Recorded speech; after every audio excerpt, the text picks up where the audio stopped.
motherfuckers? Welcome back to my dog shit fucking stream. We're just gonna do art today. I don't care. It's just an art day. I was gonna play Ballsack Gay.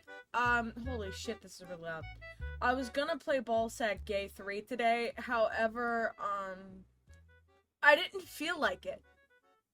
Which is kind of the story of my life. Not feeling like it. Despite having a million fucking games to play and everything else. So let me just, set this up really quickly, because I'm brain dead. Because brain dead people don't set up their stream or fix their fucking sub goals or anything, because they're fucking brain dead. So hold on, guys, sorry. Let me fucking fix my sub goals here, because we're trying to get to 100 subs again. I'm glad somebody likes art stream. It's going to be a bumpy, sad time trying to recapture the attention of an audience, which is gonna suck, but we're gonna continue on, because I'm a fucking masochist. Okay, let me fucking fix these subscription goals here. Road to 100 subs. Goal amount 100, starting 90, 09, 01, 2023. Boom. And we are done. Fantastic. Art time, let's go! Art time! Hi Curbs, hi Opal, hi everybody. All 5 of you that are probably here right now. Great appreciation for the homies. Oh shit, it's Lane! Okay, you already know this art stream's gonna be real as fuck. This is what we're working on today. You're shitting yourself for free? You can't fucking do that. You can't do that. You can't fucking do that. Don't do that. Anyways, here are the things that we're working on. We actually have a lot of shit that we have just absolutely slapped out of our ass the last couple week singular. Don't know why I said it like that, but I digress. So we have this fun little fucking comic that we've been working on. It's not finished. It's not finished yet, obviously, because it's very orange. But we're getting somewhere. We're definitely getting somewhere. And I just didn't have the attention span to fucking care. I just didn't have it, you know? I just didn't fucking have it. Oh, that being said, welcome to the stream. Feel free to drop a Prime sub, or if you guys could spare $5 for a sub for no ads and free emotes that come with that sub. So I guess it's not free emotes, but fuck Ruby!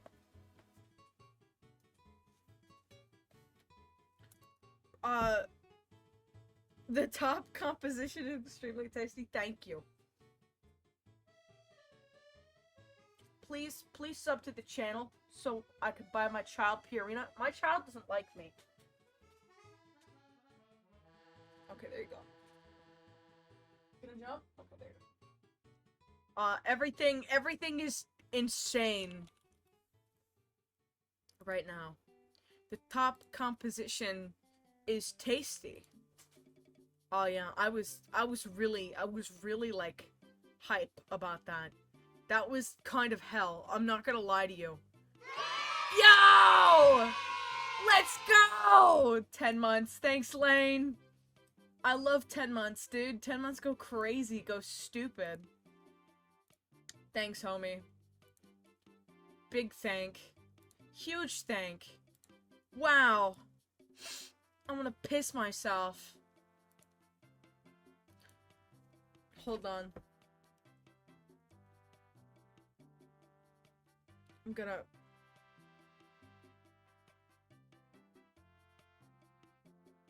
demanding my boyfriend lurk in the chat. Because we are kind of running dry on fucking people who lurk. And just people in general. It's been a rough couple weeks here getting back into the swing of things. So any lurk or just fucking any attention whatsoever, greatly appreciated.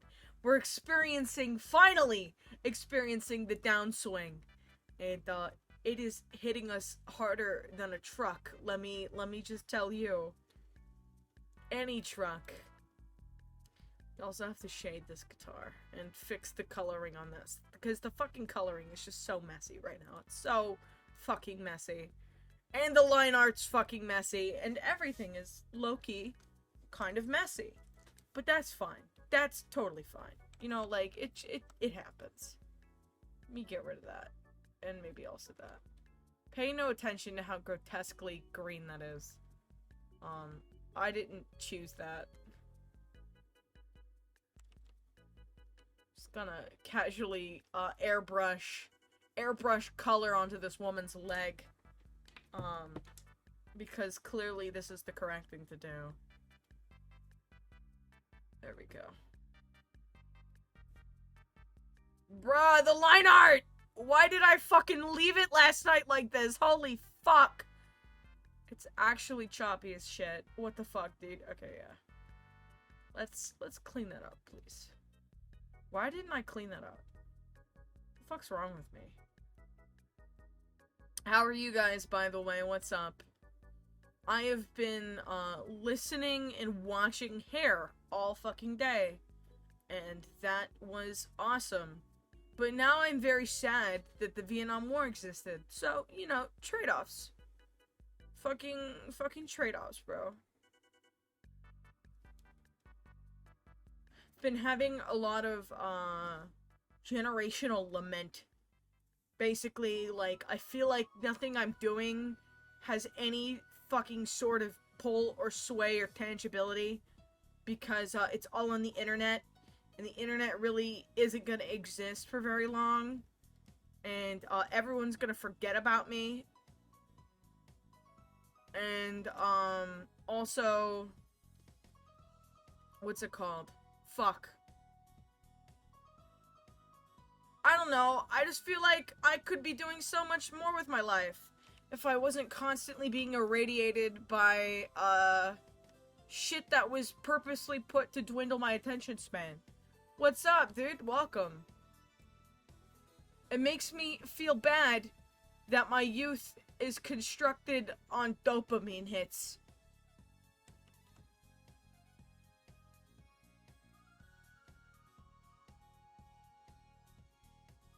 And I wish my fucking, like, existence wasn't determined by a dopamine hit. You know what I mean? You guys know what I mean. You're drinking apple juice. That's awesome.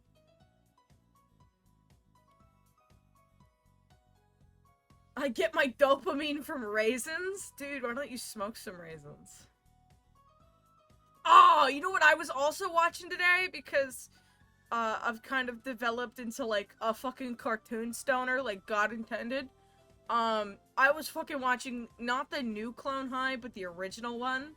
And I got to the that was actually what made me want to fucking watch Hair. Was because there was the Clone High episode where they smoke a bunch of raisins. And they get really fucked up, and it becomes like a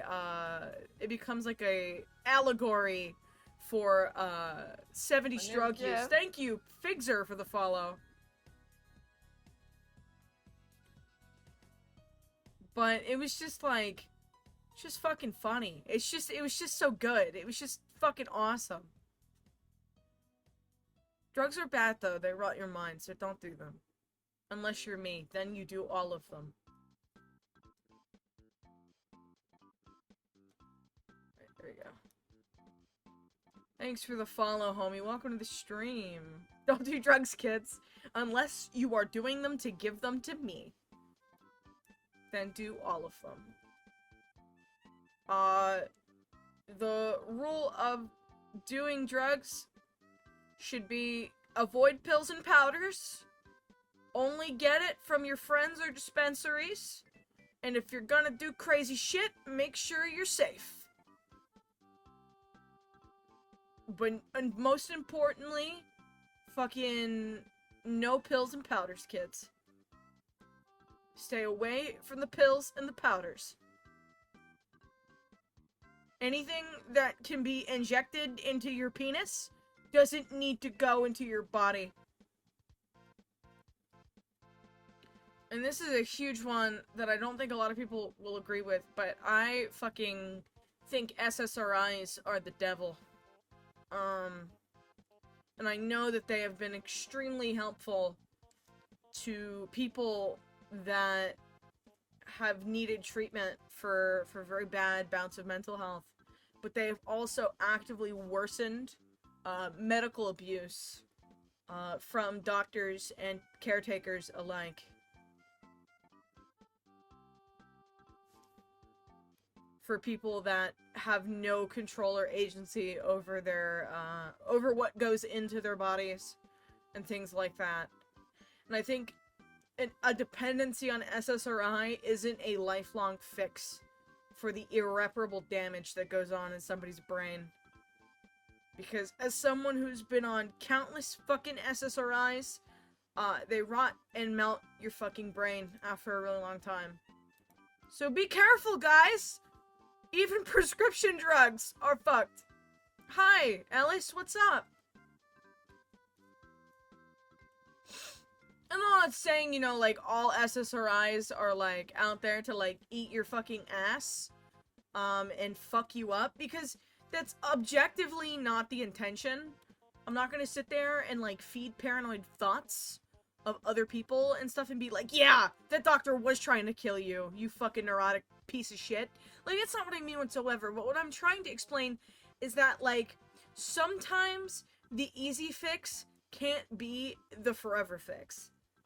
And a lot of the times, these medications will put you into a system and they'll fucking hop you around, and it's like, oh, did that, bupropion not fucking work, sweetie pie? Let me put you on some zetomorphine. Oh, did that not work? Well, let me prescribe you, this etomorphamine, just to, like, settle down the really, really horrible symptoms that are happening to you, and it's like, oh, you have weight gain? Take these diet pills to to combat the weight gain from the SSRIs. By the way, it's been 5 years, you wasted your entire life, and none of these have worked for you. It might be situational.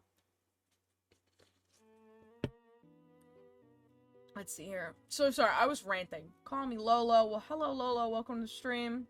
Don't do drugs unless you, I forgot. Yeah, so real. Hi. Hi, Ellis. Be careful. On God. Can't confirm my mind is messed up. Hi, Potato and Lewin. So good to see you guys. Fuck yeah. It's rough. It's rough out here.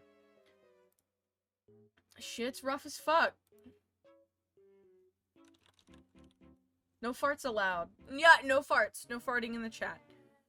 We are not up ripping big stinkies in the fucking chat today.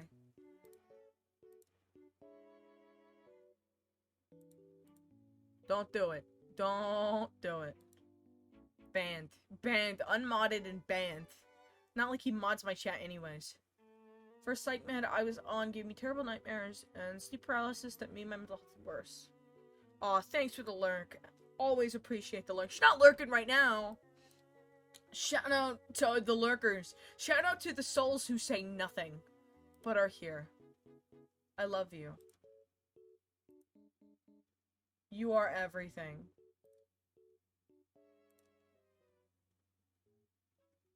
You guys are epic. There's some fucking bots in the chat I got rid of. Been proper looking forward to an art stream. Yes! It's been forever. It's because I was fucking depressed. And, my favorite thing as of late is getting really fucking stoned and just pumping out a bunch of garbage, that nobody sees because I don't use it as content. Because I've actually been learning! I've been learning this ancient technique called making art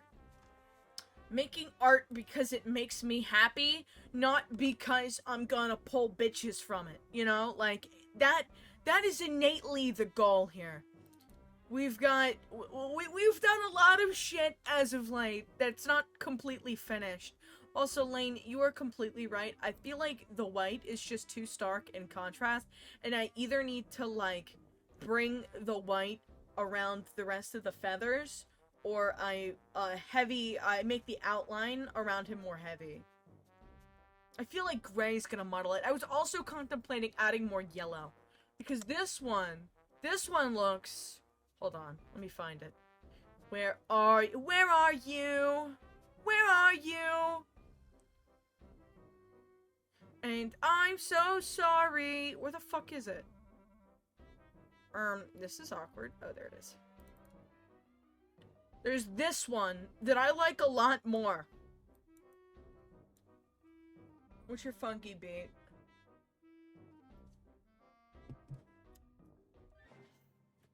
I'm gonna tell you that I have... Yeah, you got it. I have no conscious awareness.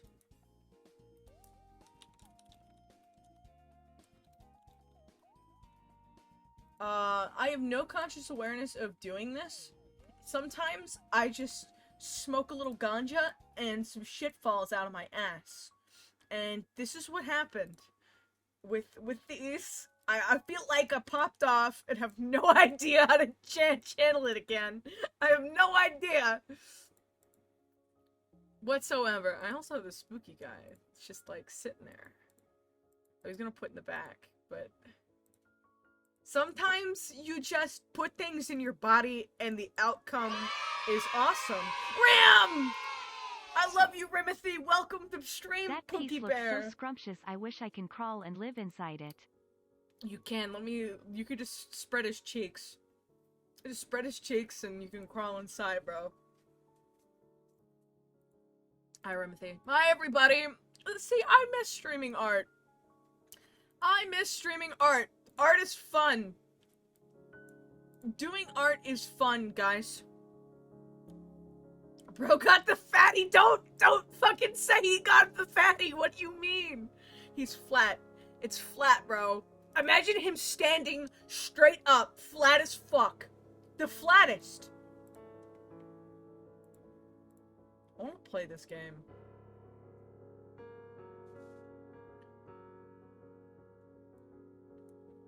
What do you mean he's flat as fuck? They're white. Of course they're flat as fuck. We don't got fucking, like, booty. Have you seen the United Kingdom? None of them have cake. I apologize to the English people. But Jesus also was crucified for telling the truth. It may be flat, but it's still an ass. Copium. Enjoy your ads. Make sure to like, comment, and subscribe. No, we love UK. I'm just saying, like, white people have no cake. White people have no fucking cake. It's a sad truth. People who say otherwise are mad copium.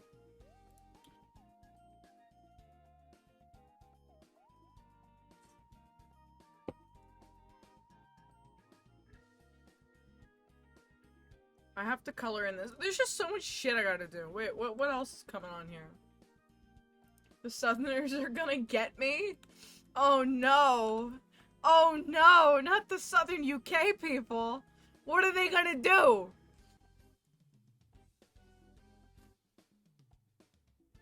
Not vote Labour on me?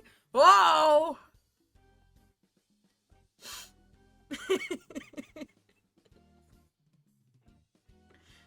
My white side is simply my ass. I got an ass, but that's just because I'm fat. What else have I done lately? Wait, let me show you guys. Oh, I did this. I haven't shown anybody this one. He's just eating a sandwich, and she's answering the door because he's afraid somebody's gonna come beat him up again.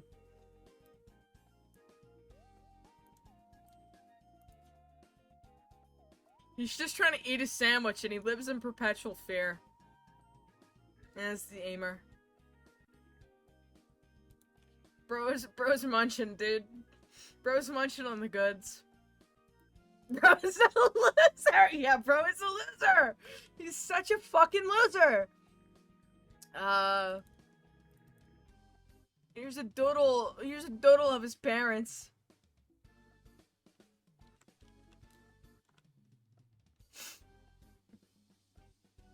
What else we got going on here? What else we got going on?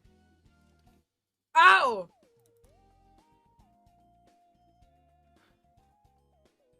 We've got, we've got these guys. We did this big comic. This huge fucking comic, like, a couple days ago. I finally finished it. So that's been cool. Just trying to go through, because I've just drawn so much shit that I don't even fucking remember drawing. It's just, like, such a fucking... It's been such a fucking time. What else we got going on? Oh, we got this! I never finished this.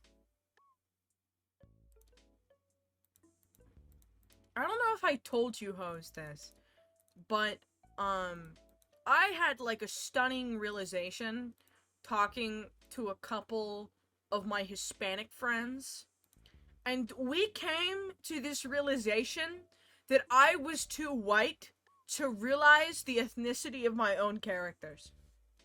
Right? I think I was actually talking to you, Lane, and Lane, like, fucking said that he always saw, like, Gelly Hispanic. And, like, something in that sentiment just, like, fucking clicked. It clicked so ridiculously. Because I have so many fucking characters. And because I have no ethnic flavoring, it didn't even really sort of dawn on me that I had written experiences that were, like, akin to having, you know, like, more POC representation, because as somebody who's never experienced, like, a POC upbringing or anything like that, when you're white, you don't think about making certain characters certain ways unless you are fulfilling a plot standard. I don't know how else to explain that, but, like, as I was, like, talking with, like, more and more of my friends, they were like, yeah, dude, you have, like, very, like, POC coded characters. I don't know how else to explain that. And, like, the more I was thinking about it, you know, like, the kid's name is, like, Dale, Gael, which would be, like, Gael, but it's Gale, because he's got a southern accent. And that, like, made me realize that innately I had been, like, whitening my own fucking characters. And that was insane to me. That was an insane fucking concept. Like, just a weird fucking insane thing that I had never considered. And, lo and behold, I totally fucking was. Which is brain dead. In a number of fucking ways. So, we're embracing being less, young and white. And, Gail is openly canonically Hispanic.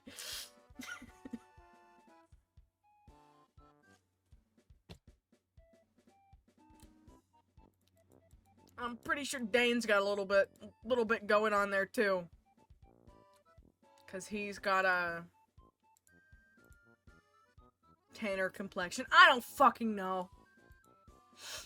Chat, if you want to headcanon all of my characters a certain way, go for it.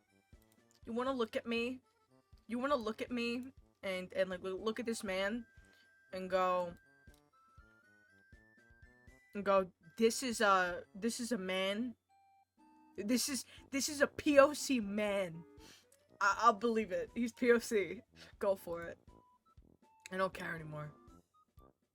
Actually had the realization that he was autistic the other day, which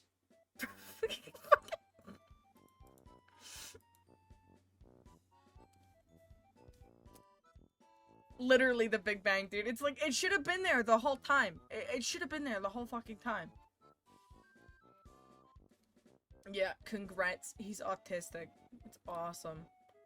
Okay, let's fucking fix the coloring on this. I just drank a fucking monster, so I'm gonna be, like, running around, like, jumping between shit because I'm brain dead. And that's just how it is.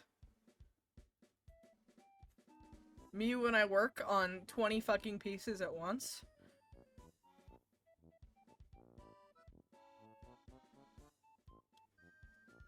Have to get the color right. Realizing characters are autistic is always mind-blowing. Yeah, dude.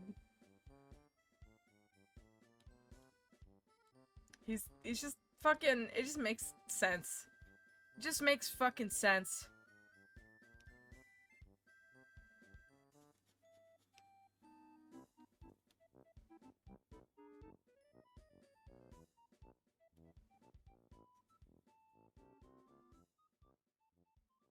It's very interesting to me because I was kind of like considering. Oh, him too. Absolutely, abso-fucking-lutely.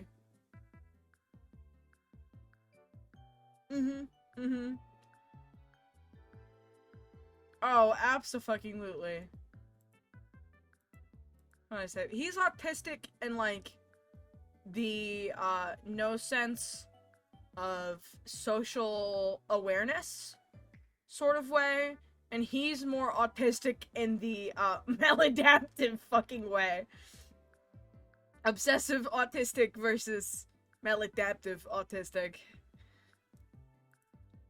For sure. Or special. I fucking wish it was a joke. I really do. I really do wish it was a fucking joke.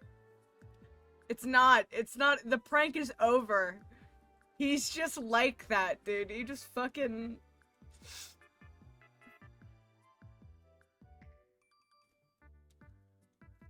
He's just got delusions of grandeur that he wants to be a cowboy and was supposed to be a cowboy and he was born in the wrong time.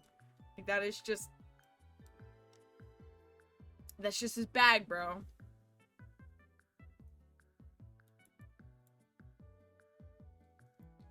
Right. And I'm finally giving this motherfucker literally any sort of spotlight instead of like just a random cameo in the fucking back totally smoking a joint. So everybody say hello to Isaiah.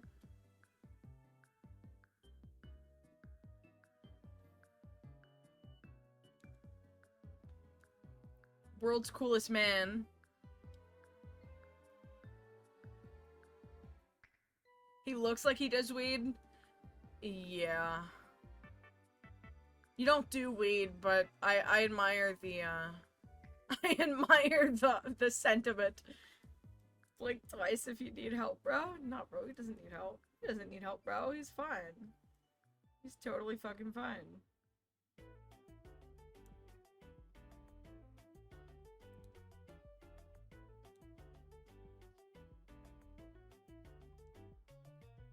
Weed fucks me. Low tolerance ass. I say doing only carts. I love carts, bro.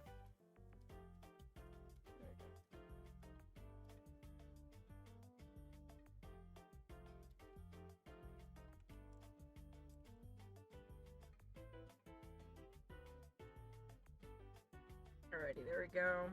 Yep.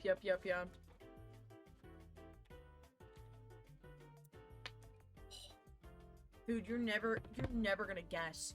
You're never gonna guess who might be coming to town next week. Dude, my mom might be in town next week.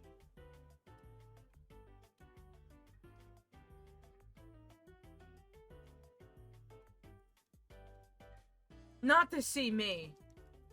But it doesn't mean she's probably not gonna fucking try.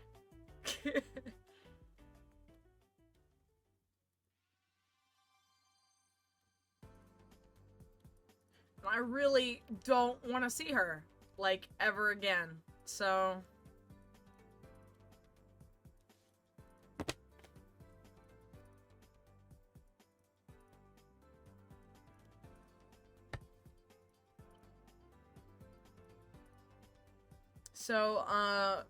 senile old woman who lives in a state of narcissistic delusion. Because I know you watch this shit without an account. So you're basically leeching off of my content for free, simultaneously, forcing me to go through years of trauma. Listen to me, woman. Don't fucking come to my house. Don't come to my house. I don't give a fuck.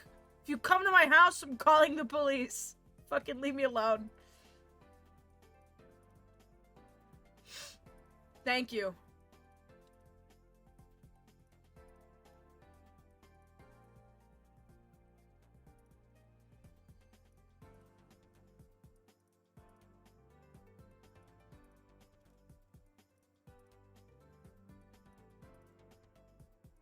Wishing all the children of narcissistic parents a very I love and see you today.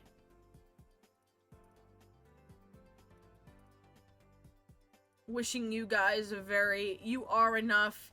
You were just raised by people who couldn't give you enough.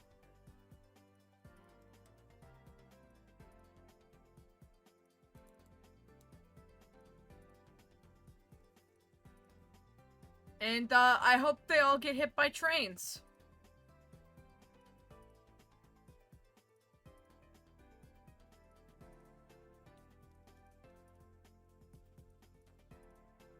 Yeah, for sure. It's just a matter of,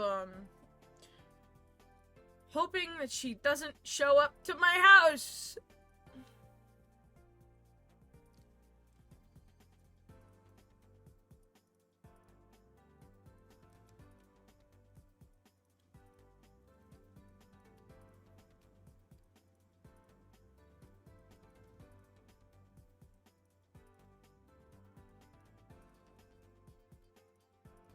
There we go. Boom. Man, I love this dude, bro. Look at him. Ain't he fucking the coolest? I'm sorry I put you through fucking narrative hell, Isaiah. I'm sorry you're the dopest, and, you are just a conduit for malice and suffering. I'm so sorry.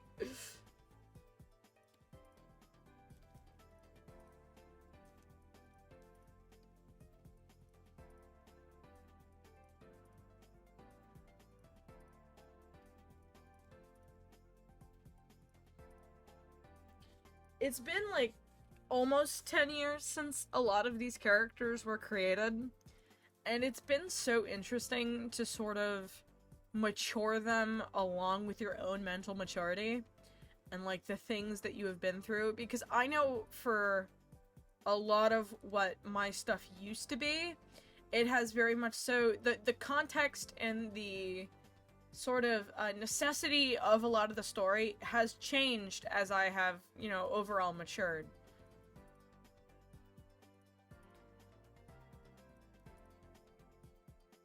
Shit used to be like a chronic normalization of the things that I went through as a kid, and they have now become, it's now become more so a way to sort of write a cautionary tale and shit like that. Super important.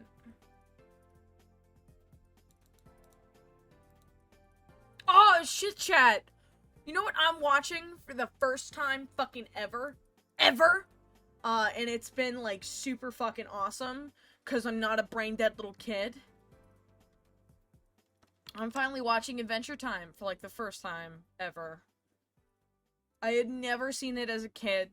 My mom walked in on me watching one of the Ice King episodes where he makes multiple double entendre rape jokes about his one character trait of kidnapping women. And she was like, "You are never watching that ever again."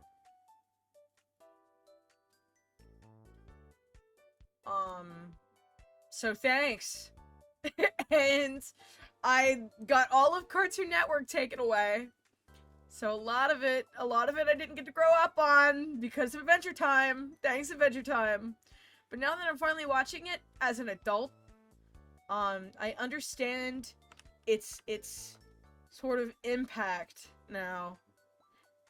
The other thing I didn't get to watch as a child was SpongeBob, because my mom used to think that SpongeBob was gonna give me brain cancer, or autism, or both. Well, it didn't give me brain cancer, and I turned out to just be autistic anyways, so you win some, you lose some, I suppose.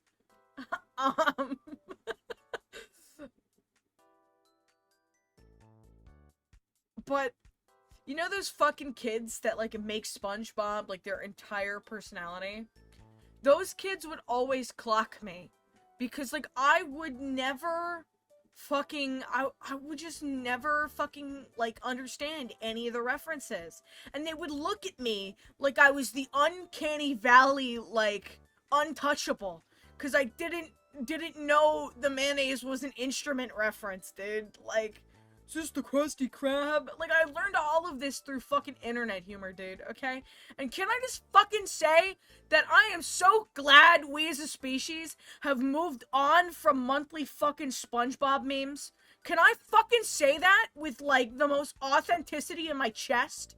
I am so fucking happy that we as a society have evolved from that. The fucking late 2010s were a grim time for meme culture. That shit was so fucking, like,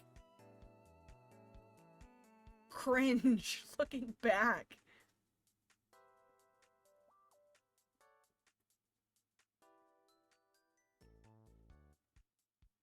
You took my only food. Now I'm gonna starve. Is this a SpongeBob reference? I don't sponge my bobs. I'm sorry. Oh, also, I don't know if anybody else saw it. I know I showed Rim, but, the official fucking, SpongeBob artists revealed, some Rule 34 that they fucking made of all the characters having gay sex with each other. Which means that, like, every conservative mother thinking that SpongeBob was like an indoctrinating thing to make your kids gay, they weren't, like, completely wrong. You know what I mean? Like, obviously it wasn't the intent, but the homosexual tones were there and prevalent. Fucking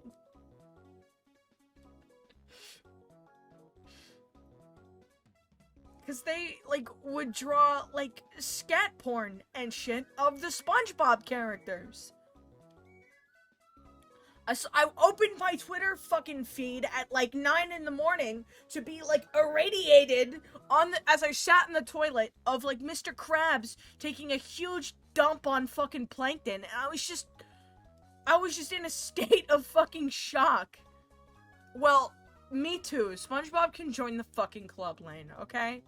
Fuck.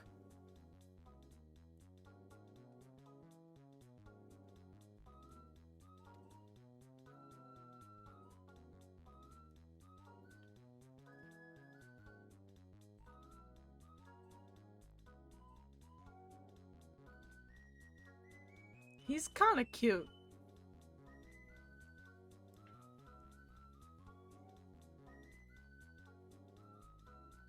He's kinda cute. He's kinda got, like, funny One Piece vibes. I don't know how else to explain it.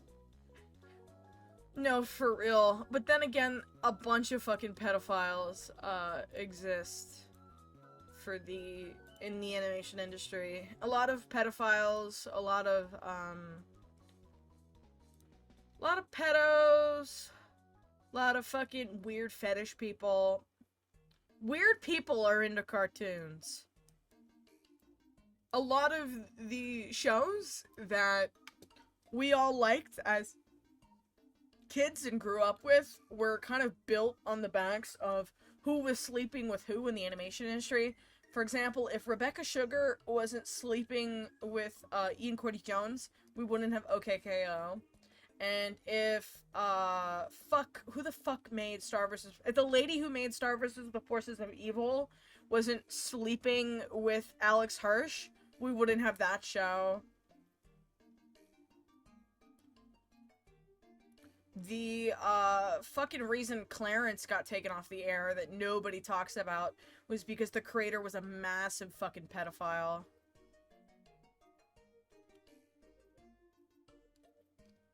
And Predator.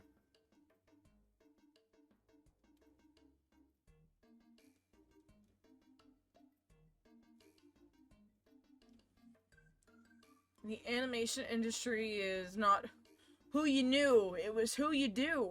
And, that's sad. But that's why all those, like, weird, like, Cal Arts, like, liberal kids were the only ones getting fucking shows.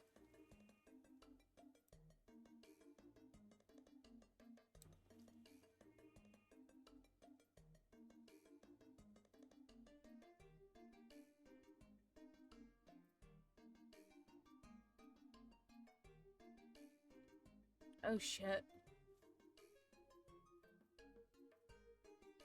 Let me, just clear that real quick. I'm honestly not fucking hating this as much as I expected.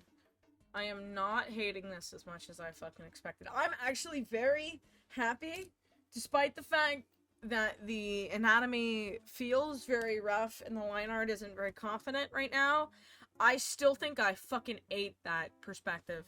I ate that perspective shot! I did! I fucking did! I ate it! I consumed it.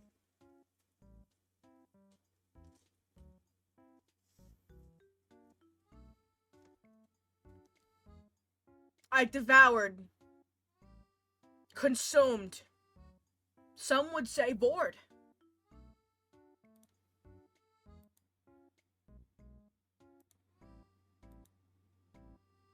Some would say even evaporated.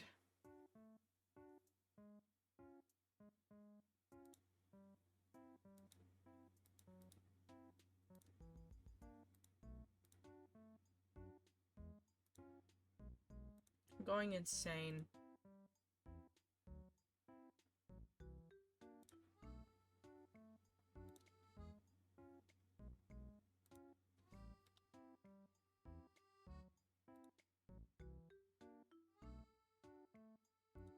I'm fucking losing my mind, bro.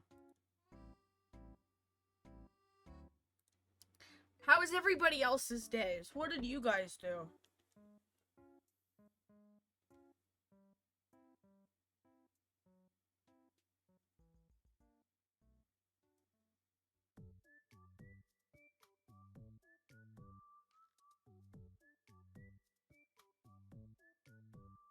I'm going fucking insane. I'm gonna fucking start tweaking out. How does this look? Oh, bro, it's going for it. Mooching off my HBO as you should! Lane, do you have HBO? I'll give you my HBO if you don't.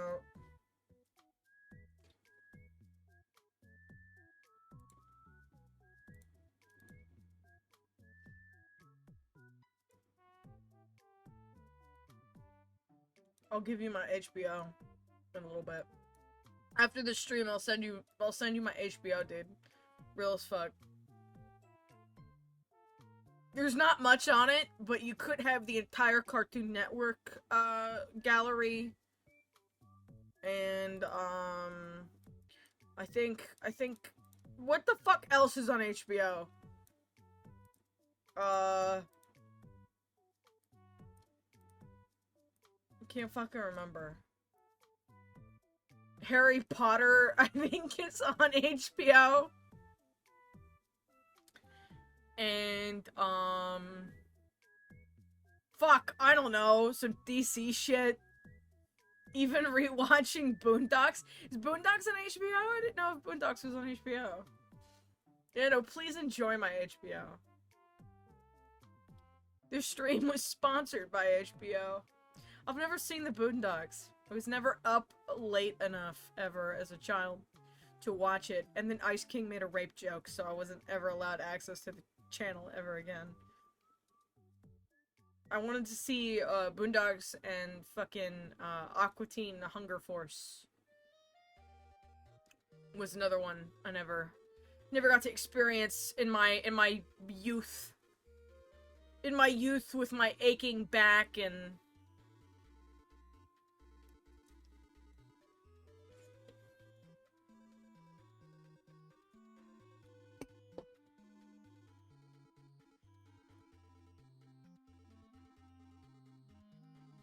bro, it's crazy to me to think that, like, this is the same art. Let me find, like, the first piece of art I fucking made on this fucking computer.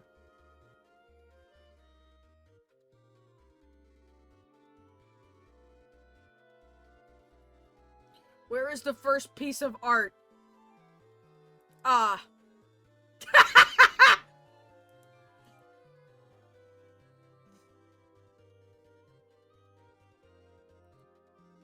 Man, I really love that over the fucking side glance fucking shit, don't I?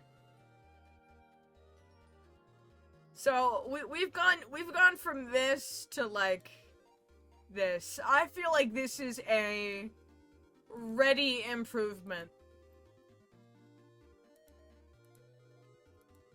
I feel like the anatomy's gotten better. Let's see what other dookie fucking art is here. Oh yeah. Fucking holy shit.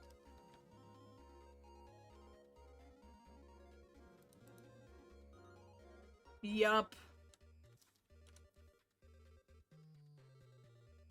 Trying to like find like the actual like first.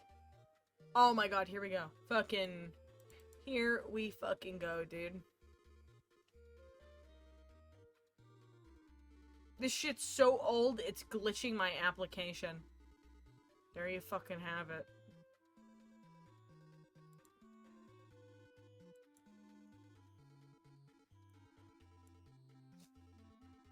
There you have it, folks. Look at how, like, the face shape on the fucking characters aren't even, like, similar. They're different every time. The jawlines are different every single fucking time.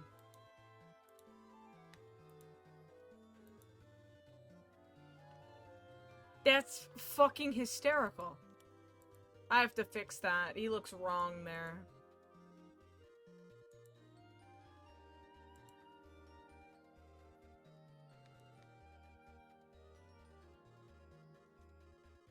I love you, Isaiah Delgado fucking Iglesias, bruh. He's the fucking epicest dude. I'm so brain dead right now. I'm sorry. How are you guys? Tell me about your days. What is this, Wednesday? Is it a fucking Wednesday today? I think it's Wednesday.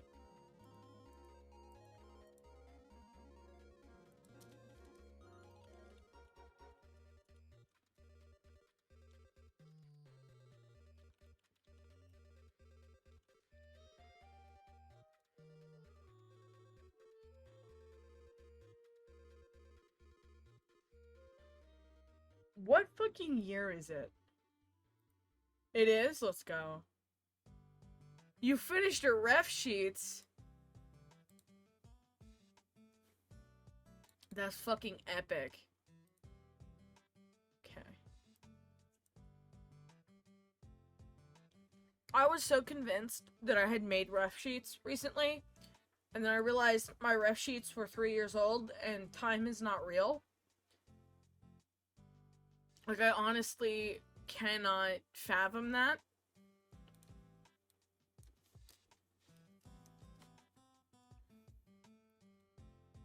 That I have to make new ones after I spent all that mental energy making old ones. Like, are you fucking kidding me?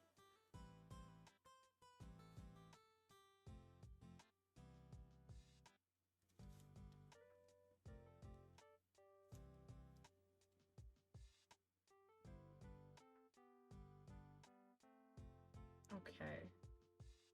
Ref sheet feels so tedious than pieces for me. Yeah, ref sheet just, like, sucks all the life out of you. Like, kudos to the people who can make updated fucking good ref sheet.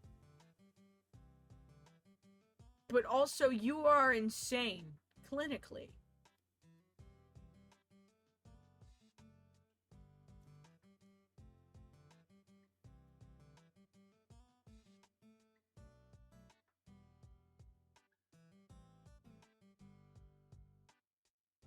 Like, you are an insane person. Fuck.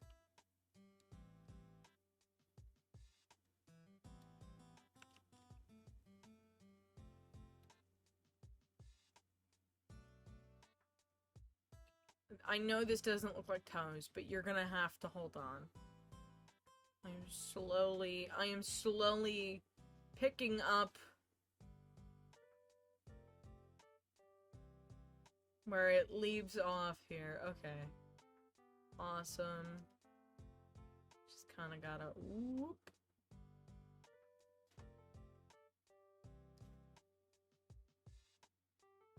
See, like, the dilemma of ref sheet is, like, need ref sheet or people won't know who character is. But also, ref sheet is a task sentenced from art hell.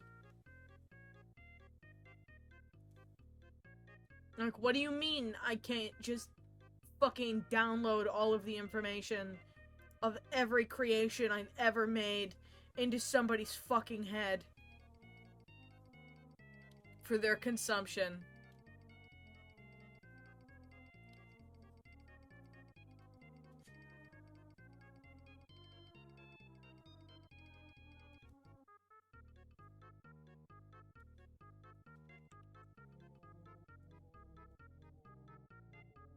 Alright, we also have to, like, make... There's, like, a little bridge thingy on guitars, right?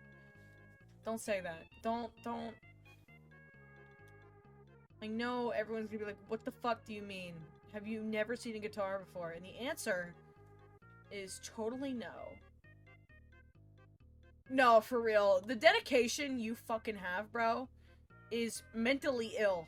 Like, I am just so in a state of shock and awe with the amount of work you fucking put in and, like, the amount of discipline you have. Because it honestly could not be me. I wish it was me. Oh, how I sit there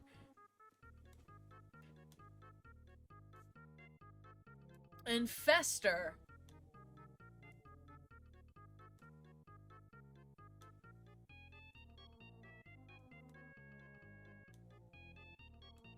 Is this guitar gonna have 5 strings? 1, 2, 3, 4, 5. Might have 6. You fit a 6th one in there, like as a treat? Oh, yeah, we totally can. Okay. And now we set the opacity down and we delete half of the work because anatomical overlap. Yippee! But hey, now it looks like there's something underneath.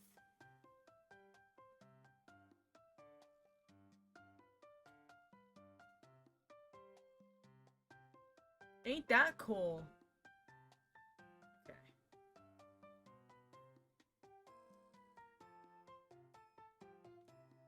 Alright, let me do that.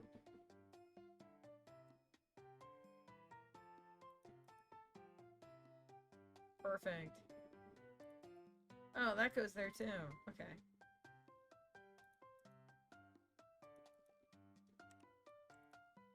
Wait. Perfect.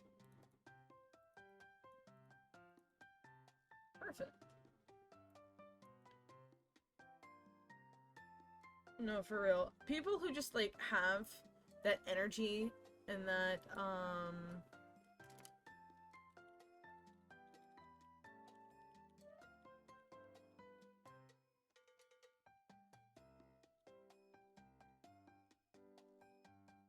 hold on.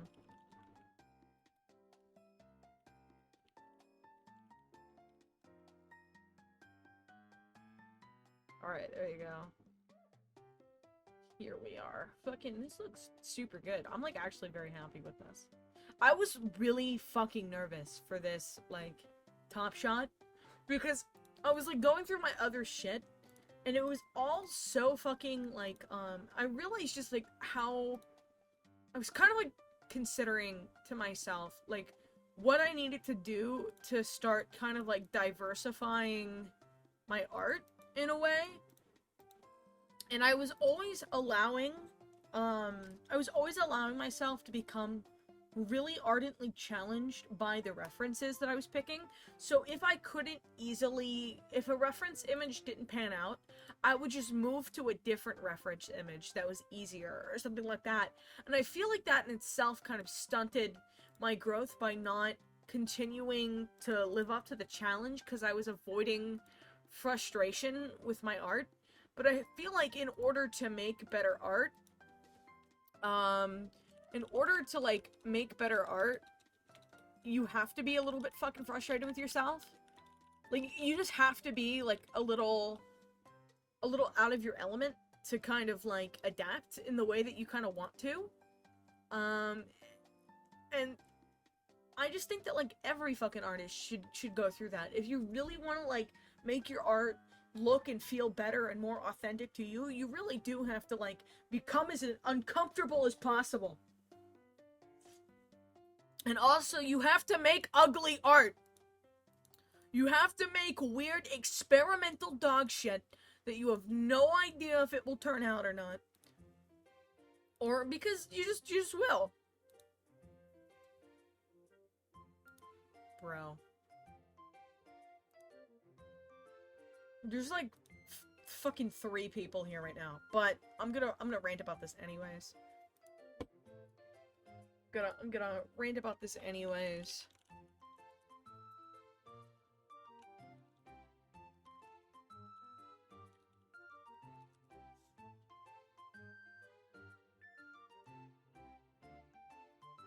There's like 3 fucking people. However, it is so apparent to me when I'm being like fucking averted to, dude. Like, I cannot begin to just like explain just the level of like weird frustration I have. Rant about it. I count 8 viewers. Oh, hey, dude, was good. Nah, it's just, it's so apparent to me when I'm getting fucking advertised to. It's just the fucking worst. I have to, like, sometimes people will DM me, and I'll be like, hey, bro, you know, I'm just kind of, like, busy. I'm kind of busy right now. They're like, oh, well, maybe later you could help me with my stream. If you'd like. It's like, no, homie, I don't want to fucking help you with your stream. I don't know you. Please leave me alone. It's fucking just weird. Because the almost, like, immediate sort of, like, thing that fucking happens, and I'm going through a quiet patch. Usually I'm a 20 viewer Andy and I pay my bills pretty well. Like, we're on a huge come down from a giant subathon. I streamed for like 30 days straight. And all of these people will come to my DMs and they'll be like, can you teach me how to set up your OBS? Or can you show me how to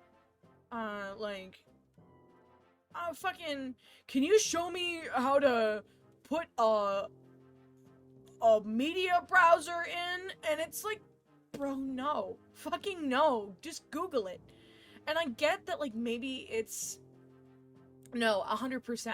But also the thing where people, it's like you make a buddy or you meet somebody new that you really enjoy talking to, and then they immediately start to, like, indirectly advert themselves. They'll start saying shit like, well, maybe you could stop by my stuff sometime. Maybe you could do that for me, huh? And it's just so grimy, because you know that they're kind of, trying to harvest you for content and feedback and shit. But you can't be impolite, because it'll be so easy to, like, it gets so easily turned on its head, where they could be like, well, don't be an asshole. Oh, did you? I didn't even fucking read it.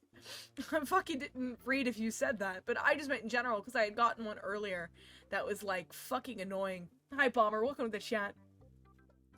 But, it's just, like, sometimes I get these dudes in my DMs, and they're like, yeah, maybe you can stop by one of mine. I don't know you, but, like, you should come check out my stuff. And I don't advert in any way. I just kind of, like, haphazardly mention, you know? I'm just kind of like, yeah, dude, you know, I'm just a streamer. It's what I do for work, and I really enjoy it and whatever. And then, for some reason, somehow, it always turns around to other people or them talking about their shit. And it's so embarrassing, because I don't think they get the streaming etiquette of, like, you're not, if you can't talk about your shit without, like, kind of, like, pawning it off on other people, like, that's the huge problem. Like, you gotta be, like, humble about your stuff. You just gotta remain, like, grateful and humble. On God. Did you actually? Oh my god, you did. I swear to god, Bomber, I wasn't fucking talking about you, dude. I just... Fuck, that's funny. That's funny and coincidental. Yeah, I had this other dude. Fucking... What's his fucking name? Tony.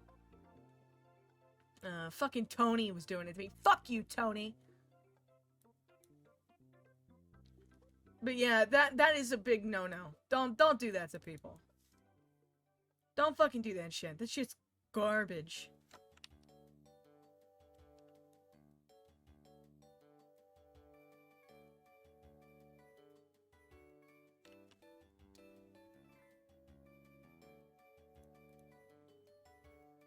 Yeah, a lot of people don't think that it's rude, but imagine, like... Imagine somebody brings up a hobby, right? And they're not advertising, right? They're not advertising whatsoever. It's more so a matter of they are overtly not advertising to you or anything like that. And they just say that they're doing something that they enjoy. And then it's automatically met with, like, this urge to, like, talk and invite them to your own stuff. Like, to me, that is kind of scummy. Like, I get from the perspective of somebody who doesn't know better, it would come off, like, harmless, but if they weren't advertising to you, if they are not advertising to you, it's just, like, weird. It's weird to be like, maybe you should come check out my stuff sometime. No, because it wasn't relevant to the conversation. It gives off, like, a level of tone deafness, where the person doesn't feel like they're being listened to, and it's more so like somebody is waiting for an entrance to revert the conversation onto their own content or themselves, which is a big thing for ladder climbers to do to other streamers. And I've noticed that a lot. People trying to, like, you know, like, view farm me and shit like that, they'll always have that sort of, like, nonchalant vibe. And of course not everybody's sitting down and like, I'm going to intentionally fish for viewership from other streamers. Like, obviously not everybody's like sitting down and trying that. Oh, and I'm not even saying you're doing that. I just meant in general. It was just coincidental, dude. Which is funny because in a way it clocked you.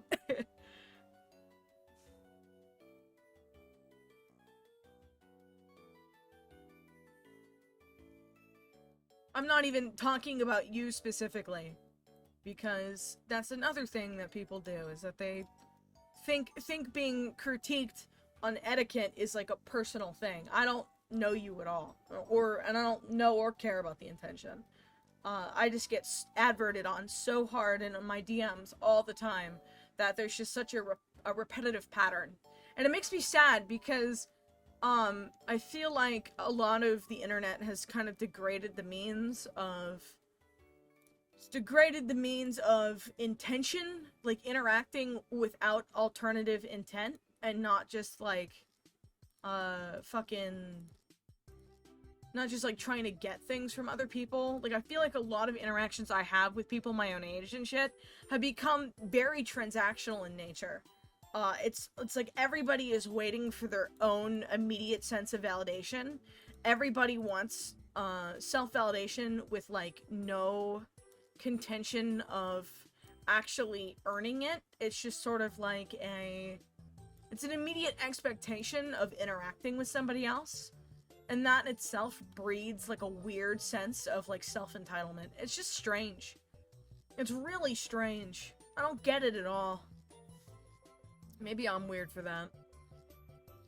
Am I needlessly overcomplicating interactions I have every fucking day of my life so much that it fucking drives me insane? I don't really think so. However, it is fucking weird. I feel like a lot of people that are like online, like terminally online, a lot of them are just kind of waiting to talk about themselves, or waiting for the buzzword, or waiting for their media to be brought up, or fucking anything. It's just strange.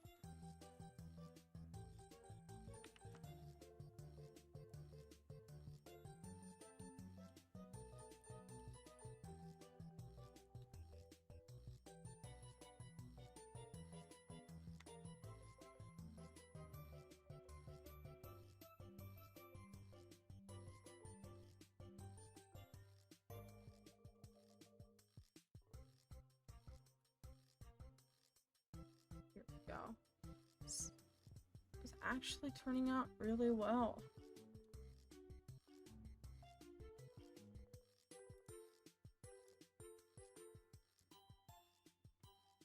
Hi, my name is Daisy. I'm a variety streamer, and you should hit the follow button so I don't hit you with my car. We do a charcuterie board of cancerous content. Right now, we do a lot of Pokemon Infinite Fusions, a lot of art, a lot of Baldur's Gate, a lot of American Truck Simulator, Ace Attorney, other various JRPGs of a multitude of contentions, as well as we offer a lot of insightful commentary of reasons why not to kill yourself. So if you enjoy any of that sort of dogshit content, feel free to hit the follow button to help aid us in our downswing from the upswing of a fucking month-long subathon. Anything helps. Feel free to drop a sub to combat the ads. Welcome to the stream, and it's great to have you. Welcome, welcome. Squints. Hi, Apple.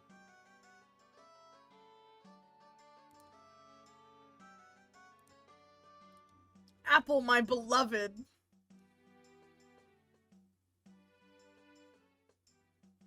Has my lurk been working? It is now. Or is it?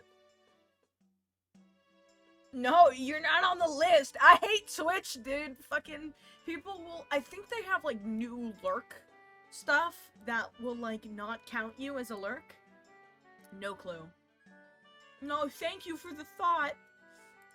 The man hates us. The man keeps us down. It's Jeffrey Bezos.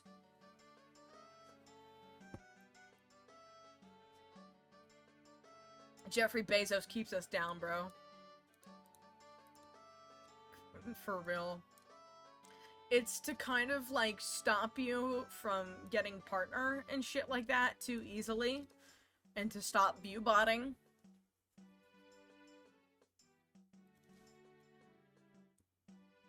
Which I get. However, fuck you. Let me have my validation of knowing I at least can fucking manage 10 people to watch me. You absolute fucking manlet. Jeffrey?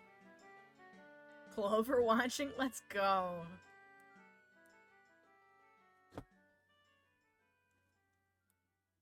This shit looks good. It looks so bad with the green.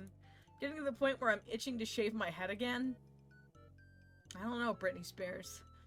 Do what you think is right. I believe in you.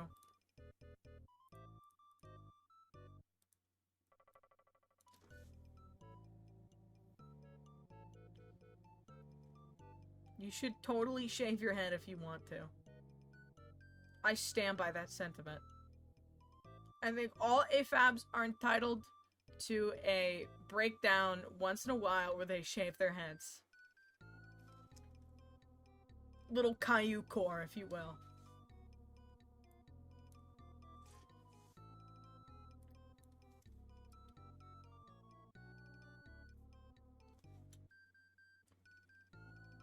Personally, I think my head is too round to be bald. So I would never consider it. However, more power to the people who do consider it. This lady is too white.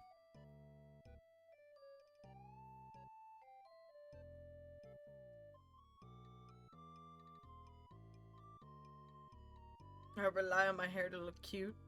Real. My hair is my staple. Although my hair looks really fucking bad right now. Don't witness it. I gotta go to my homegirl, who just opened her own salon here really soon. But that's like $100 endeavor. No, my head is extremely round and has a huge dent in the back. Bro, the brain was just so big that it fucking dented your skull. You're just so big-brained.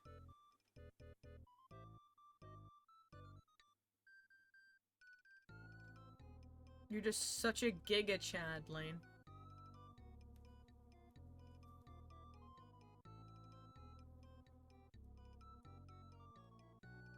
You know who followed me back today or yesterday? fucking Admiral Berry Teeth. Berry Teeth followed me back on Instagram, and that was a sensational moment.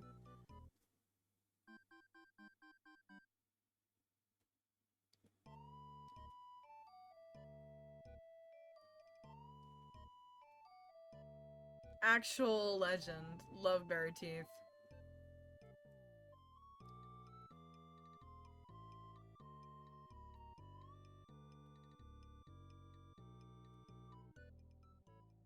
Oh shit, that was something I wanted to complain about.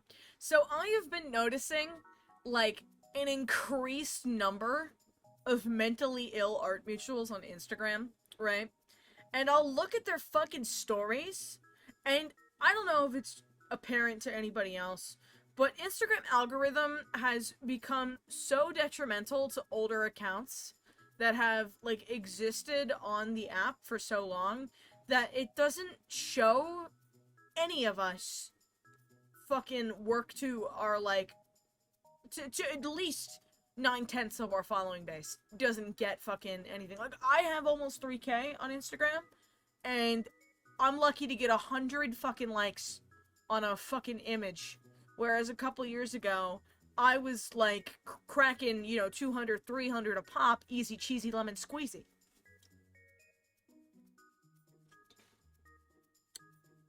Now, I'm not saying social media addiction isn't an intensely prevalent and troubling thing. However, to see a bunch of assholes go on their fucking, like, Instagram story and, like, suicide bait over not getting enough likes on a post? Redonkulous! Fucking actually redonkulous, dude.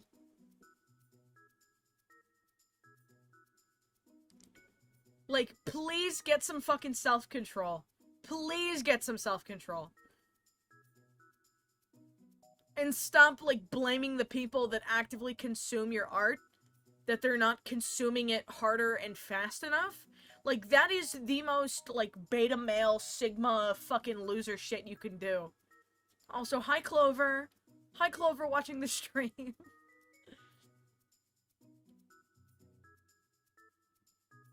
Yeah, for real. It's fucking... Like, I'm not saying that, like, Zuckerberg isn't at fault. The algorithm has definitely changed.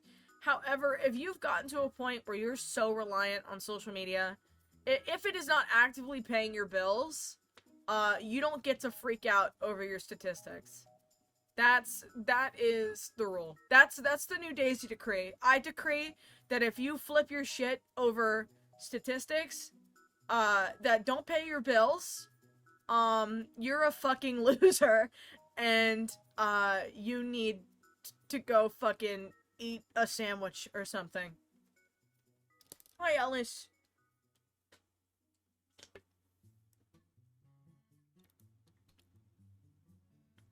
I hope you get internet soon, Pookie Bear.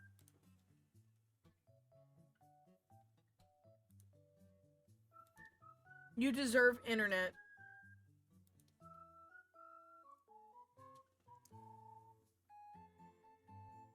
Is the cable company coming next Friday? That is hell. Just annoying, they'll make reels that guilt trip you, literally. I fucking hate reels. Reels is what killed Instagram. So in reality, TikTok killed Instagram. I totally get, like, being frustrated. Like, don't get me fucking wrong. Like, it totally sucks to, like, to, like, to spend so much time on something and not have it get recognized. However, I don't think the problem is innately the lack of recognition. I think it's the intent of why you are creating.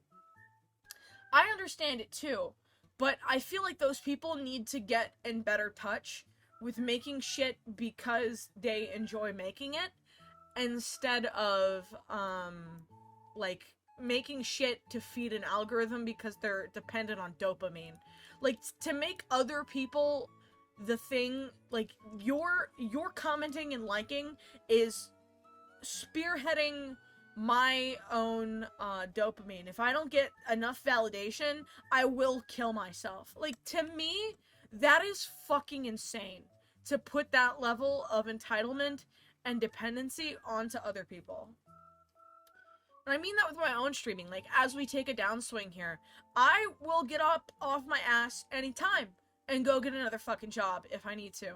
Because I know that it's a privilege to have my shit looked at all while I'm still breathing. That's usually what happens to creators and artists.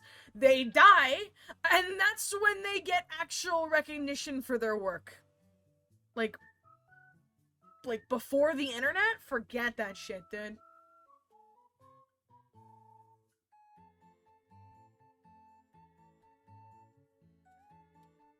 Forget it.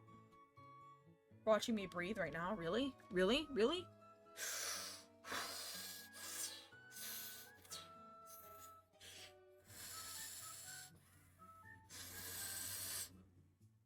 Give me money.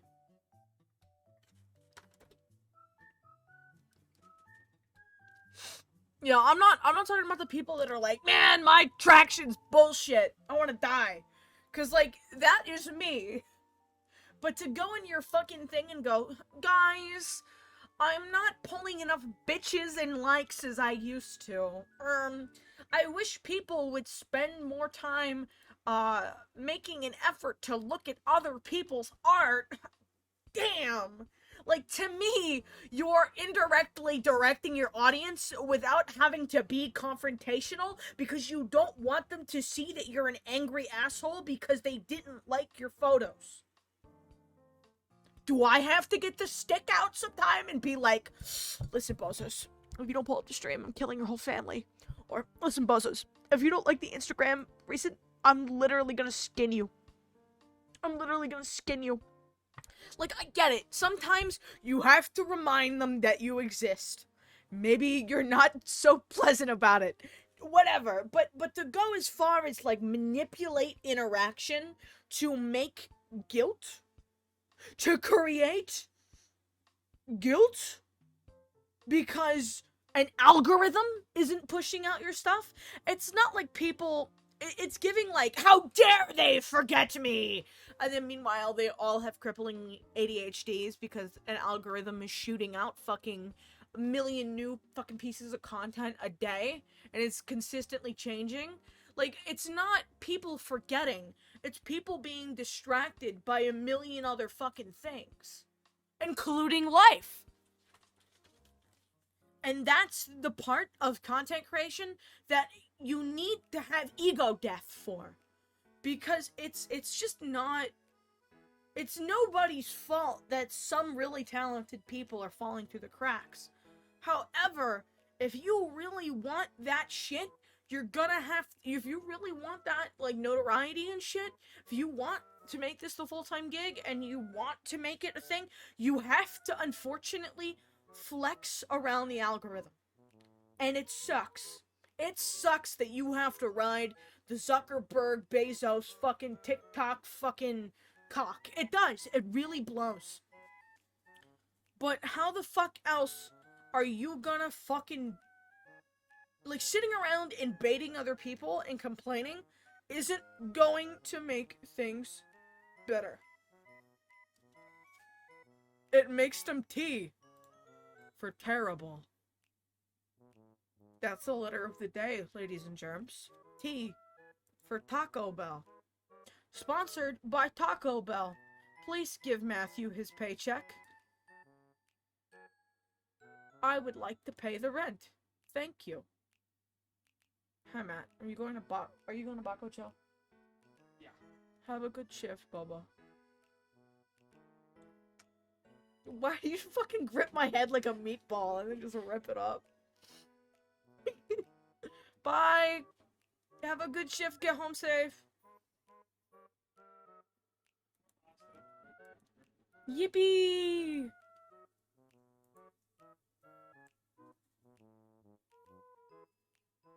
Oh, fuck yeah.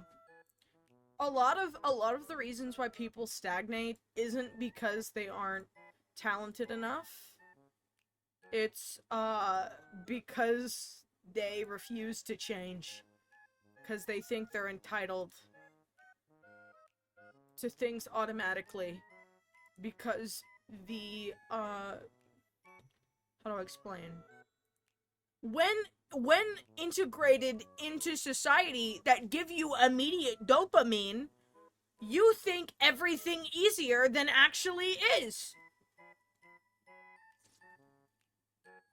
How's arting? It's fucking awesome, Coma. Welcome.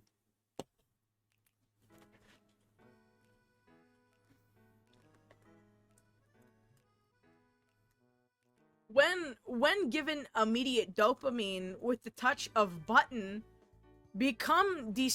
people become desensitized to the idea of effort, creating man-made ADD that is being fucking transmitted in a TikTok feed near you.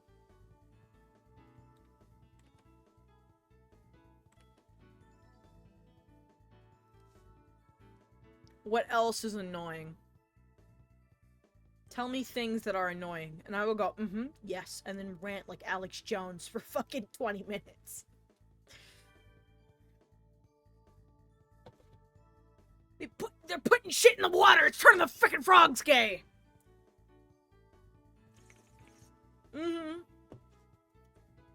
There is a level of embitteredness from small accounts to big accounts.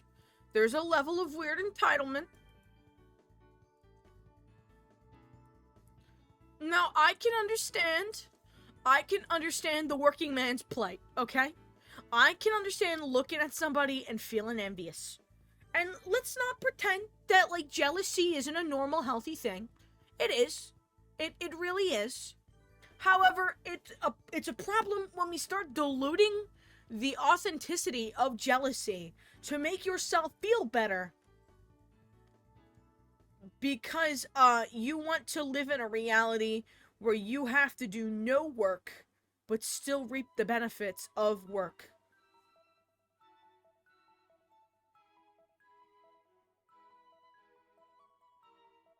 Yeah, it's just a matter of, like, how much time you are willing to put in. Because I know both perspectives.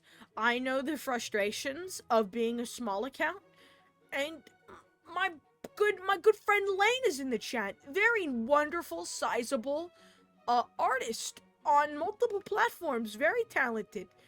I know the fucking big account struggle. Shout out to Lane, the absolute homie.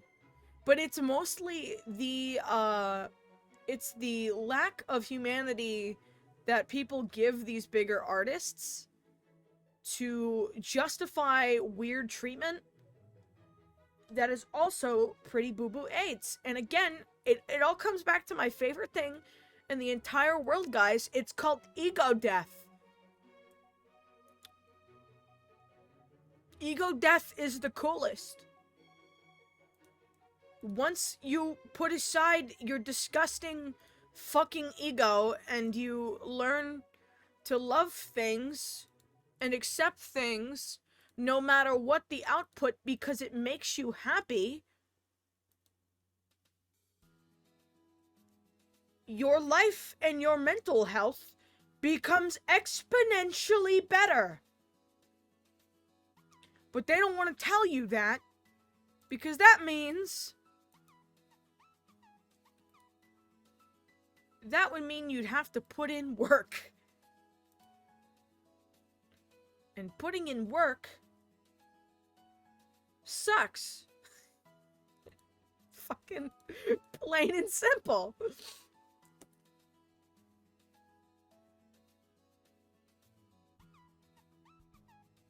I fucking believe it, dude. It's like AI art, NFTs, OnlyFans account. I miss the days when you could get viral for just making Among Us memes, dude. Bring back 2020 art Instagram. Fuck it, bring back 2015 art Instagram. That shit was awesome. I could see my entire feed because it was in chronological fucking order.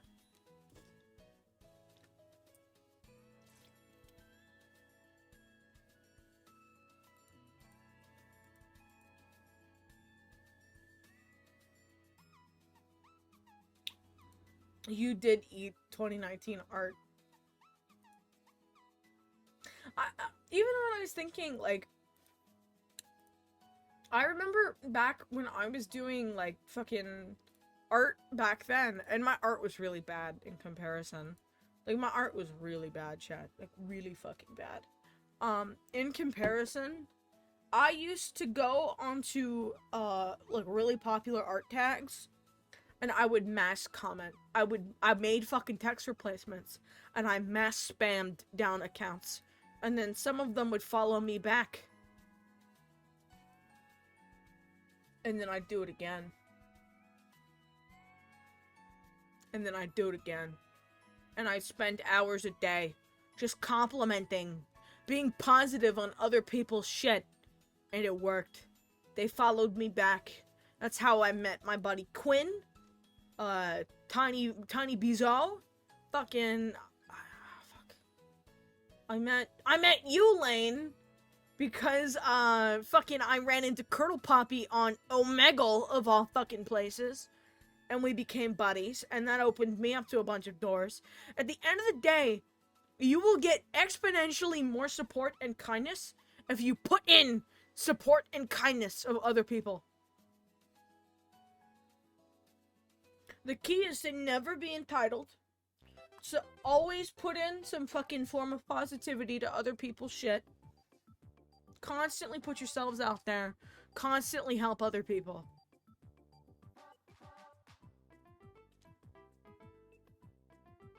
And one day they will help you too. Or maybe they don't. Maybe some people just never fucking return the favor. There's a bunch of people like that too. But the more kind you are, the more that energy's gonna come back. So don't be a bitter fuck. There are so many fucking artists that are just such bitter fucking petty losers. There's a lot of Twitch streamers that are bitter fucking petty losers.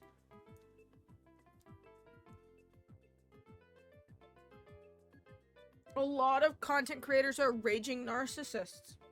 Don't be that.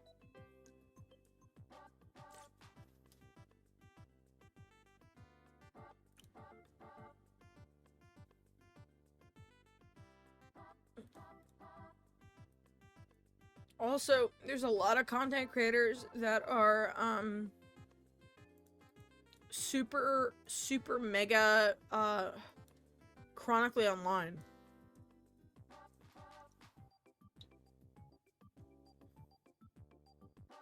Oh my fucking god, yeah, I wouldn't touch Art Fight with a 10-foot pole. Art Fight is the art community for people who previously did Gacha Life.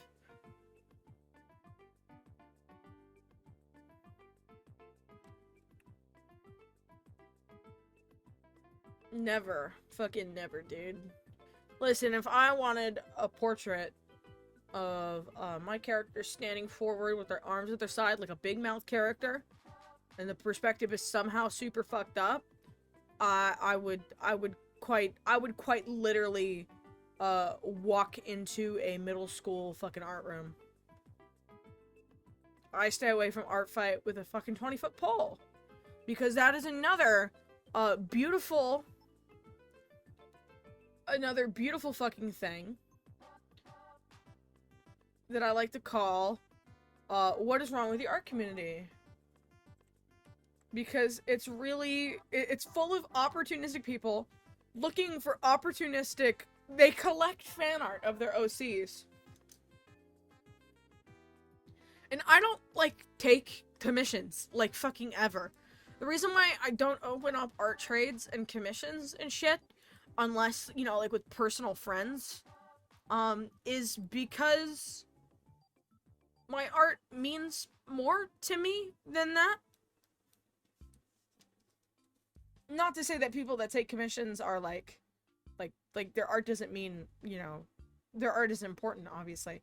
But a lot of my art, I find it very hard to adapt it into what somebody else wants.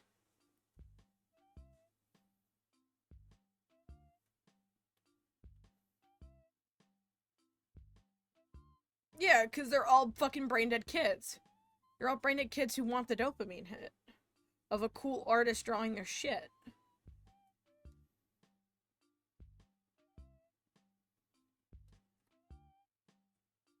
Also, if we're gonna talk about art discourse, let's talk about style privilege! You might be wondering, Daisy, what the fuck is style privilege?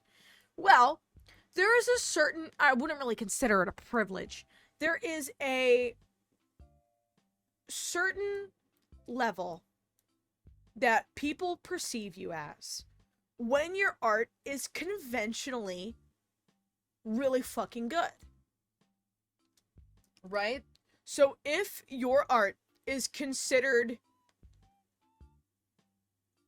conventionally attractive to an audience, digestible by illustrators, whatever, or whatever community you are, I wouldn't consider it a privilege because you do get more opportunities because of how polished it is, but you also get the depths of the fucking world trying to manipulate you into a bunch of fucking weird shit.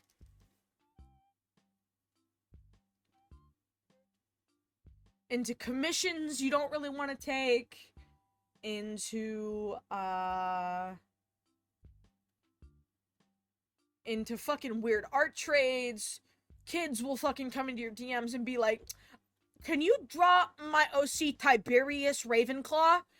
He has hooves and is from the dark dimension. He is very cool. Here is a cool pit crew that I made of your character.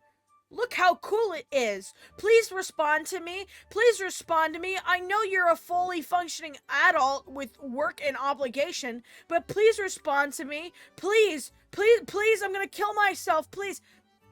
Once my art started picking up, I noticed this shit, like, way fucking more.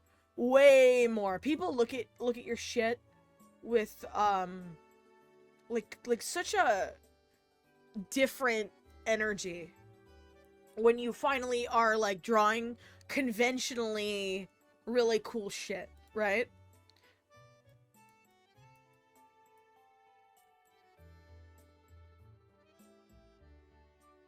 You just get weird fucking, because people will say, like, you are so good at art, wow, fucking wow.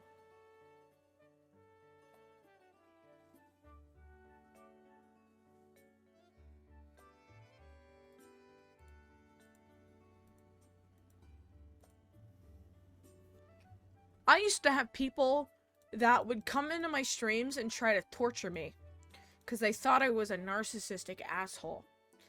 And their sort of, like, justification of that was, well, we think you fucking suck, but we like your content and like your art, so we're gonna keep just fucking harassing you, and there's nothing you can do about it. I shit you fucking not. I could probably find the DMs.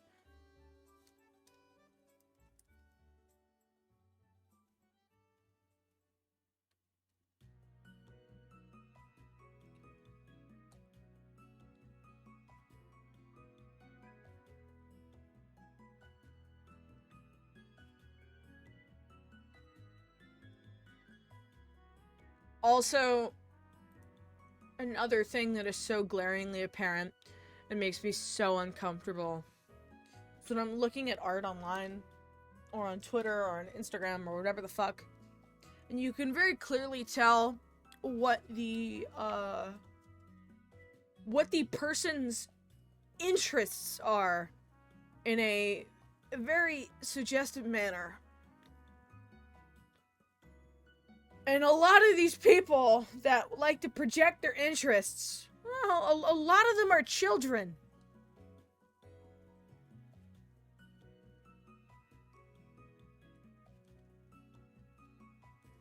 So much so that I went through and unfollowed almost every fucking minor that I had, like, ever interacted with when I was a minor.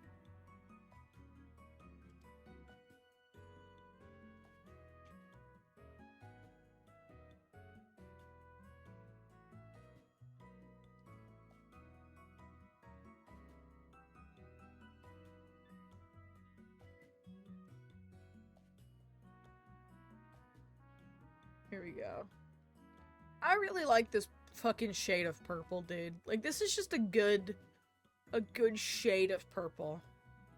I'm a big purple fan.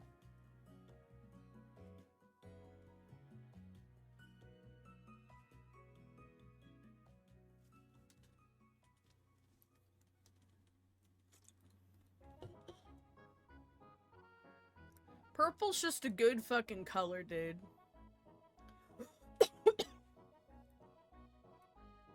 This is looking pretty dopers, if I do say so myself. Fuck.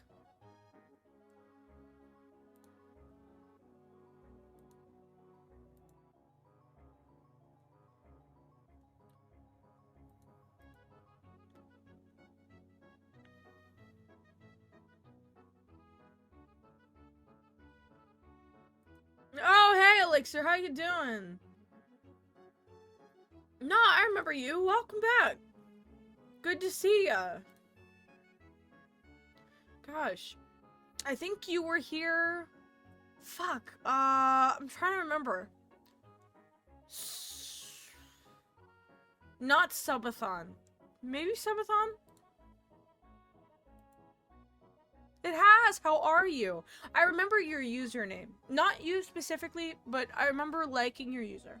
So welcome, it's good to see ya. Did not know you were an artiste. Well, thank you.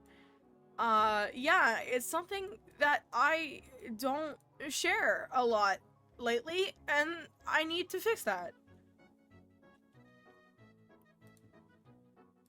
It's been so hard, like, trying to converge the, like, art side of my content with my, like, gaming side, because the people that are there for the art content are so fucking unintentionally segregated from the, like, gaming side, because the gaming people aren't there for, like, the podcasting shit, they're more so there for the, like, actual content.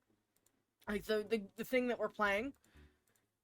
So it's been very hard to, like, integrate the variety audiences as well as I want to. We out here fucking trying, dude. This actually looks very good. I'm very happy with this. What about multiply? What if I put him the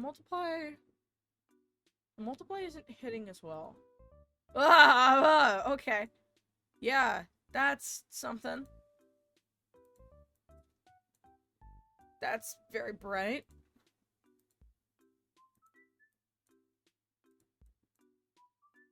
Share the story? Fuck yeah. So, this guy, his name is Isaiah.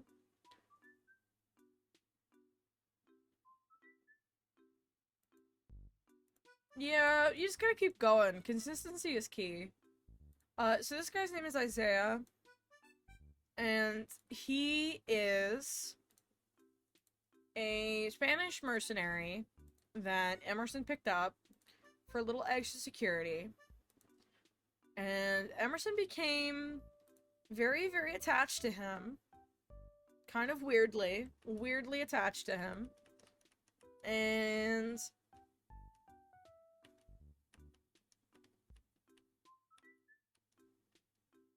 he did not permit Isaiah to quit.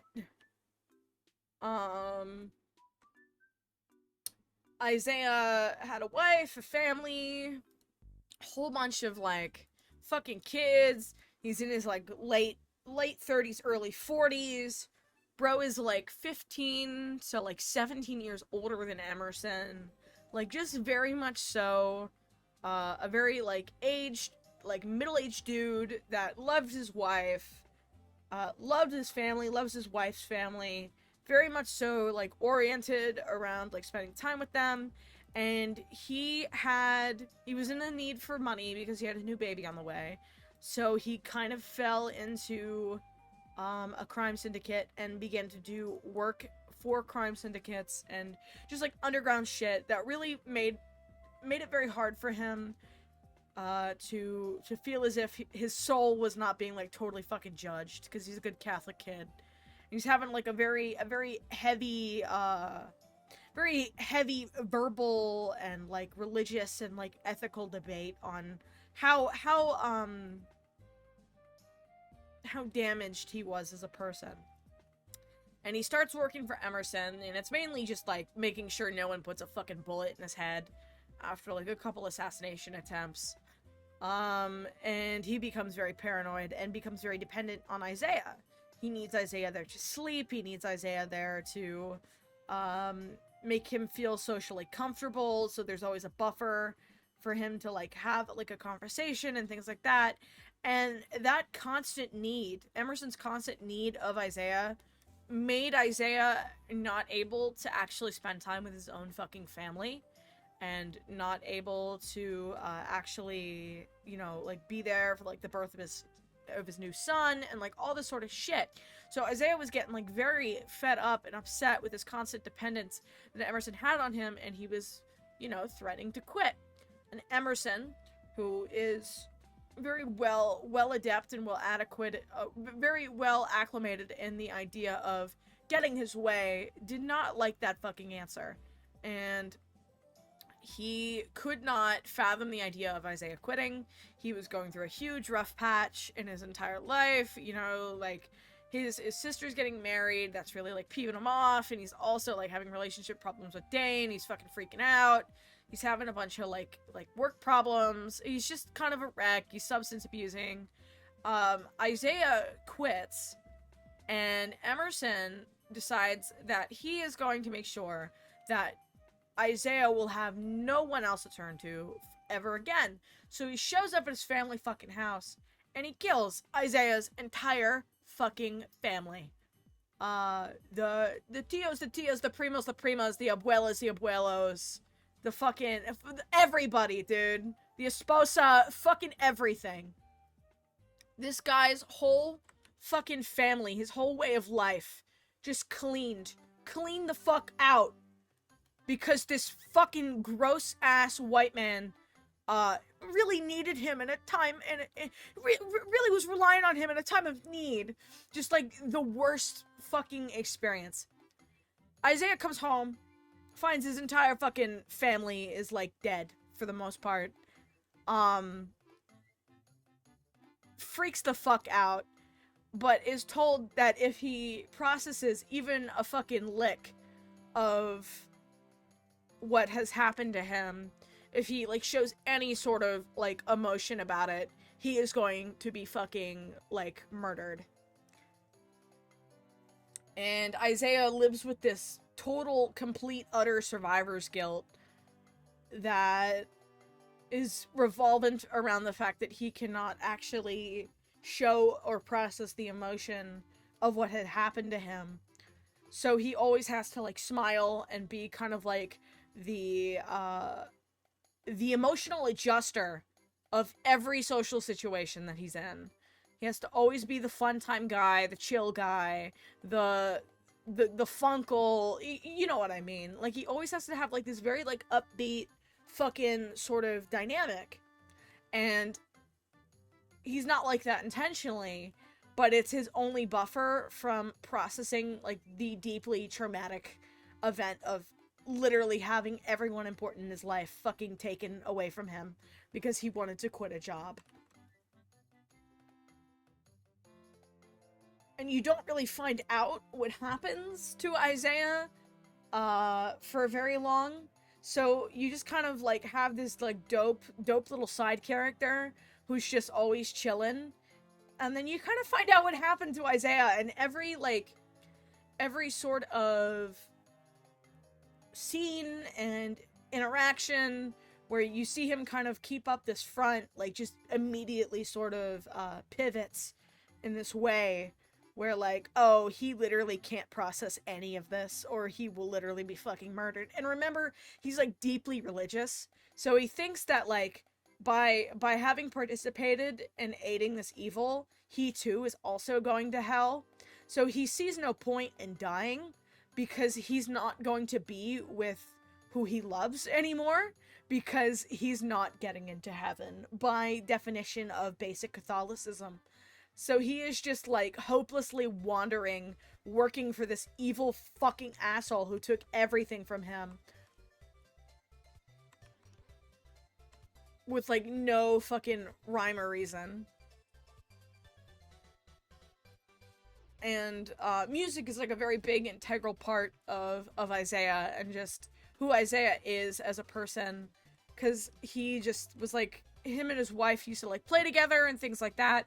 So every year, he gets permission from the boss man to, go see her at their mass grave. Because he was, accused of the crime. Because he was the only one not found dead. So every year, he goes and he visits his family. And I have to draw some kids on the carpet. Or, not on the carpet. Fuck, does that look like a carpet? I have to draw some kids on the grass here, and it's very sad. Isaiah is very sad. Press like. But he, like, serves as a, like, a foil. A foil of, like, what good family is and how it is important, as well as, like, he is somebody who suffered, like, huge loss of family, very similar to Emerson, but it, in turn is kind of the exact opposite of him.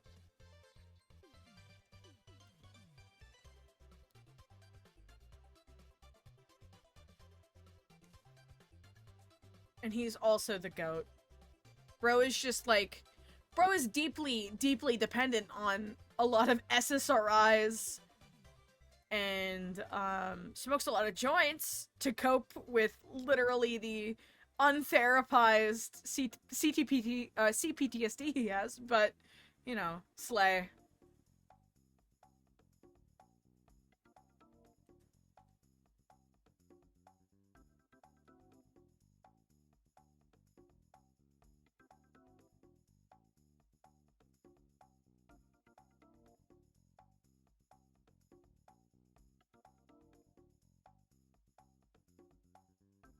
Bro is, like, survivor archetype.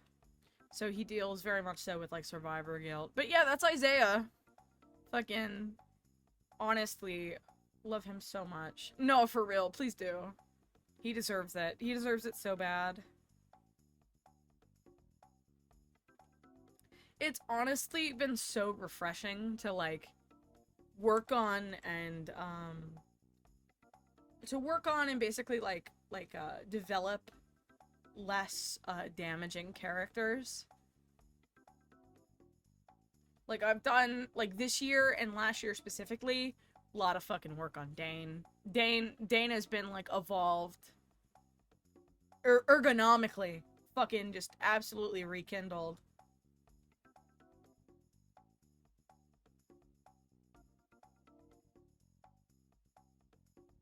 Oh, yeah. I meet a lot of people off there. That's weird.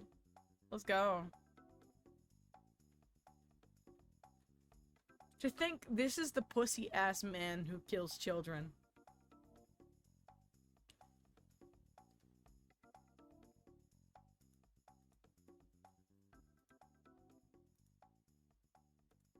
And it's, like, funny to point out, but that is the pussy-ass man that kills children.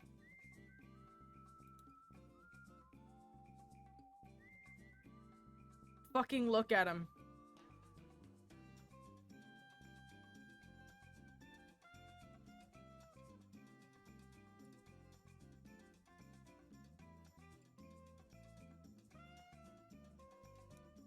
SMH. Also, chat, don't forget to fucking sub to the channel.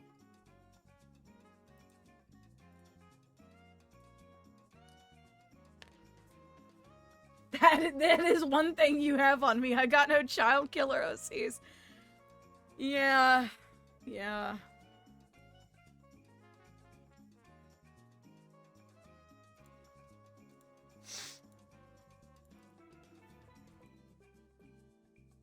I only got, like, one. I only got one. As a treat. A little snack.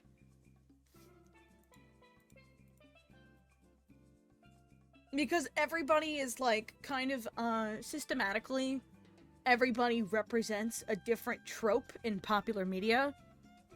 Like that is innately what the vibe is.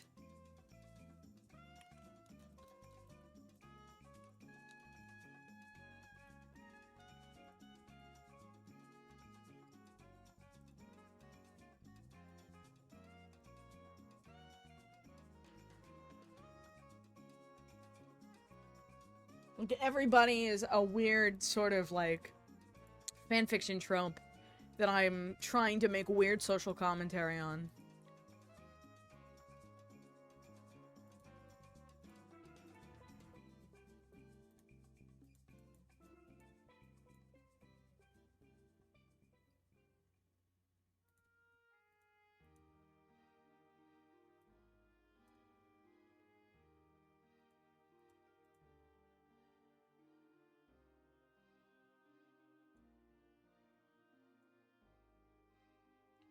Wait, what's the vibe here? Multiply.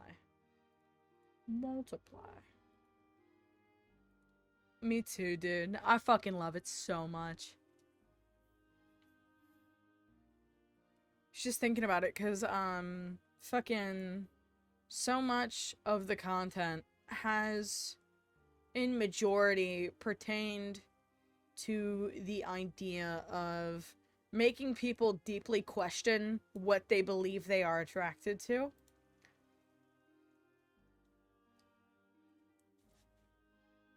Exactly. The idea of the entire story is to call into question the ethics of the reader. Like, it's a covert, it's a covert sort of vibe.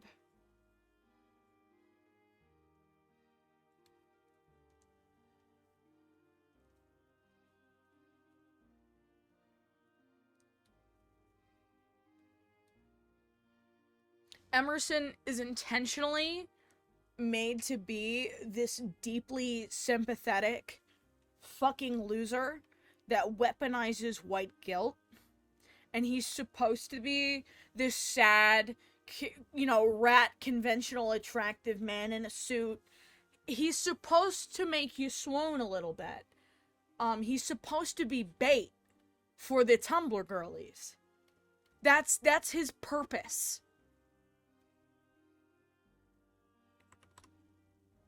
To call into question every fucking person who has ever come to fetishize that sort of behavior as normal. The I can fix him people.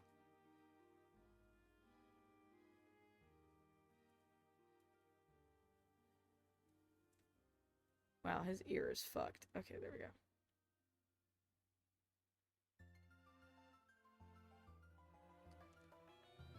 Yeah. Yeah. He's a child killer, PB. I'm sorry.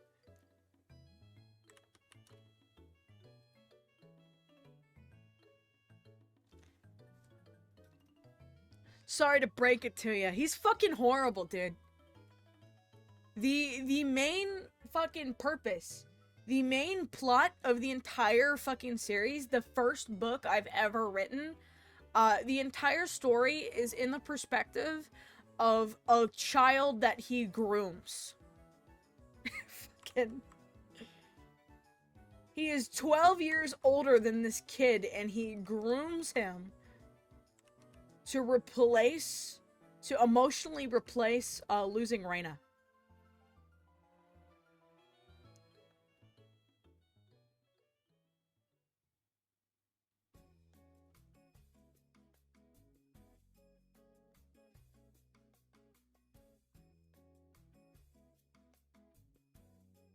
And it's because it's from the perspective of Gale, who's the kid. Basically, you kind of are sitting there like shaking your book.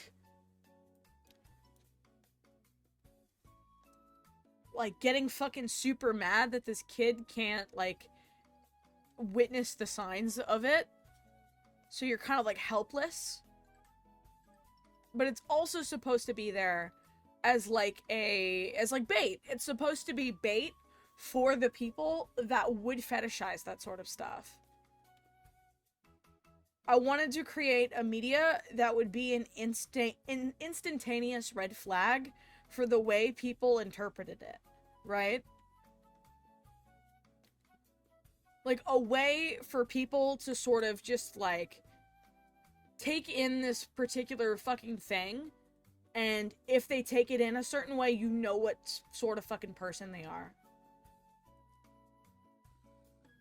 And whether or not they're, like, a normal fucking person, or a traumatized, like, fetishizing wreck.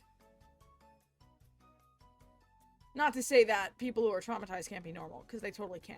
But, you know, there's a way to absorb controversial literature, and then there's a way to absorb controversial literature. And some of that shit flies over people's fucking heads. Like, take a look at, like, American Psycho, for fuck's sake.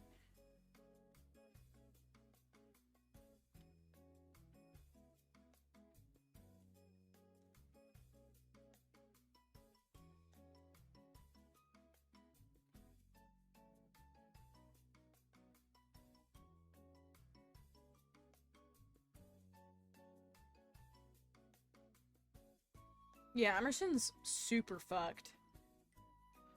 But he's purposely, like, given this tragic backstory and, like, this sense of, like, purpose and longing intentionally as a way to purposefully create sympathy to completely, like, blindside you to that sympathy. So, like, in a way, it's creating this idea that the sympathy is no longer an excuse for the person.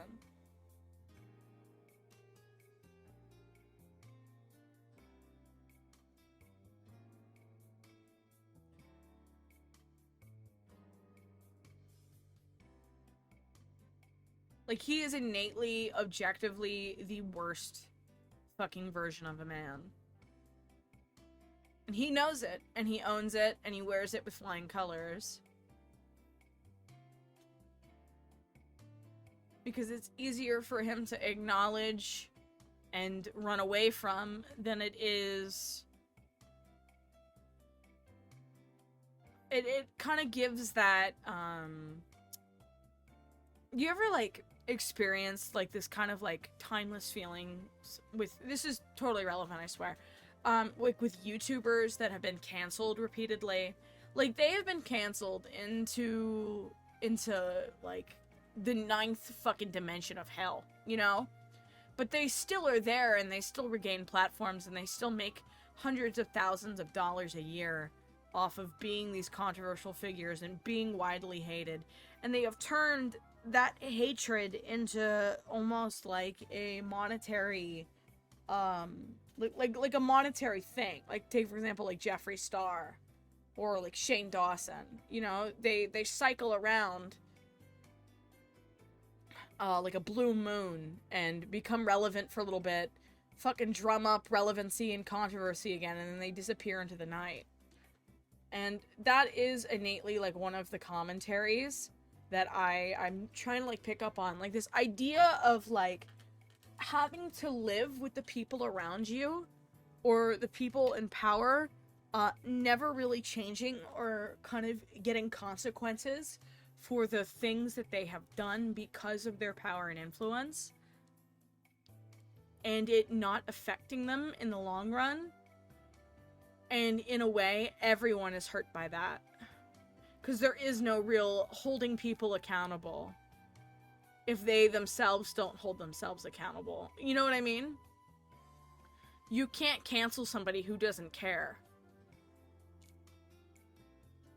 Which leaves kind of like this, it's like gaping sort of like legacy of like almost having like a dysfunctional family member that you just have to like kind of live with. It's like, babes, I know you don't like Aunt Peggy rambling about how much she hates the gays. However, she is family. Like, that's how I feel about Keemstar and Trisha Paytas. You know, like, they have just been around for so fucking long that there is, like, no getting rid of them. They're kind of like the boogeyman. they're so sort of like shoehorned into every piece of media in some way or some sort of relevancy. And that's another sort of like contingent narrative I'm trying to like poke at with my own writing. It's just like this idea of the longevity of evil, that like a story just doesn't end because a person gets comeuppance. It's this idea that the people that we face at the end of the day that do horrible shit, there is no like changing unless there's like that active motivation. And they're gonna be like that forever unless they do actively want to change.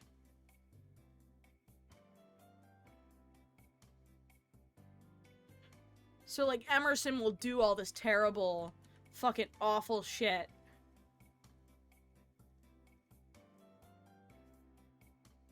and you're just kind of like supposed to deal with that until it's like there's no going back from it.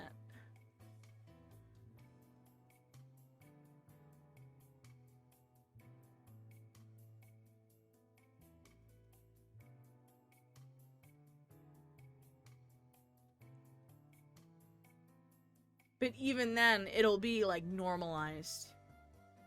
Like so fervently. Sorry, I'm like, it's art stream. You guys know what to expect with art stream. We sit here and ramble till the cows come home.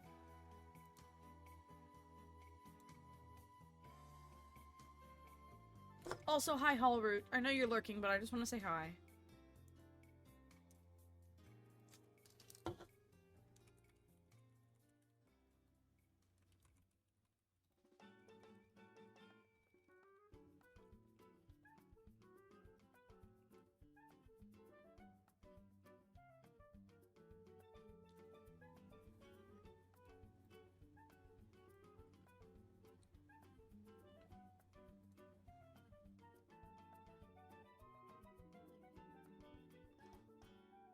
I love making meta commentary. I love meta commentary. I eat meta commentary for lunch, breakfast, and dinner, baby.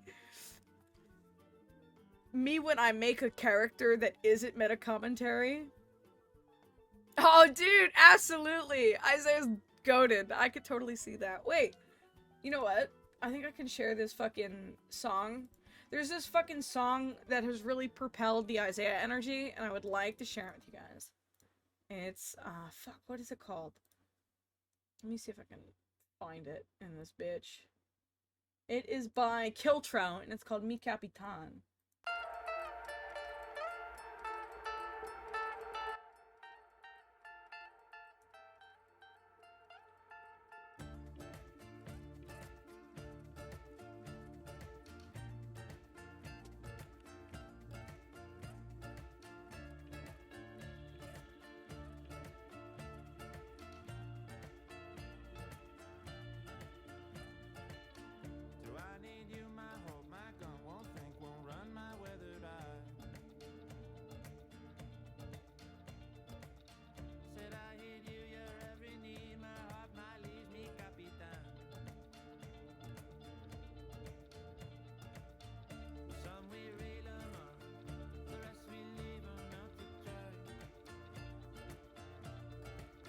Absolutely.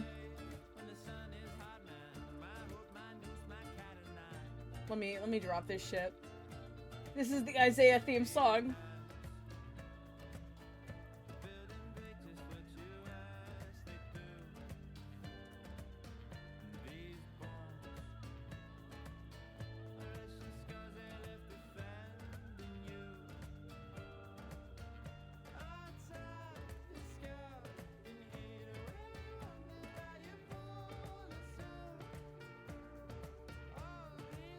This is Mi Capitan by Kiltro.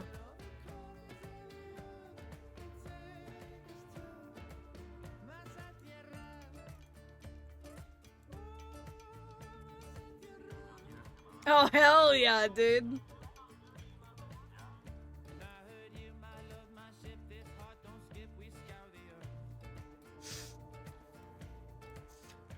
Shout out to Goated Song for Hispanic OCs everywhere. I believe the song is Chilean in origin. If I'm not mistaken.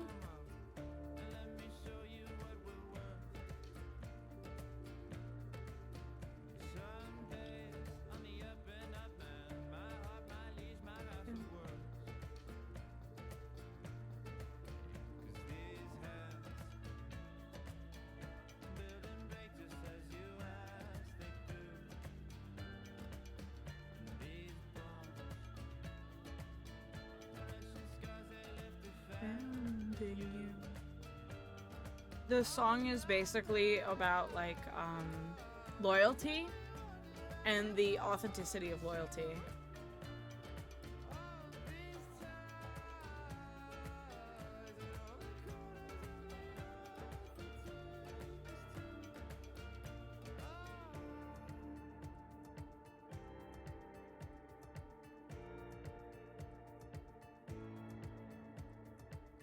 Because like homie here has given up his entire life to be loyal. He doesn't know anything else but the loyalty that he gives to Emerson.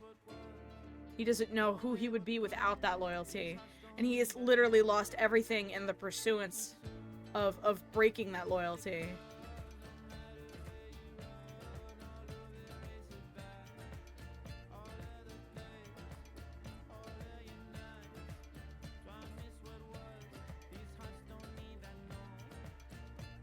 Also, I'm gonna say it, art that's propelled by music is the best art.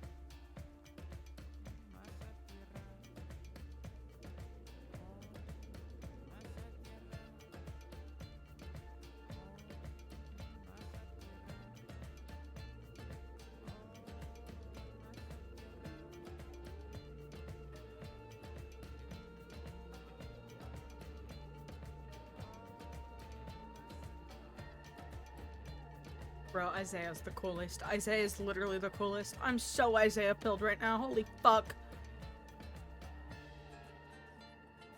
Dude, I can't believe it's taken me this fucking long to work on this character. I'm kind of mad at myself.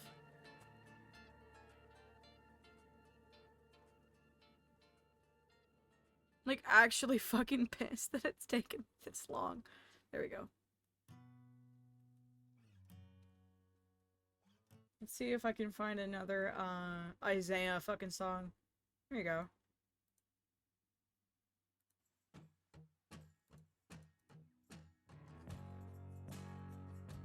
Here's the Isaiah playlist.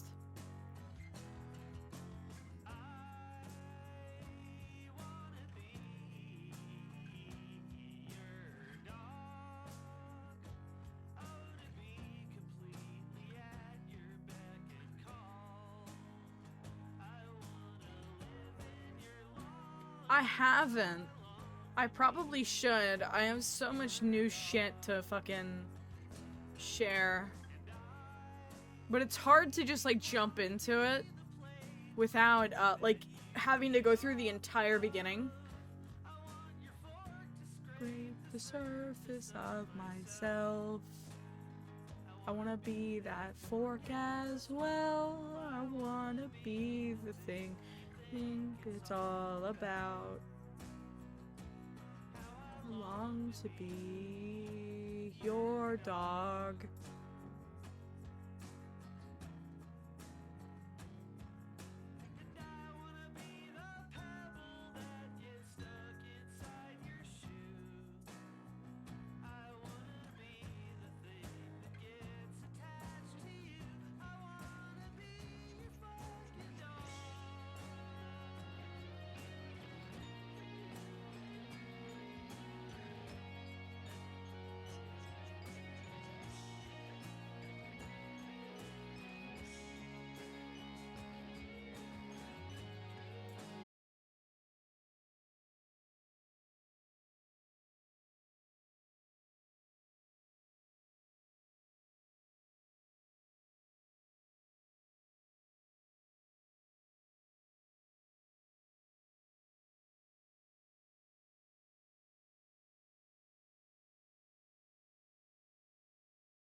Get it.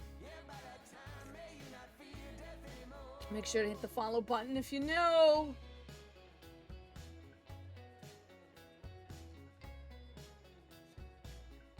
Great to have you.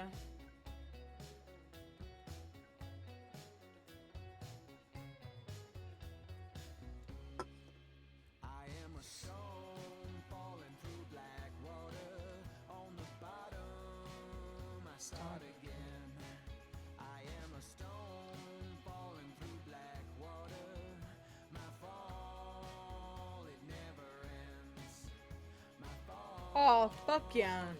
Nah, dude, this is the vibe. We're making art together, guys. Come take my hand. I do not wish you to understand. Someday you too will go to war. And by that time, may you not. Nuh-uh, don't say that. Don't say that. Come paint my face. Come take my hand. I do not wish you to understand. Don't do that. Don't say that. Don't say that. Apple, no.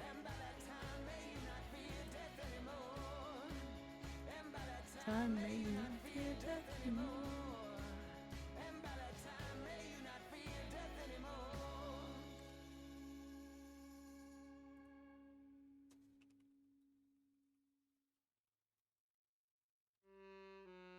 Apple, how could you do that to me? How could you do that to me, bro? Yeah, you got more trouble than you can handle, honey. The fuck you gonna do? How you gonna scrape on by? I do believe that Banned. Literally banned. situation. Leave town or go into hiding. Cause some people got brains, other people got talent, others just look good. You and me, we got none of those things, but listen up. What a position. The love of my life, smoking crack in the kitchen. Lovely long nails and a nasty half-breed. It's a living, she shrugs. It's a missile disguised as an ethic. It's a rabbit suffocating in a rabbit hole. It's Politics as usual.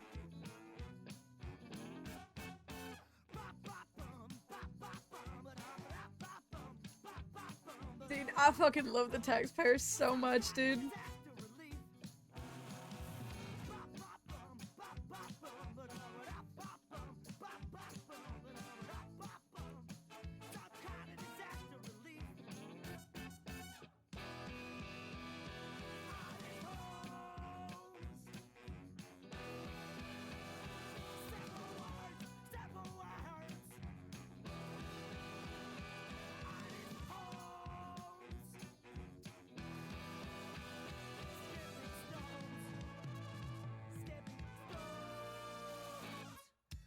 Tell that things are getting terribly real when the suckers in charge don't got a lot of appeal, and the only megaphone left working is attached to a steeple.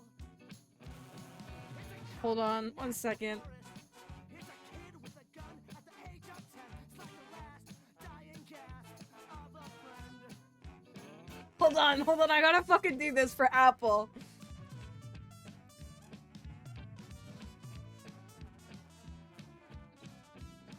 There you go. That's for you, Apple.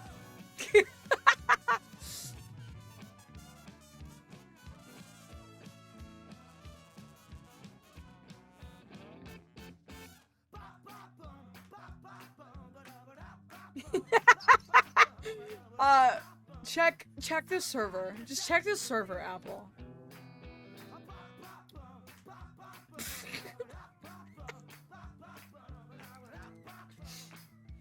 I figure we'd get it out of the way just for you. Like, it's just fucking so not worth it, you know? Just so not worth the fucking headache.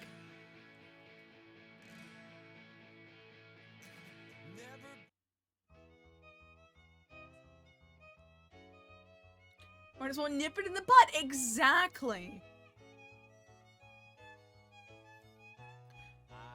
Built a little empire out of some crazy garbage called the blood of the exploited working class. Overcome their shyness, now they're calling me your highness, and the world screams, kiss me, son of God. I destroyed bond of friendship and respect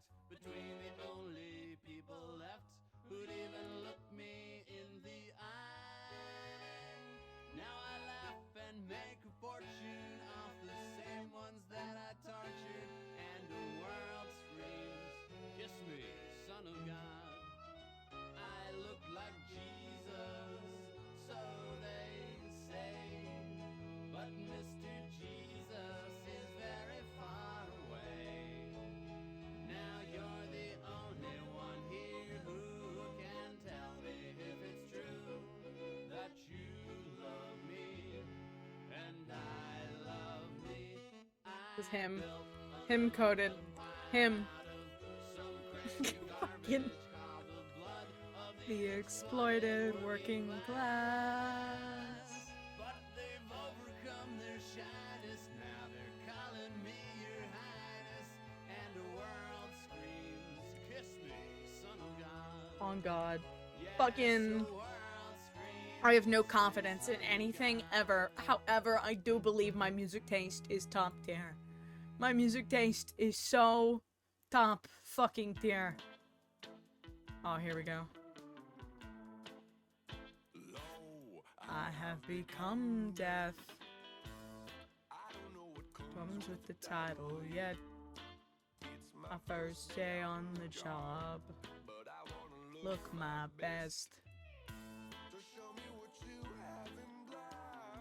Double extra long and back across the chest.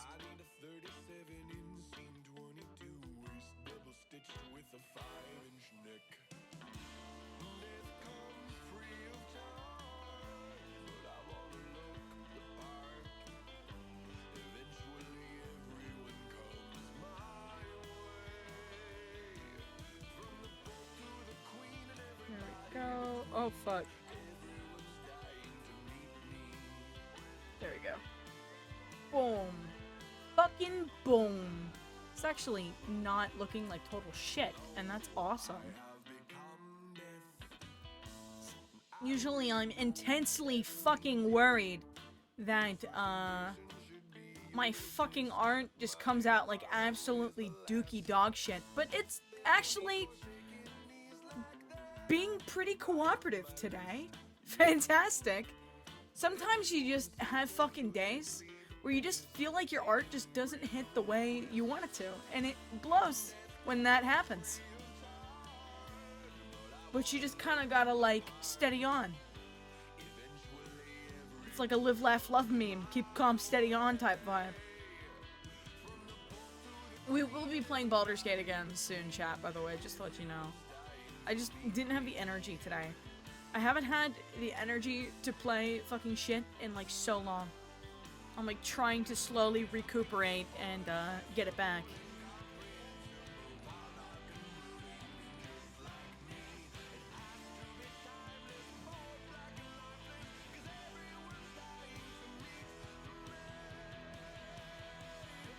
Yeah!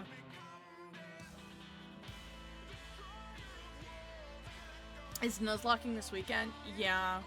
I have to design a team again.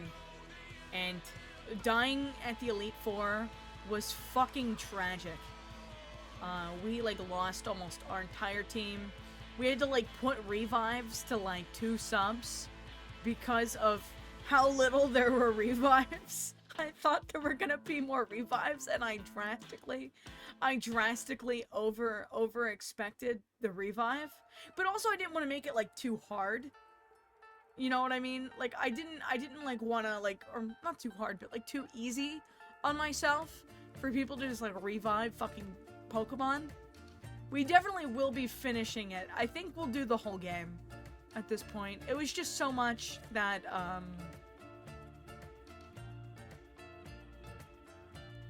it was so taxing to get back on the horse with that I kind of completely shut down slightly. But we'll be back on that bitch very soon. I'd like to do it when Matt has a day off, so we can actively, like, calculate what the Elite Four is gonna do. Because we took a test drive, and the Elite Four was pretty fucking hard.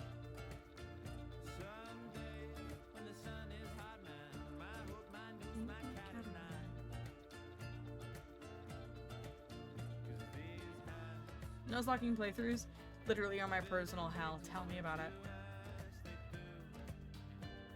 It's a lot of fun, though. We also have Pokemon DLC to look forward to, and Roblox stream relatively soon.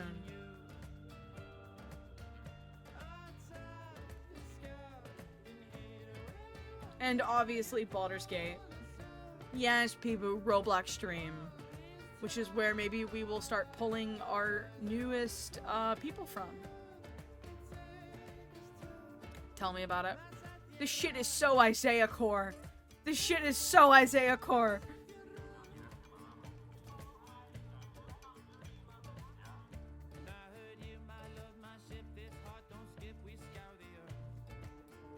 Hi, Ruby. Hi, Ruby. Rubathy.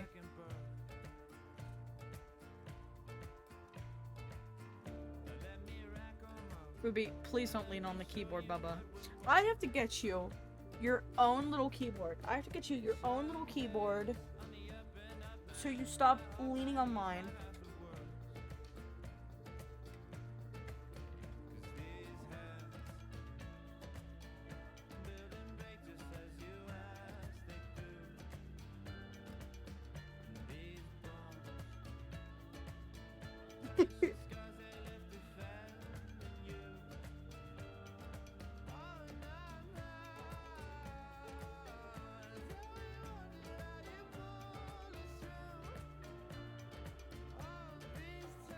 Hi, root beer. You lay there? You can lay there.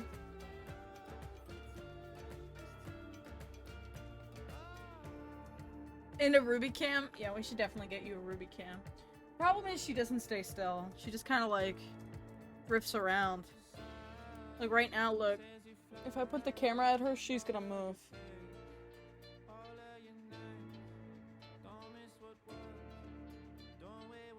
Yes, that was her, bro.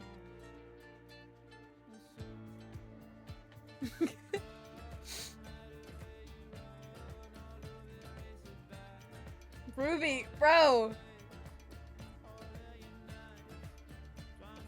Ruby, stop! Stop biting the camera, Ruby! Stop it! Stop! Stop! Ah!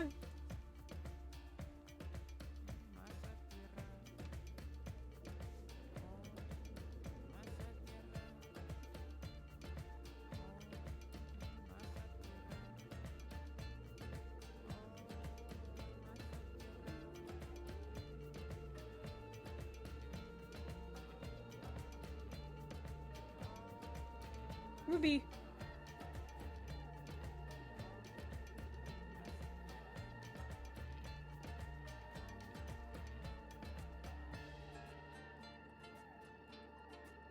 Are you gonna... No. Okay. Dude, look at my Rubathy. Look at my Rubathy. Stop it, bro. Stop it.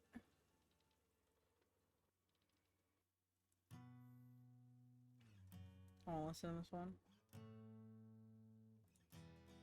Fucking transfer, dude. You can't listen to the Pixies. Okay, we're gonna listen to this, and then we're gonna listen to, Turn to the Light by Murder by Death, and we're gonna compare the melodies, because they're literally the same. Rubathy.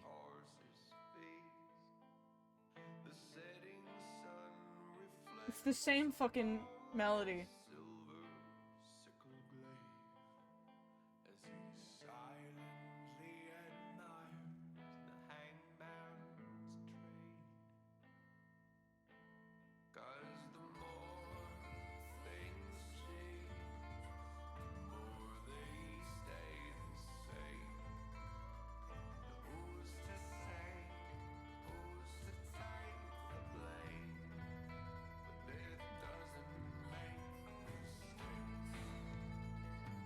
Listen to Ram Ranch? Nah, bro.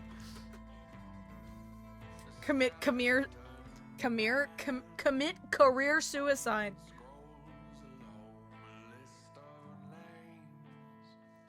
You're so silly, Ruby.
black snake and my donkey keep the predators at bay.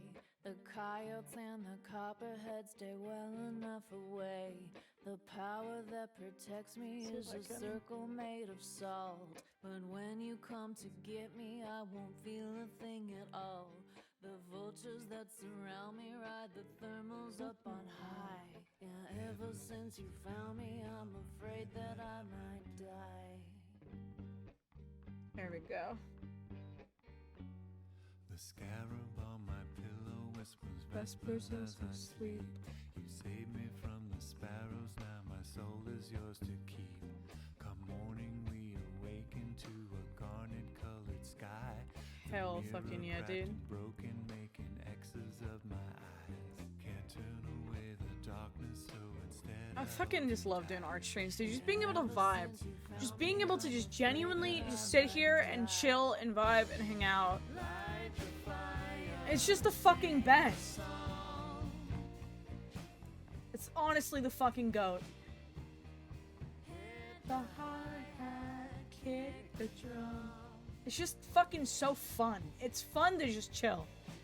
I feel like the constant chronic need to be on and performing and going and fucking screaming and drooling and crying. It's so fucking just like draining. It's genuinely a draining experience.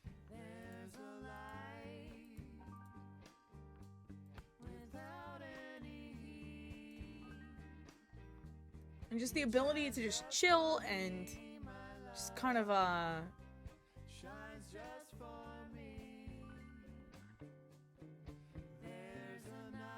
just having like a downtime is so great. And that's kind of what I miss, I think, the most about the subathon, was that I could have infinite downtime if I wanted to, because I had a chronic excuse. Are they playing Stairway to Heaven? No. What?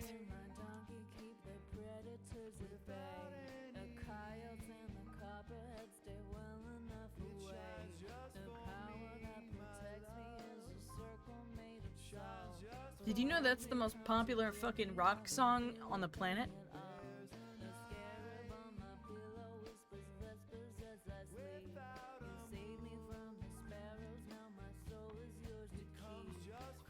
Hi, Pengu. Pengu, your leech sub is gone. What are you gonna do? You gonna start fucking begging again? Leech a new one, yeah. I like the mentality. Start e-begging. Start e-begging, dude. Please. Please give me no ads.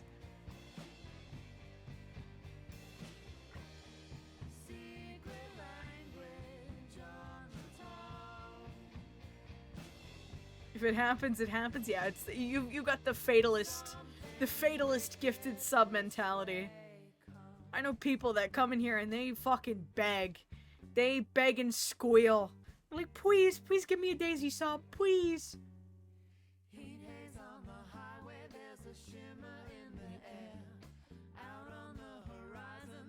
Oh, you're good. We'll be back doing it soon. We have to finish our Pokemon Nuzlocke. Oh, you're so good. 1 year gifted sub leech. Apple is the leech ever, dude. You have never paid for a sub in your fucking life. Literally like the e-kitten of the Demolition Daisy stream, dude.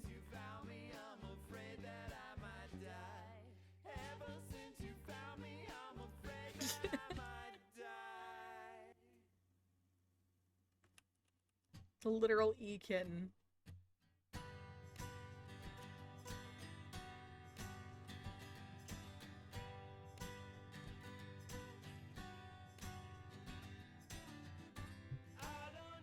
I called you what I called you, no remorse.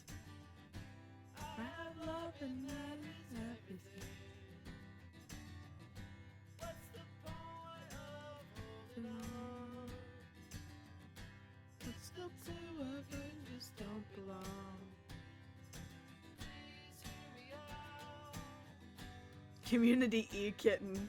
Yeah, you better get scum sucking Perky 19 there, buddy.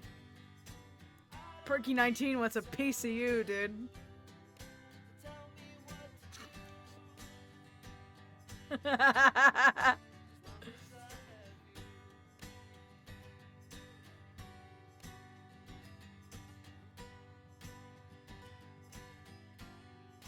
What Pokemon type are we?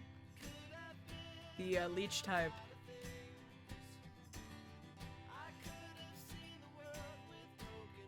That's okay though. I love my leechers.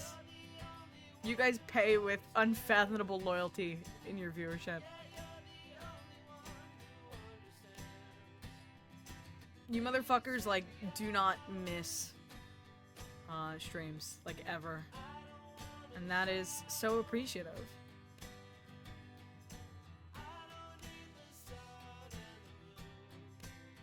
I would rather have active viewership than stable, like having active viewership makes a less income feel better.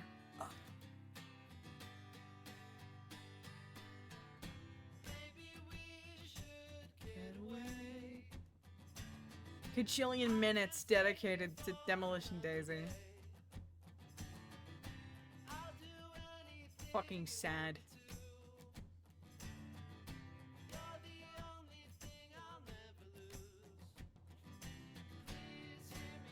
Let's get parasocial.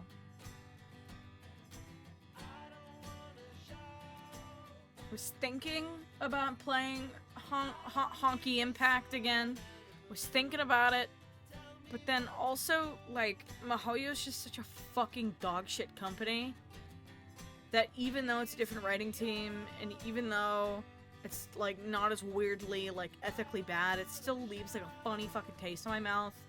Like I just swallowed, like, expired cum.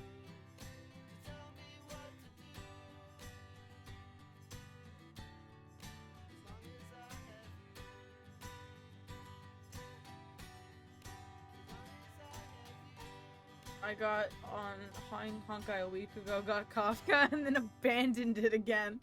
Yeah, dude. I played up through the whole Clara arc. Still, will they please give that bum-ass child some shoes? But, like, I played up through the whole Bellapog, like, Clara arc, and I liked that a lot. I thought it was really good. I was kind of level capped, so I couldn't continue the story yet, which sucked. I do think that the game is innately infinitely better than Genshin Impact. However, I don't believe that the ethics is any different, and therefore I feel immense hypocritical guilt if I was to sit there and fucking play it after being so critical on Genshin.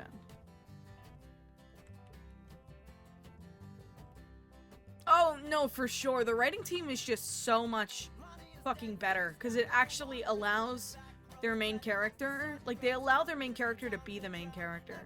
They're not, you know, a mute protagonist with a mouthpiece fucking foil Navi fucking knockoff that's insufferable to occupy.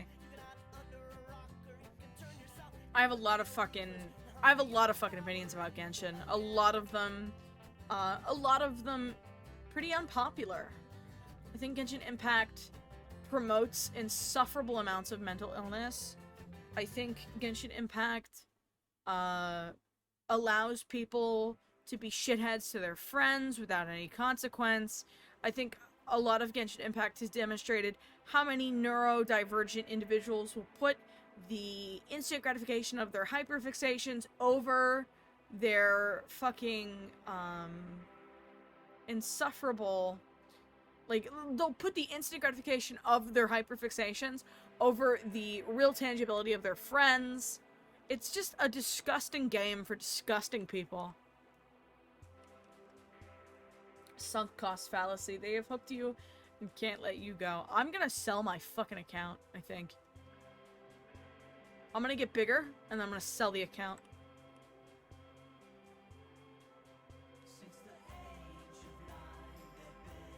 Deadass. Gonna sell it.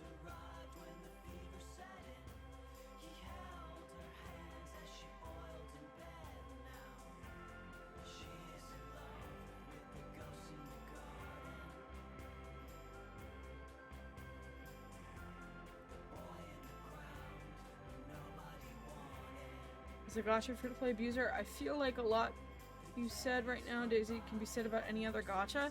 Yeah, but Genshin's the most prominent because of how relevant it is in the gaming. Like, out of all the gachas you can think of, fucking mainstream gacha players don't play anything but Genshin Impact or maybe Cookie Run Kingdom.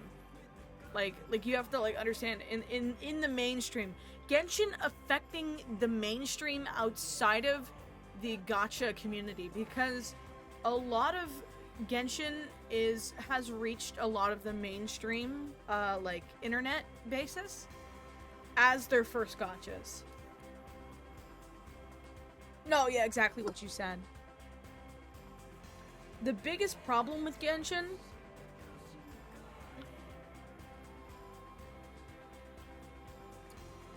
I think the biggest fucking problem with Genshin is that it's treating games as an investment before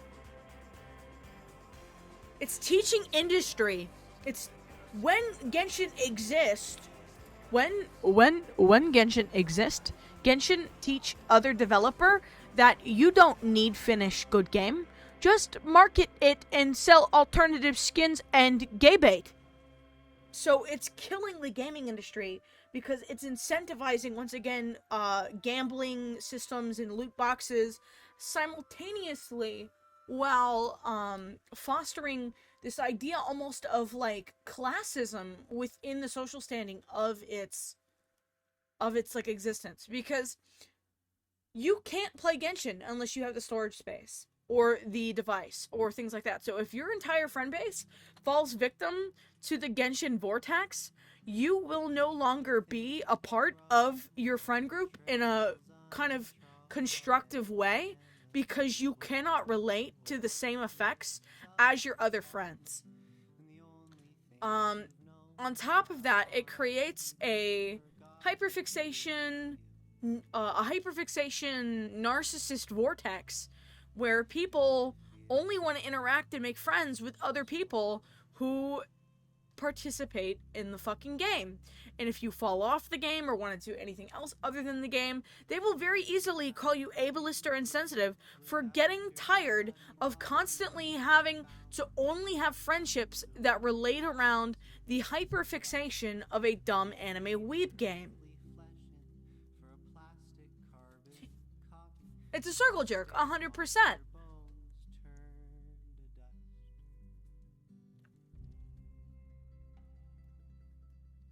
Genshin Impact is also, the writing has been incredibly fucking racist, incredibly lollybaiting, incredibly weirdly ambiguous to incentivize profit from all fucking walks of life, including the pedophilia community, including the lolicon fucking community, including fucking not fucking, like, absolute fucking fence riding to avoid controversy, which indirectly creates more controversy because the only thing they want more than the retention of relevancy in the gaming fucking circle is money from their child fans. Hi, Orion, thanks for the bits. Sorry, we're ranting about Genshin Impact and how much it's fucking disgusting and depraved. Also, I think it's really fucking weird that Genshin Impact can accurately depict coded areas of Eurocentric origin very well, and they can do their own cultural coded area justice, but when it came down to representing the entirety of the Middle East and Japan, they completely fumbled that. They completely fumbled that shit. They completely were fucking insensitive. They robbed the melanin of the Middle Eastern area and the African area. They whitewashed literal fucking characters based on black and Muslim fucking, what's it called? Philosophists and queens. For example, Candace, who is really Kendake from the I believe she's like Nigerian, was made completely fucking tanned. Fucking Al-Haytham is a literal Muslim philosopher and inventor who was fucking literally created the camera. Bro created photography, and he was whitewashed into an anime twink. So now when you Google Al Haytham, all of these fucking images of fucking Al Haytham, the fucking Genshin character with the white fucking hair and white skin, come up instead of the actual fucking guy who made the camera. Nobody lives here anymore. So leafy things poke at your ankles as you pass, and the sprouting saplings But all of the white, gay, ADHD fucking losers to leave a trail. are like, I can't quit it. I can't quit it. There's too much investment. There's too much time. I can't quit.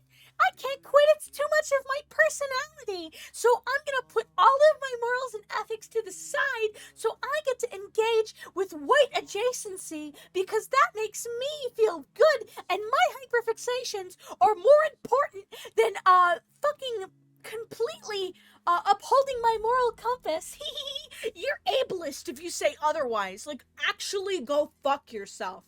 You cannot pretend to be a decent performative. If you're gonna be performative, at least hold strong and steadfast to your fucking morals. You know?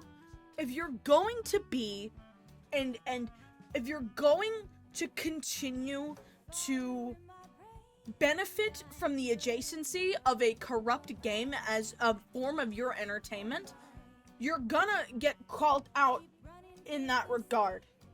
I'm sorry. I'm fucking sorry. If that makes you feel guilty, it should. It should make you feel guilty. You should be experiencing active white guilt for prioritizing your entertainment as if it is a necessity to your existence.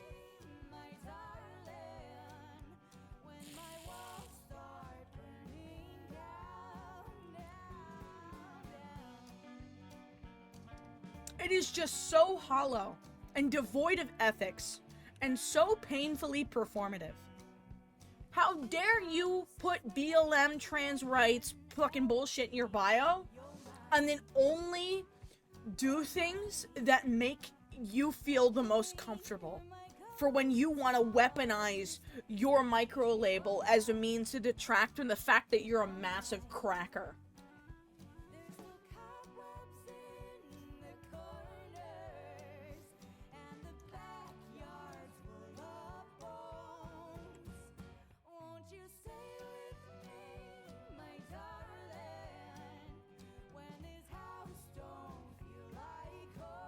But that's really it. That's really fucking it. The amount of people that I have retroactively cut out from my life because of their Genshin Impact problem, astounding.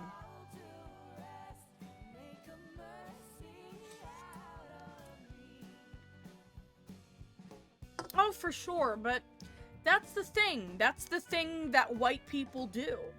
As a white person, white people love to benefit from the corrupt establishment while simultaneously pretending to be genuine advocates, not because they believe that they are, but because it makes them feel better and less guilty about their own decisions in their ethical problems, because they are very conscious. White people in general are the individuals who created the idea of class consciousness, right? So of course they are hyper vigilant to what is and is not benefiting said class consciousness. It comes with the fucking predetermined fucking idea of what whiteness is. Your whiteness is a shield from prejudice. And therefore so many people try to detach from their whiteness because it makes them uncomfortable to be faced with a reality that not everyone is completely enshrouded with that shield.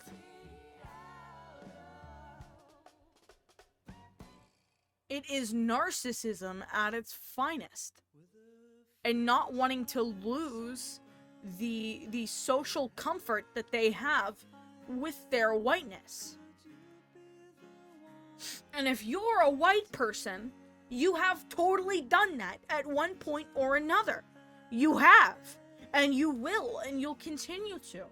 But the best thing you can do as somebody who wants to be less performative, who wants to be a genuine advocate, is to clock yourself and grow from those things. It's the same with anybody. A man is always gonna be a little bit sexist. Just a little bit, you know? And that's every man. Trans men, gay men, white men, black men, brown men. It doesn't fucking matter, right? Every man will have the male privilege.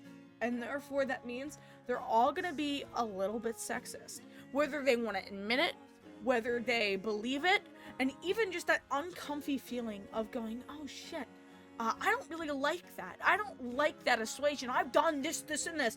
That reaction in people's brains is that sexism defending itself.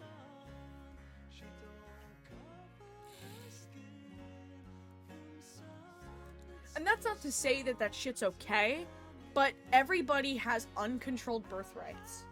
And the important part of learning how to unlearn the bigotry that we all have been instilled in us since birth is to acknowledge and adapt from those birthrights.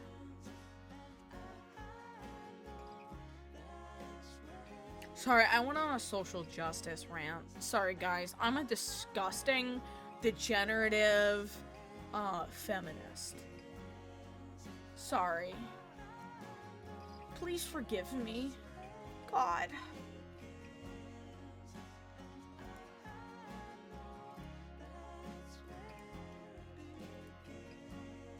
It feels good when I make a fucking rant on politics and human rights and people unfollow. That shit is awesome.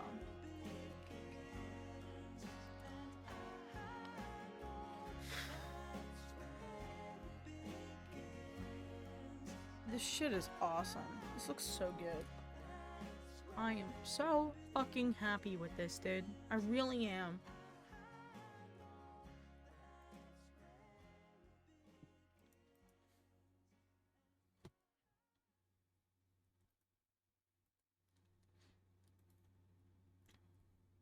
Hi, Ruby. Hi, root beer. Hi, root beer.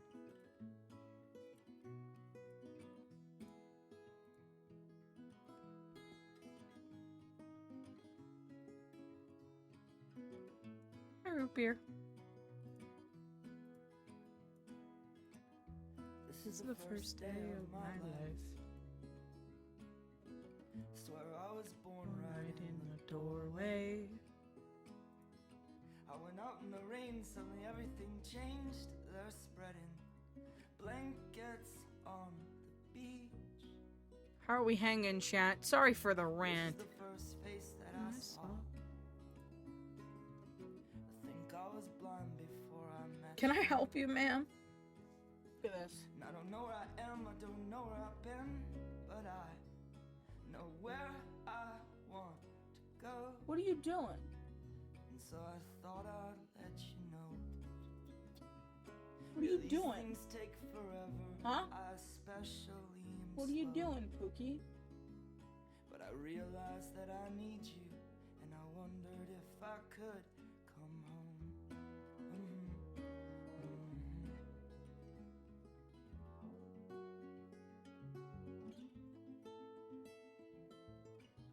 Remember the time you drove all night? I don't think I can work like this, Rubes. I'm sorry. And I thought it was strange, you said everything changed. You felt as if Okay, there you go. you just woke up. Yeah, dude, fucking Genshin Impact makes me so fucking feral. Just because I have known some of the worst fucking human beings ever use Genshin Impact as a contingency of their friendship. So if you wanna be with me, these things there's no telling, we just have to wait and see. But I'd rather be working for a paycheck than waiting to win the lottery. Besides, maybe this time it's different. I mean, I really think you like me.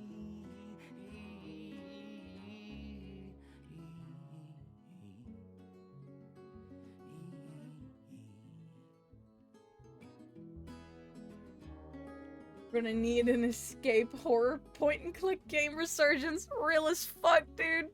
I miss when Baldi's Basics was, like, the fucking coolest shit. I feel like my theory with a lot of the...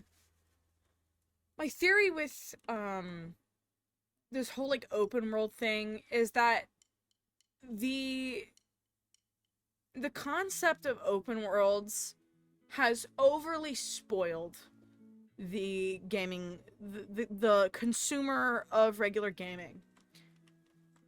Everything has to be an open world now. Everything has to be expansive, and everything has to have this deep intrinsic lore, and everything needs to just be, like, so deep and immersive that there's, like, really there's no way to go back in that regard. You know what I mean?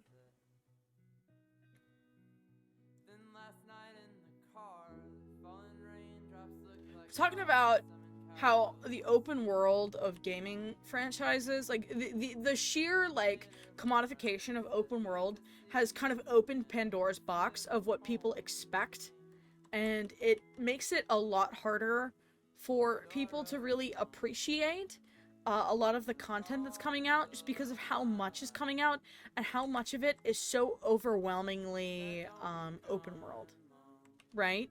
So, like, it's almost like if it is an open world and doesn't come packed full of lore, or doesn't come packed full of microtransactions, or constant updates and things like that, there's such a prioritization of pushing out half-finished games to sell back as microtransactions and DLC packs, instead of just making a quality fucking game, releasing it once, and then disappearing into the night. It really is. It really fucking is. And that's what, like, Zelda did, I feel, so perfectly. There was such, like, little need to farm if you wanted to. And I genuinely believe that's why Breath of the Wild and shit was, like, such just peak open world. And it should have really, like, stopped there.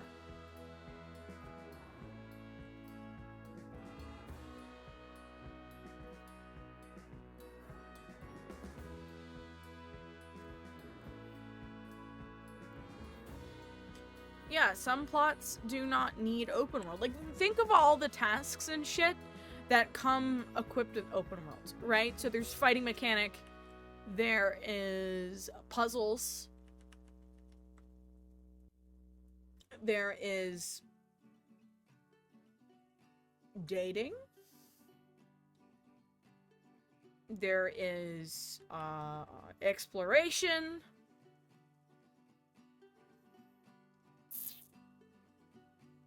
Not much else. Hey, what's up, Boof Machine? Good to see ya. Hey, Tula, what's up? Hi, guys. I love me a good fucking turn-based RPG, and I get, like, laughed and scoffed at by, like, fucking Bloodborne people. I think this, like, addiction to real-time reaction fucking content has, like, rotted the fucking brains of, like, so many people. It's fucking true. It's that whole dopamine problem. How we're all slowly giving each other ADHD. Thank you. We are slowly working on it. Baldur's is really good. It's really fucking good. Fire Emblem is goated. I agree. Next subathon, we'll be playing more Fire Emblem. I hope everybody knows. That was the, like, chef's kiss. I love doing long-form content during that subathon.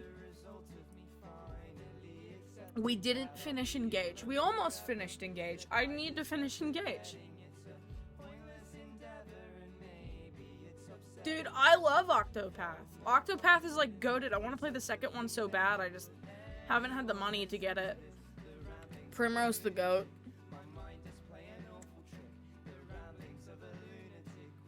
I'm going Black Eagles next time. Awakening. I played fucking Awakening last subathon. So good. It's just so good.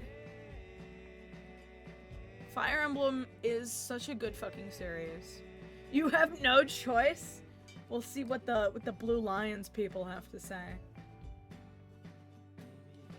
Fucking I'll get raided by Joe Zija again. I still won't be playing fucking Golden Deer.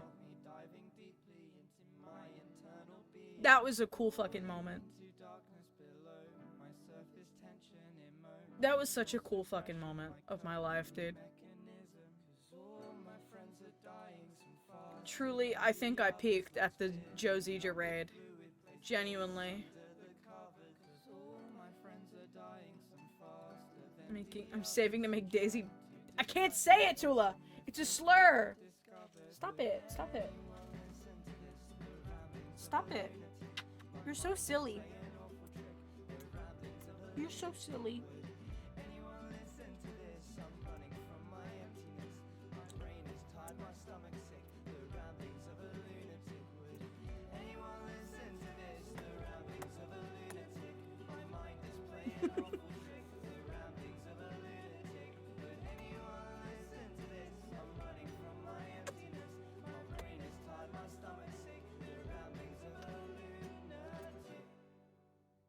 Look at my silly little guy. Look at my silly little guy.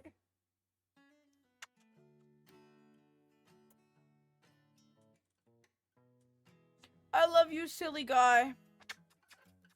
Mwah. Mwah.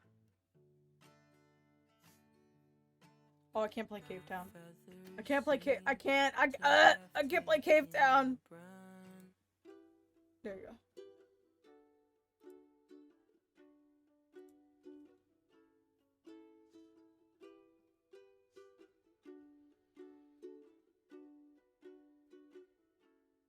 You know what I want to talk about? Can we talk about the like sort of revival of attacking 2020 specific alternative kids?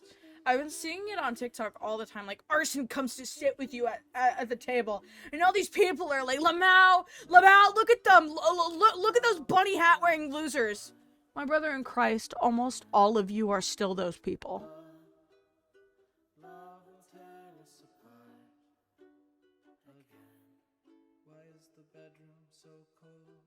You just adapted. Is my timing that flawed? Have our feelings run dry? Yet there's still this. Those are the same people who think queerness is an inherent personality trait. They're the same people who have been fighting randos on the internet for what transness has meant since its fucking inception.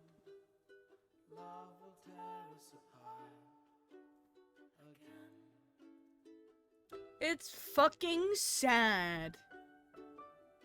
It's sad that they think that there's a meta-commentary against the reality that they're living. Because they are those people. They're just trying to detach themselves from what that person is. You know what I mean? Hey, what's up, Aquatic? Long time no see. How dare you? I'm seen without the haircut and pasty skin. But Lane, you don't understand.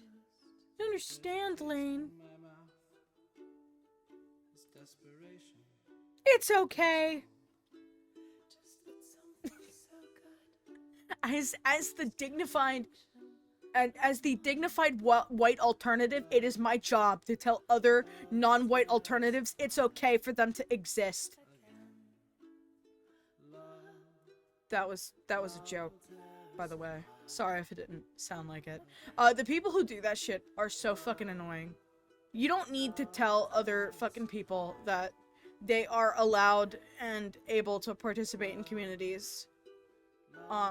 You're just doing that to make yourself feel better, and I need you to shut the fuck up. What's up? Oh yeah, for sure, Aquatic. It's been fucking forever. How are you, broski? Are you who I think you are? I think so. Good to fucking see you, dude. You must be pretty desperate if you've come out looking for me. You regret how we parted, that is well understood. Now please leave me to sip on my wine and to wander the woods. Didn't I go where you sent me? Didn't I meet your demands? It's always good to see people. There's actually like a bunch of old fucking people here. Or they just popped in. Like Oof Machine? I haven't fucking seen Oof Machine since like last fucking year, dude. Holy fuck.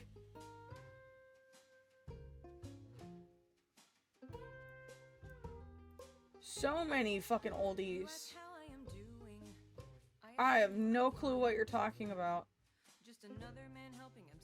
Also, I just want to say, can we all give a round of applause for the return of the king, Orion. I love you. Welcome back. It's so good to see you.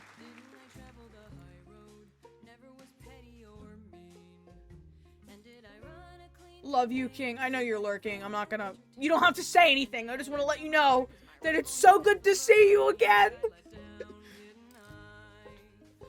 When I tell you all the homies and I did like a collective... Moss! 30 months! You fucking animal! 30 months pause. You animal! Greater than.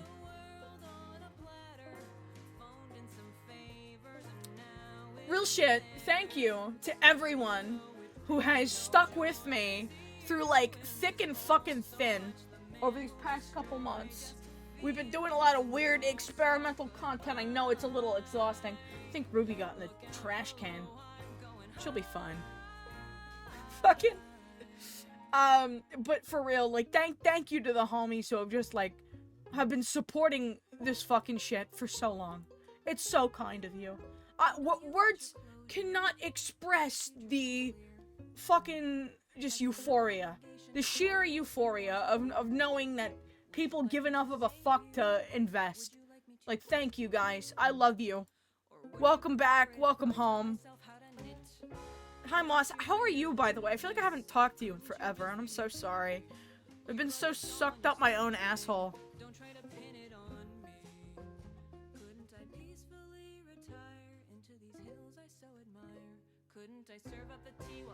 You're alive and well! We love to fucking hear it. I was hoping you streamed today. Well, there you go, Pookie Bear. Wasn't I right at the center of all that this country could be? Wasn't I right? Wasn't I? Actually, this is fucking going so hard. Okay, so we have, like, this one. We have this one. We got this. And we got this one. Which is, like, the least done. But we are chilling.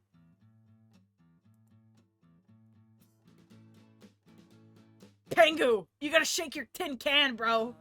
You gotta shake your tin can like a fucking homeless man. Pengu's sub ran out. He's such a loser.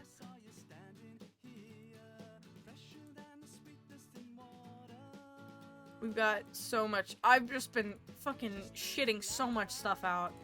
It's ridiculous. Now you're good. Gotta put some fucking clothes on, bro. It still baffles me, Apple, that you have not paid a single dollar for subs, and yet somehow you have a fucking 12-month worm badge. It's just so fucking funny, dude. It's so fucking funny.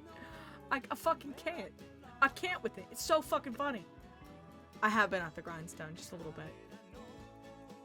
Just a smidge.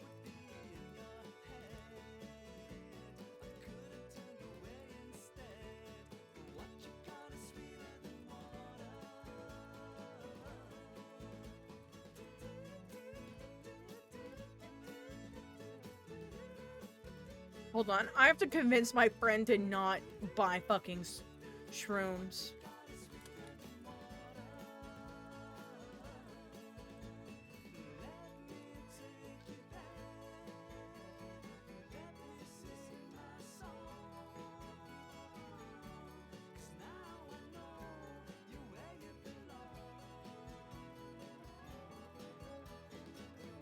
Dude, but you have to fucking help me. This man is gonna buy psychedelic shrooms bars, and he's gonna fucking shit his pants. You have to tell him. You have to tell him he can't do this. He can't fucking buy the shroom spores. He is so mentally ill, he cannot do this.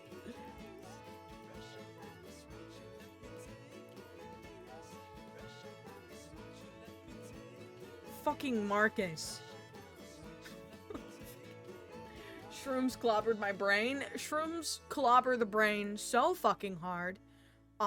Just like a word of fucking warning to the homies. Do not buy shrooms if you are mentally in shambles. Please don't. Please don't do that. Please don't buy shrooms if you're mentally in shambles. They will not make you better. The microdosing isn't... You're not gonna be microdosing. Some fucking shady little guy is gonna roll up in his van and be like, hey, oh, you want some shrooms? And you're gonna eat a shroom, and you're gonna fucking go into the hell dimension and fucking shapeshift your asshole and come back absolutely mentally fractured as a person. Don't fucking do it. Just don't.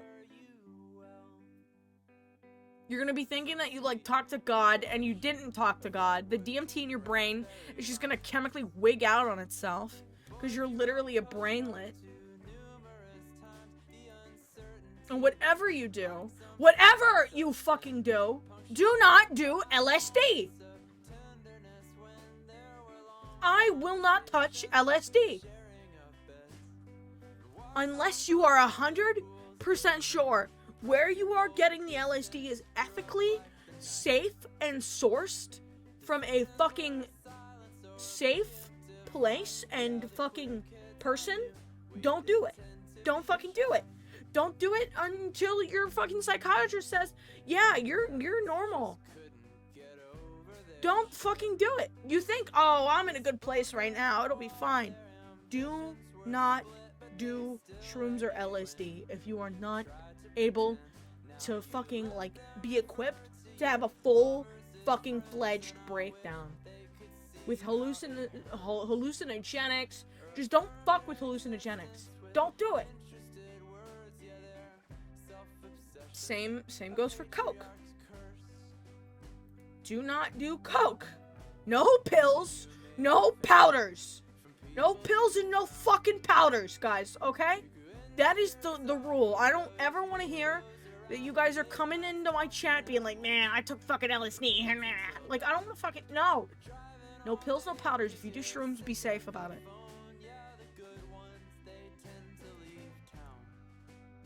Also, if you have a highly addictive... If you have highly addictive tendencies, don't smoke weed. Don't fucking smoke weed.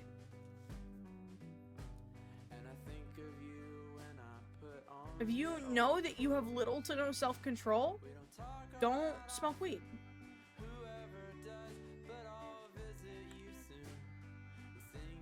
The peer pressure is not fucking worth your mental health.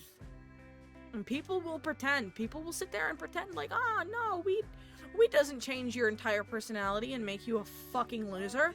It does. They'll pretend like it doesn't, but it does.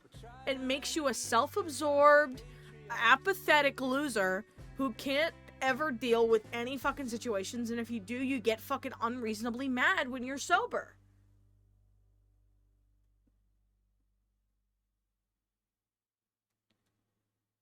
If you're a stoner and you're in denial about this, how's that tea break going? How did that tea break go? Did you want to kill yourself when you got off weed? Because if you did, that's addiction, baby. And it's the absolute best feeling you can feel. Well, everything is colorful, it's vivid now, it's wonderful, and all because I know it isn't real. I'm not saying you can't partake in shit, but you have to be careful about the way that things can affect your body. And the moment you get dependent on something entering your body, you become hopeless. And it's gonna take a really long time to undo. You shouldn't be dependent on anything but yourself and your own fucking self-control.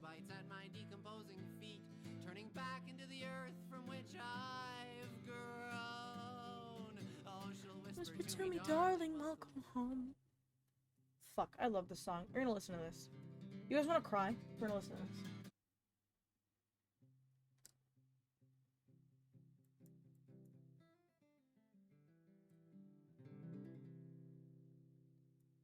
You only get to realize that you're alive once, and it's the absolute best feeling you can feel.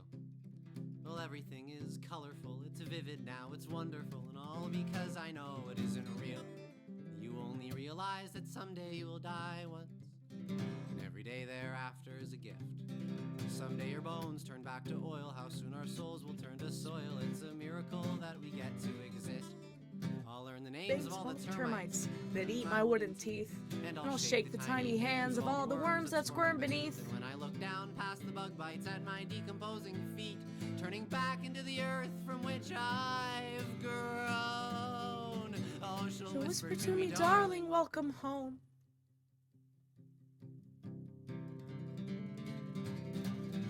You only realize that someday you'll die once, and your memories will wash off with the rain.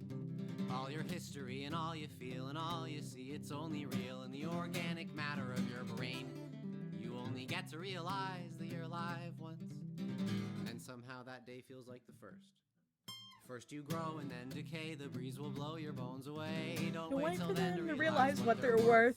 I'll befriend the fuzzy fungus blooming from my jacket pocket, and I'll violet the maggots squirming round in my eye sockets. They're my brothers and sisters. There's no way to stop it. The expanding sun approaches till we're burned. She'll whisper, tell me, darling, everything you've learned.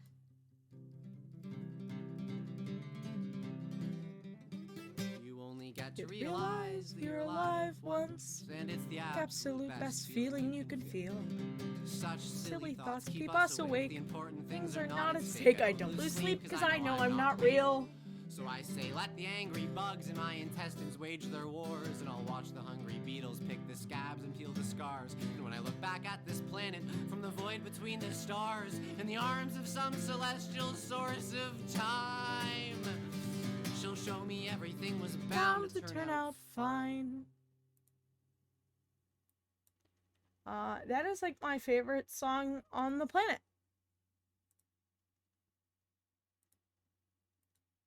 It is called The Absolute Best Feeling by Joshua Bond. And there is just something... Oh, fuck. Sorry. There's just something so, like, comforting about it. Because I feel like as 21st century humans, we get, like, so caught up in what is so not important.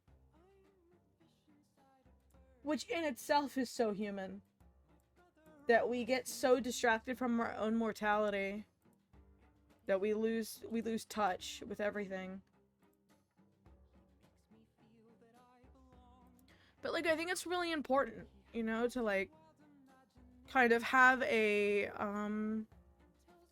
sense of what your life really means. And while it means nothing to the prospect of the universe, it means everything to the individual. And to waste it on such frivolous, mindless shit. It's sad. It's sad to see people waste their lives worrying about things that they have no control over. Marcus! You will not buy shrooms!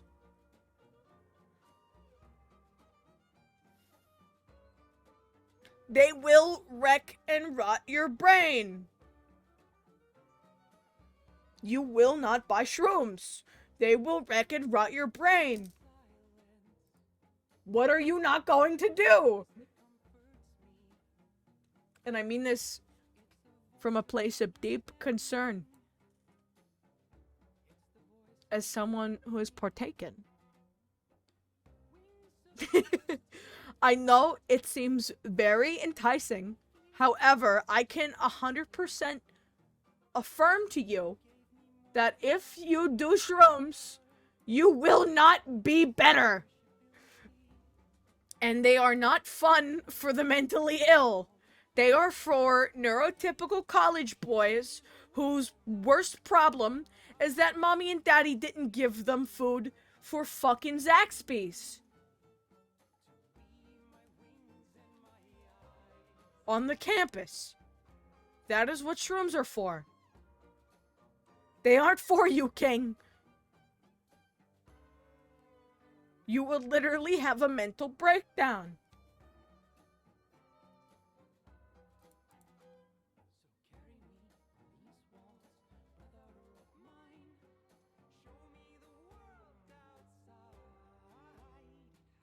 White men need them to learn what empathy is. You have too much of that.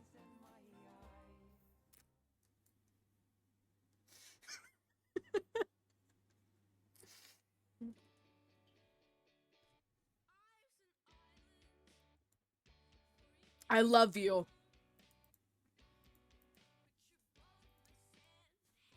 That is why I publicly humiliate you about shrooms.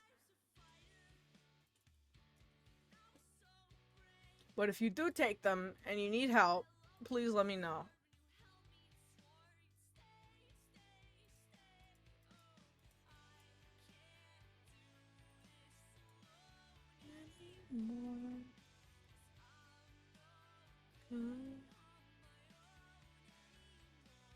Also, hi chat. I love you. Thanks for hanging out with me. This is Artstream. Artstream is where I drink an energy drink and rant about why I hate God and the concept of God and all the frivolous things surrounding the concept of God.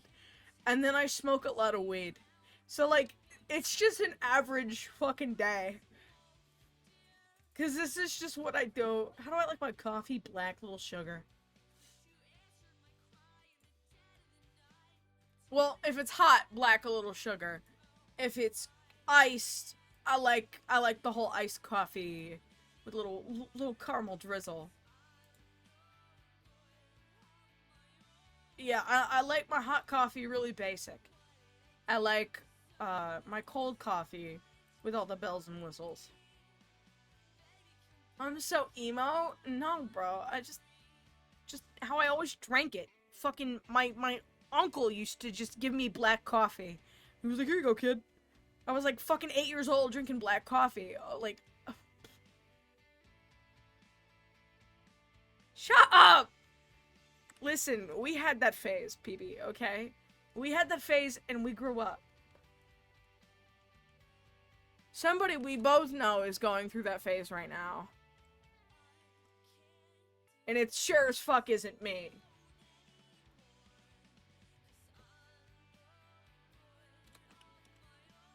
I'm not like other girls. I scratch my vagoober when it itches.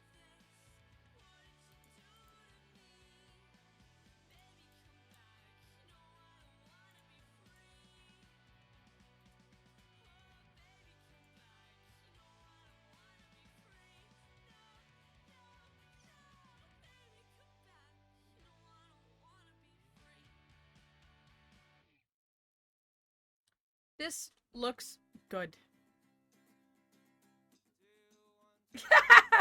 Shut the fuck up, PB.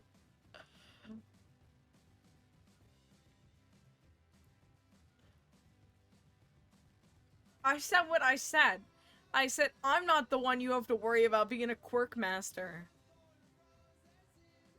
We both know somebody who's definitely a lot more quirked up than I am. Sure as fuck ain't me going through the I'm not like other girls phase. All I'm saying is, God bless, dude. When that ego death happens, it's going to be astounding.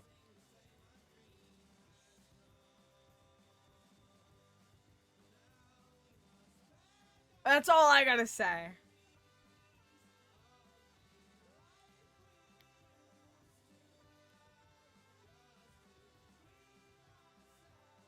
Like, it's not you or me or anybody else's job to humble them. However, the world will.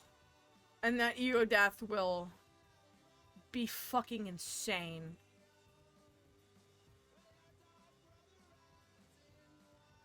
So good luck!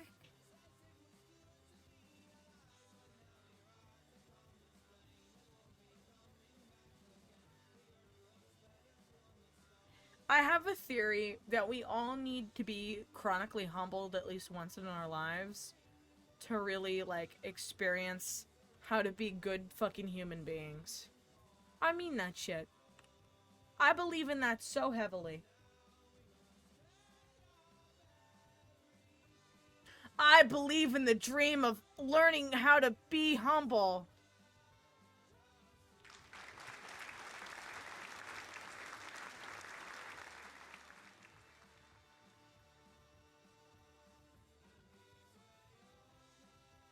And a lot of the Karen culture that happens in our modern day society comes from the entitlement of women who believed that they were above the exception forever.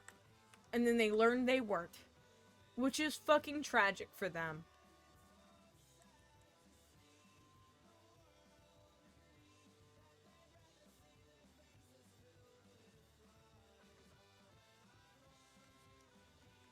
I have yet to receive my chronic humbling, but I'm excited for it. That's the attitude, baby.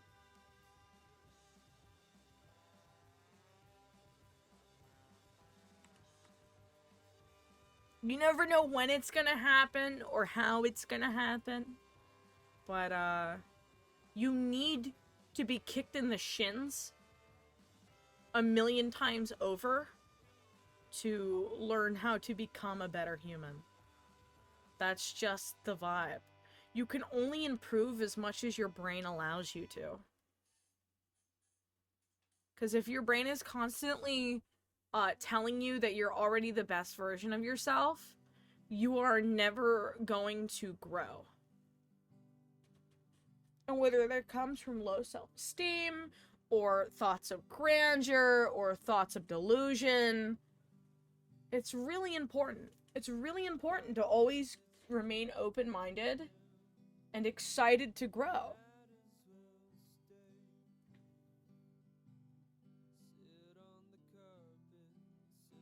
Man, when, like, I had my first fucking, like, ego death, dude, it was exciting. It was scary at first, but it was also very exciting.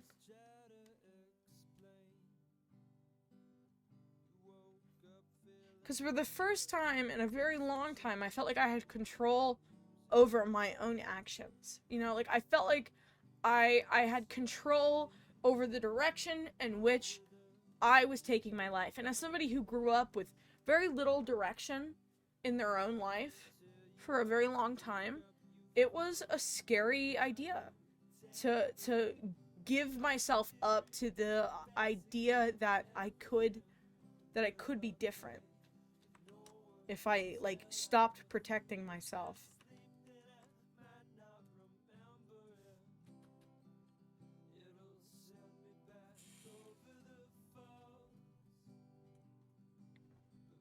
And I just genuinely believe that learning how to do things for yourself and not for the approval of others in a society that is so rooted around acknowledgement and acknowledgement culture, it's so fucking important.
God, Ruby.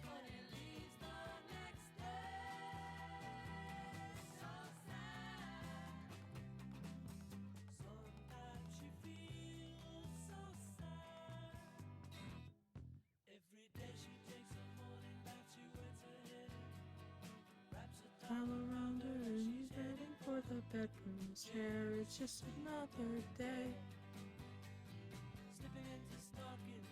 Also, sorry if I'm weird and preachy. I fully expect another, like, fucking tell being like, damn, I came here to watch you play Baldur's Gate, and all you do is rant about psychic emptiness.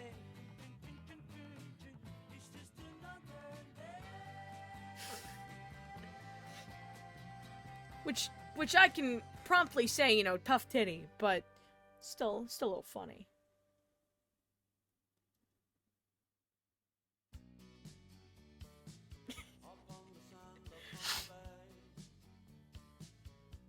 We're not listening to Morrissey.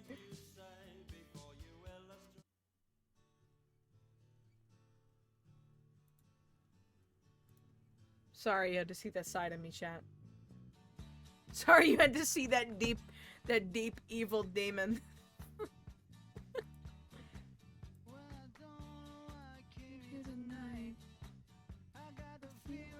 Hi, Crunchwrap. Hi, Crunchwrap.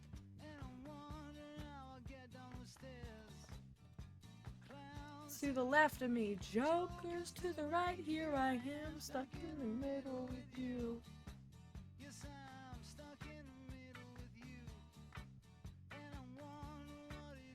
Crunchwrap meows a lot more. It's very strange.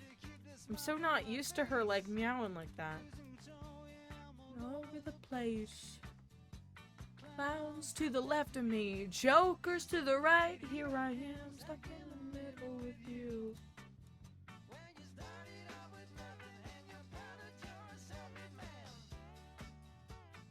Here we go. Why are you ranting philosophical shit? I want to see hot vampire sex. My bad. My bad. Please forgive me. Please forgive me, Peebo. Fuck it. Literally. Which, like, I can get it. Mad respect.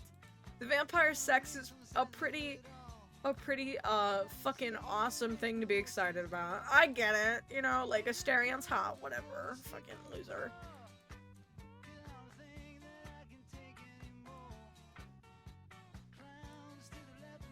Jokers to the right, here I am, stuck in the middle with you.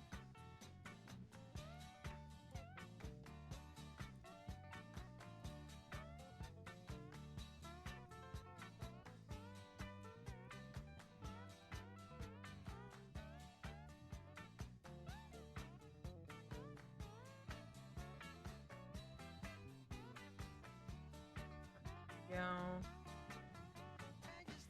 I just don't fucking get those people either, though. It's like, I get that you're here for a certain sort of, like, vibe of like, I get that...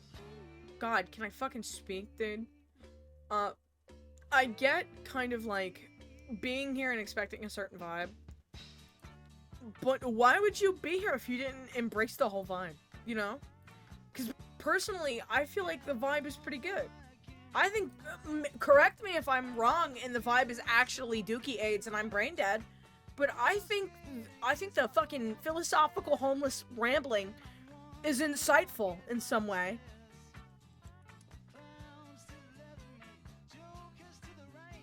I think it's a well-balanced vibe of meaningful dog shit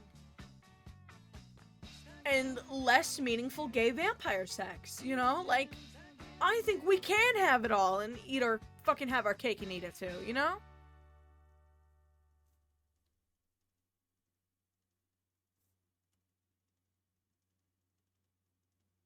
It's been a long time since I've seen your smiling face. I think the people who say otherwise are scared. Since I've seen a sunny day. They're scared of what could be and never will be. Since you wore your pillbox hat. It's been a long time since we drove your Pontiac.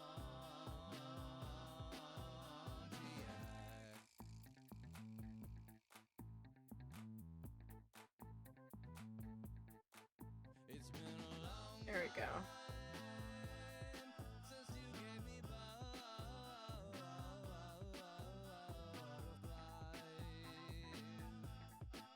It's been a long time since I've seen it burning in your eyes, but I don't mind. No, I don't. Yo, what's good, Katzen? Good to see you, broski. It's weird. A bunch of fucking horse people are here today. And you normally aren't here. Since we drank the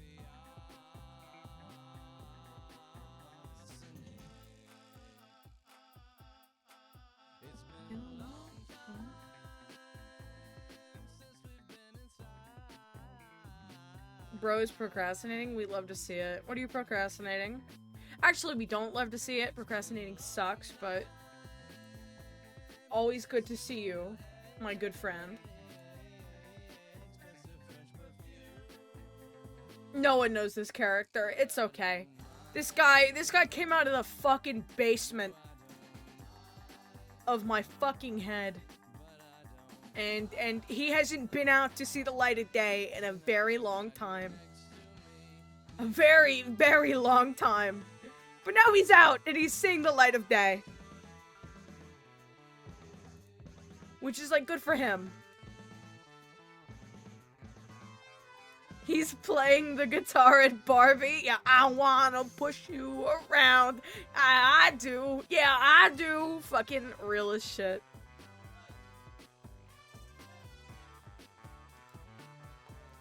The fucking inception of playing a guitar for like for somebody versus at somebody is such a fucking real concept. Such a real concept. It's been a long time since I've seen a sun. That I just think is so fucking funny. Also, I have to post this. I have to post this eventually. Because I've had the guitar played at me. Shit's weird. You just kind of like politely sit there and wait for them to finish.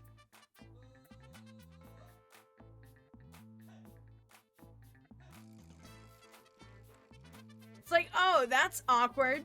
Would you like a fucking packet of ramen? Like, I don't know what the fuck else to offer you. Because, like, they're in their own little fucking world. They're really feeling themselves. But the minute you, like, try to participate in the art, then it's wrong. You know what I mean? Yeah, I wrote this song for you. It's called Panty Muncher.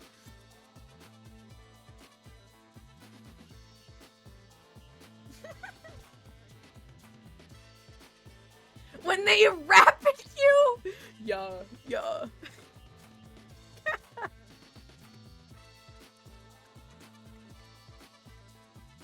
Fucking hysterical. Fucking hysterical.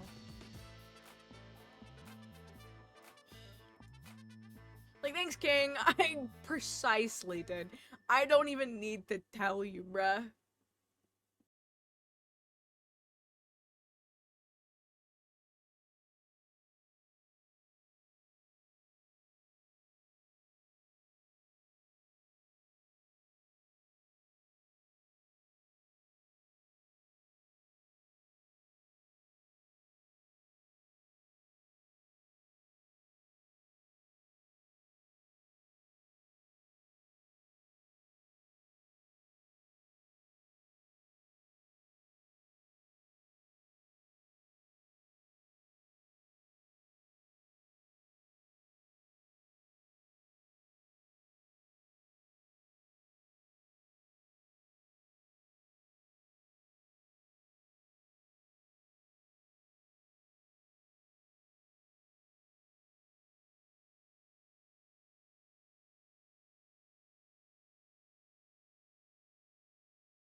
donkey.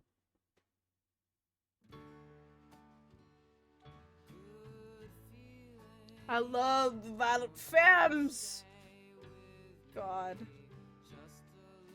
Violet Femmes make me an unhinged, strange person.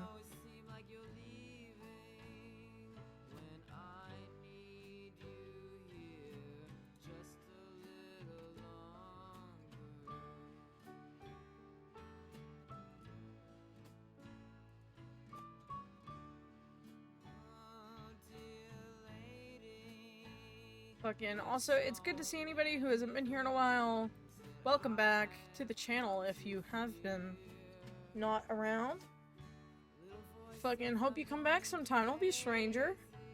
We are just, chilling per usual. We don't do horse game content anymore, for anyone new. It was literally sucking and fucking the life out of me. And when I stopped doing horse game content, so many of the community, or English, so many people in that community just stopped giving a fuck that I existed. Which is very telling to me that I just didn't want those people. Horse game is trash, and it tanked, not doing it, tanked my viewership. Which is, like, fucked up to say. By valuing my mental health,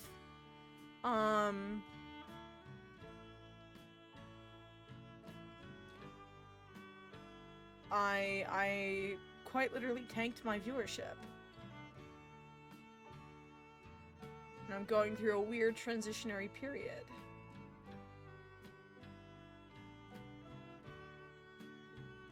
But in a way, I am happy that I did. You know, like, I'm happy that I fucking went away from it.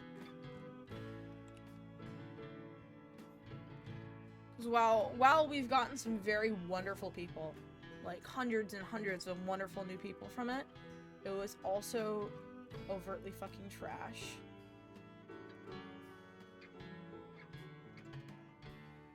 Yeah, the fucking nail in the coffin for me was I was hosting a fight ring, and, they started getting angry at me that I was eating food for 10 minutes.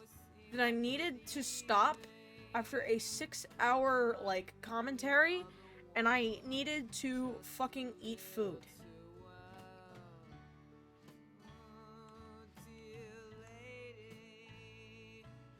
And that was kind of it for me, to be quite honest.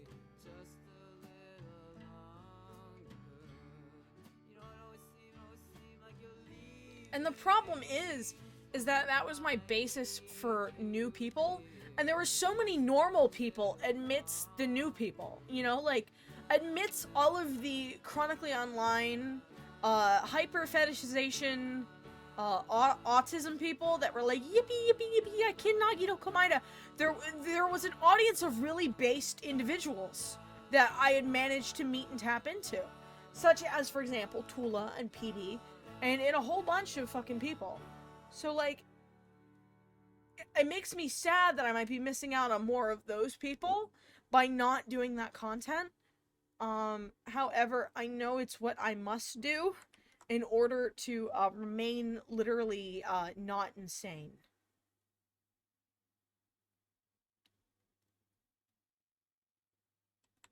Because I was feeling so deeply insane.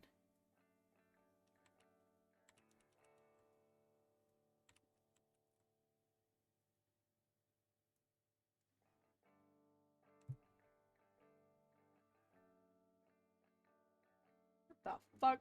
Oh.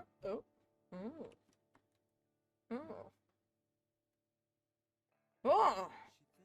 Sorry, the demon. Ah!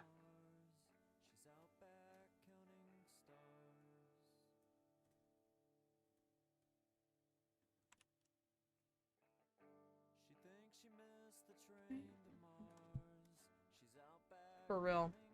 It's just, we're in, like, a weird transitionary period now.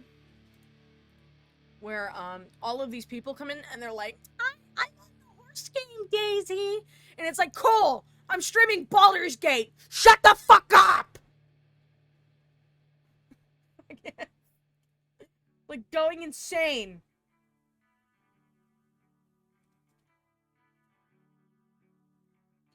Daisy, I saw a Homestuck!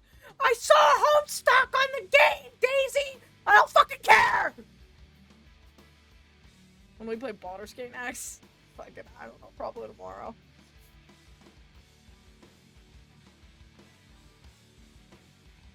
Daisy, I saw a Jeffrey Dahmer pony! I hope you fucking explode! Daisy, can you tell me that I'm valid? No!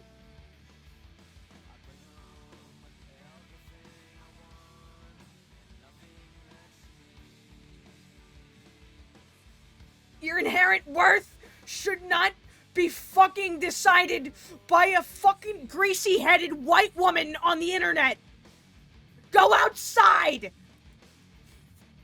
Please. Daisy, do you have STEM toys? Not everybody is autistic or wants to be diagnosed with autism. Go away.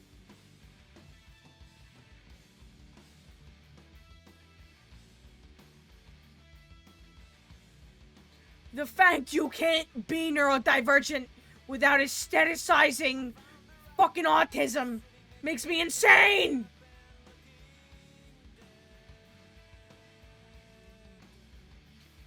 Daisy, can you hit the yippee button? I'm gonna crush your fucking bones! Daisy, can you talk to me, and only me, about my interests? Pay me money first! Thanks, Gadsden.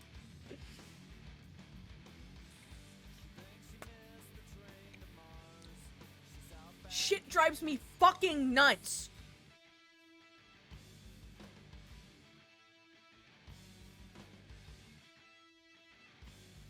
The left is being destroyed by attention-mongering little baby gays. And I said it, and I don't fucking feel bad about it. And if you feel attacked, you probably are a baby gay.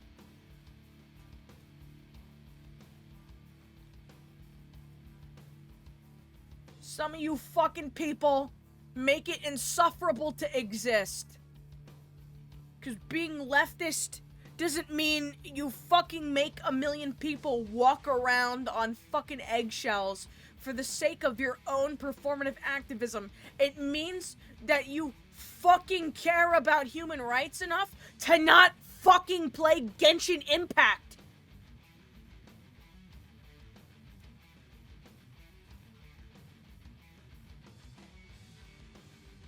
Oh, sure. Hi. My name's Daisy. I'm a variety streamer. I do a charcuterie board of cancerous content. And you should give me money because my takes are based occasionally. Because, I don't know. I won't fucking tolerate. You should give me money because I won't tolerate stan culture.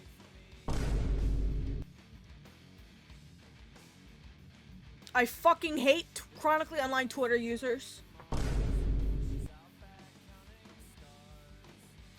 And, I would like to say that I am a self-aware cracker.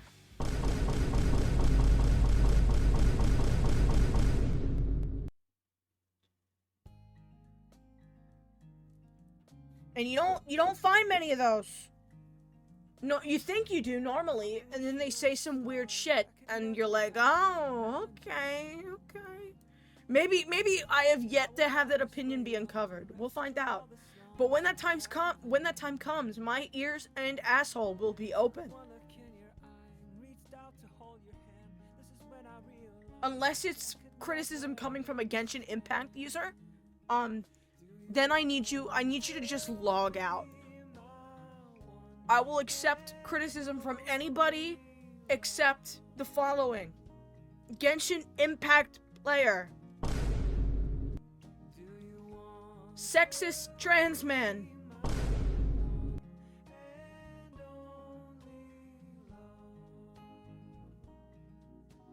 Celine Dion. South Park artist.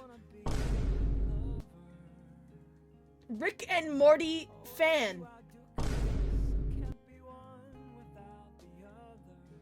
Oh, fuck yeah, dude. Oh, fuck yeah.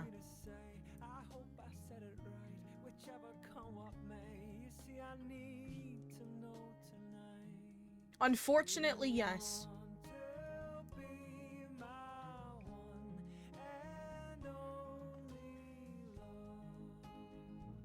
The best way I can kind of like describe what a sexist trans man feels like, imagine you're experiencing a pick-me girl. However, the pick-me girl isn't a girl. So in a way, it feels like a deep betrayal.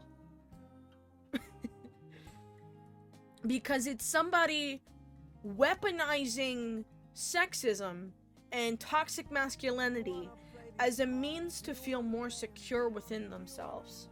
So they will view other women as a threat and will fall in line with very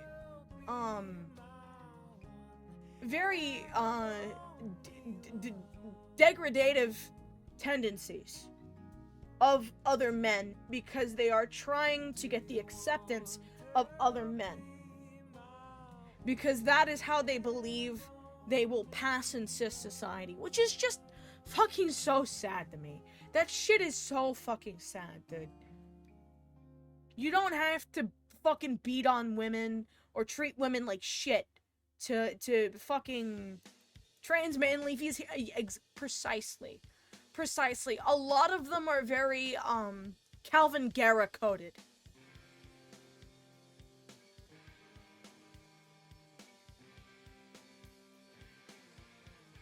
And they take a lot of pride in that, unfortunately.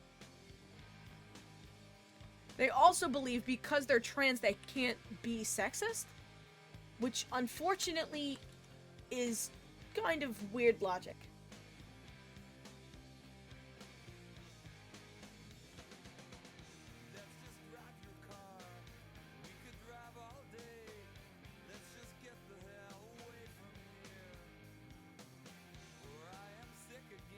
Sorry, what were we talking about? Oh, people I won't accept criticism from.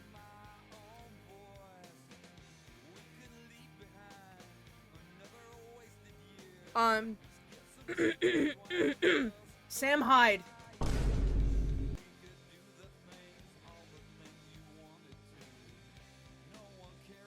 People who think American Psycho is a non-parody and a commentary about society. It is, but you're brain dead. The author is literally a gay man. It was directed by a female woman director.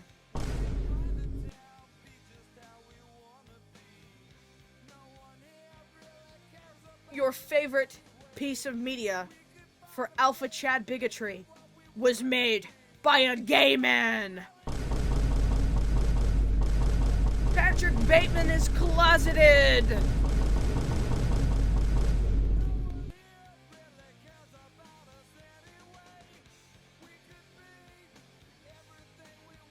Do I hate South Park? I don't hate South Park. I think it's a very funny show. However, its fan base of children, I detest with my entire fucking, heart and soul, because the joke of South Park, right, is that these kids are being put in very adult situations, and that's what's funny, because they're children and they don't understand it. Then these fans will create these fictitious situations where the kids are willfully putting themselves in, like, weird fucking situations, right?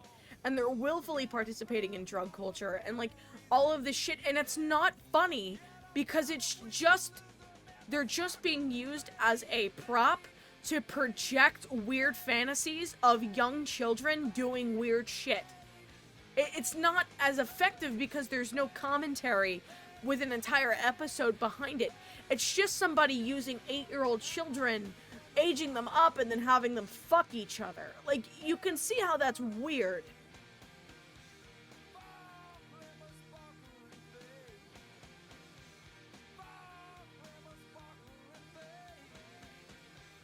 Exactly. There's a lot of pedophilia that kind of goes unclocked in the South Park fandom. And they're like, they're aged up, I aged them up, but why? Why do you have to do this with children and child characters? It's my hyperfixation. No, I think you're a pedophile. It feels like an Onision chat room. That's a very accurate description as someone who used to be in contact with Gregory on a private level. I don't talk about that much, though. Don't ask me to elaborate, because I won't. Hey! What are you doing, Ruby Booby?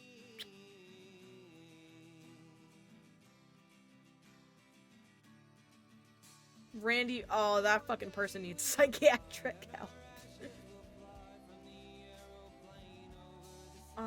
That person needs psychiatric help. There's a person on TikTok, actually there's multiple people on TikTok that need psychiatric help because their entire bedroom is Randy Marsh bedroom. It's just cutouts and dolls and media and fucking posters of Randy Marsh and only Randy Marsh. Ruby, why? Ruby.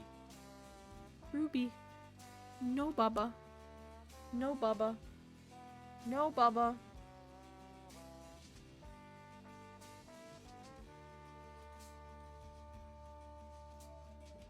Yeah, with the lesbian pride flags in the back, dude. Oh my fucking god.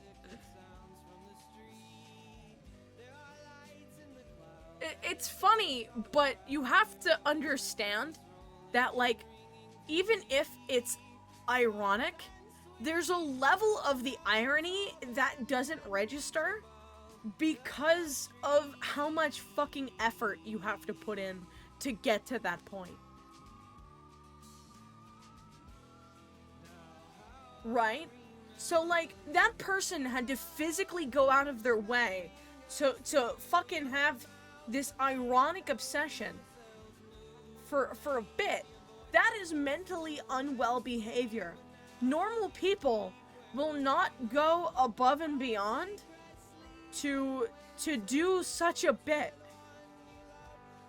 Which is why, no matter if it's ironic or not, that person needs psychiatric help. I believe the person with the Eric Cartman shrine went to a psych hospital.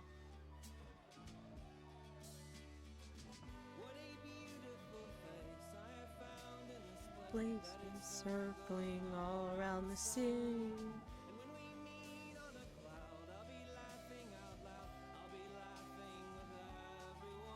Oh no way, Katzen, did you get a resub? Thank you. Happy 3 months.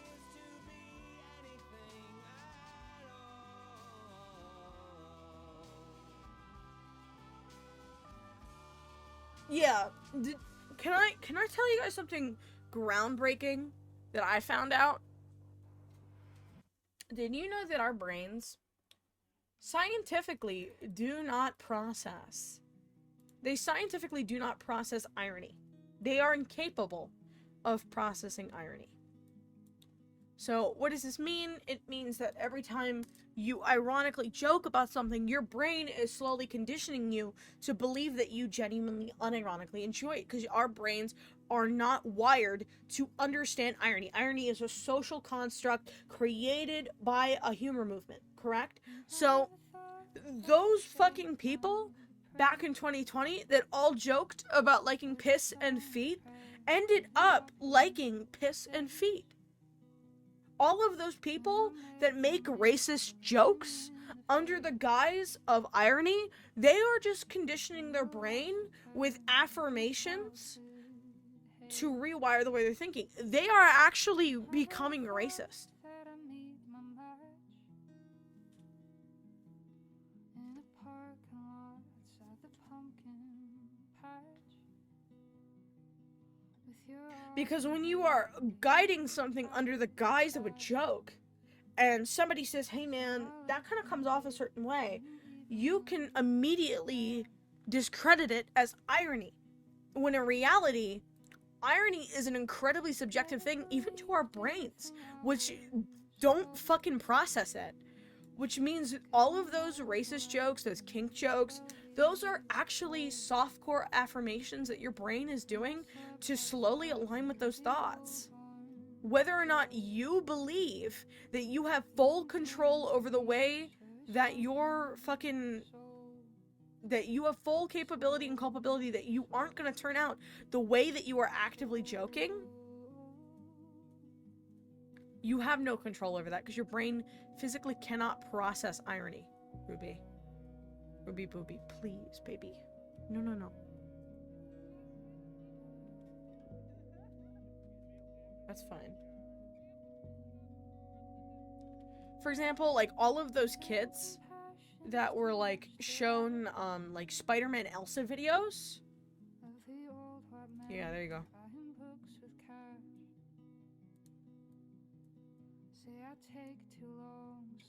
This is for you, Tula.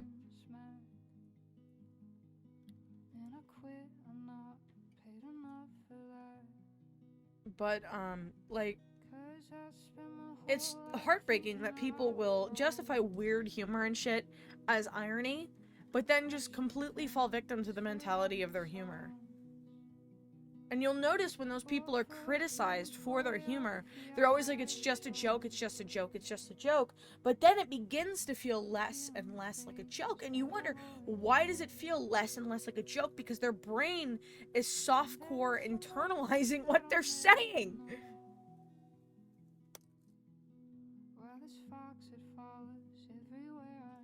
That's why actors become...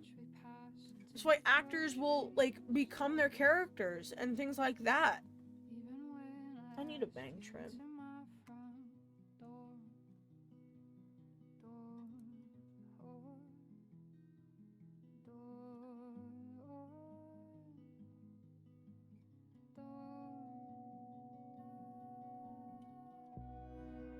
Because especially its context.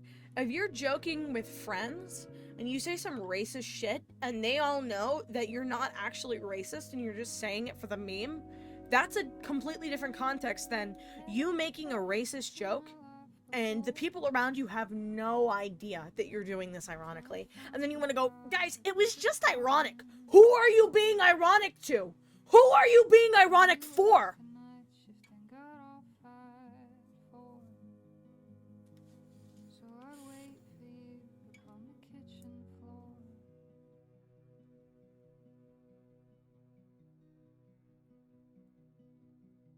The worst part of growing up is starting to hate the ones you used to love.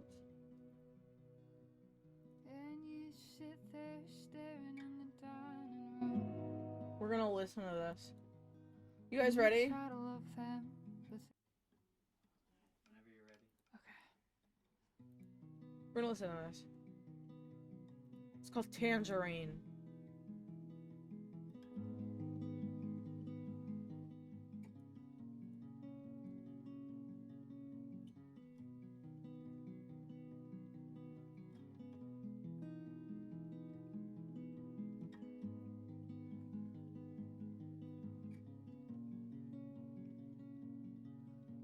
and I never thought that I'd save my praise for the songless prayer, for the opulent days. When I met my maker, looked him in the face of the lost return of my childhood haze. And I never thought that I'd meet my match in a parking lot outside the pumpkin patch Hi, with Tula. your auburn hair the way you tied it back. So I left my date, didn't even look back.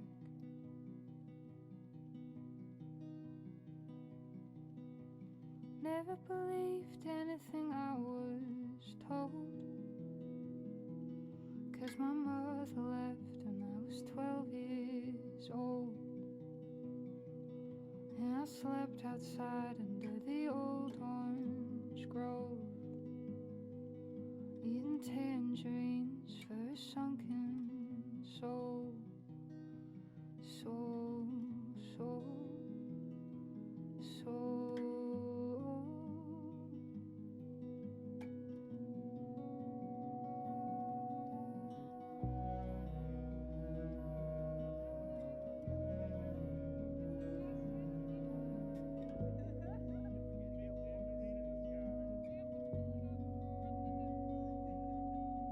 A little compassion is too much to ask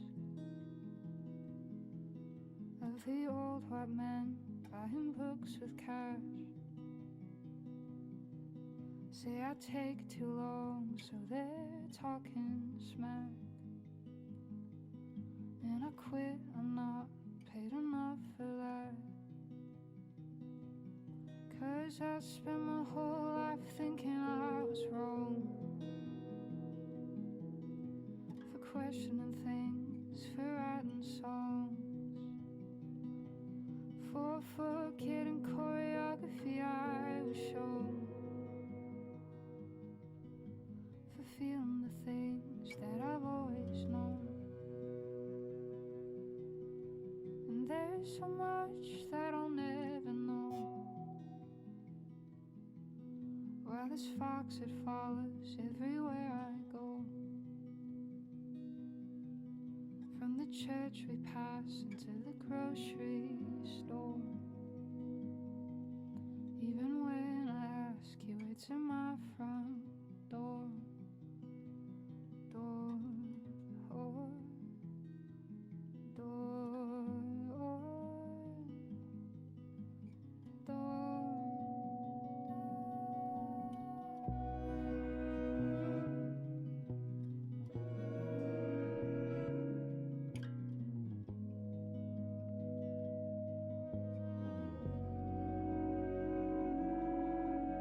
Never had faith in my life before, till I found my God at the department store, where you worked the night shift and got off at 4. So I'd wait for you upon the kitchen floor.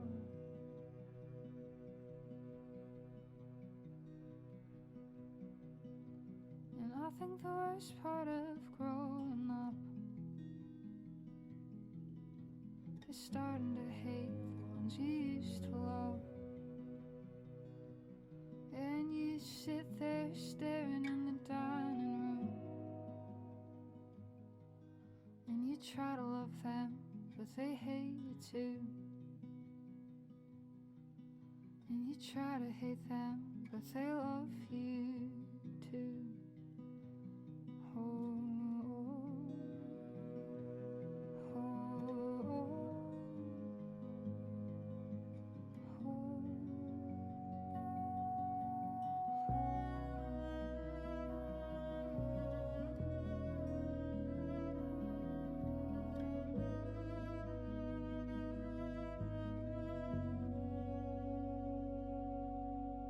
think I'll make it to the pearly gates, 'cause I know I've seen better when I saw your face. Make St. Peter crumble under all that grace. All that good in you outweighed all my hate.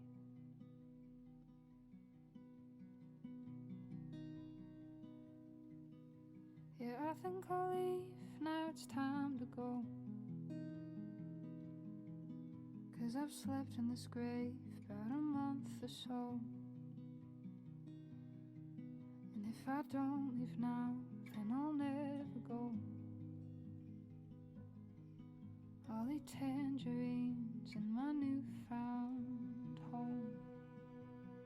Home. Home. Home. Home. Home.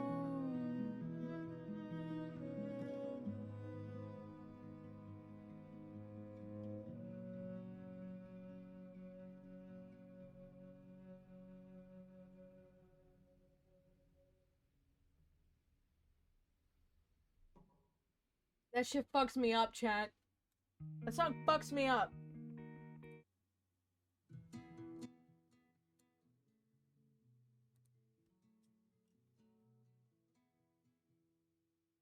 Oh no, it's not fully shaded yet. It's a grave.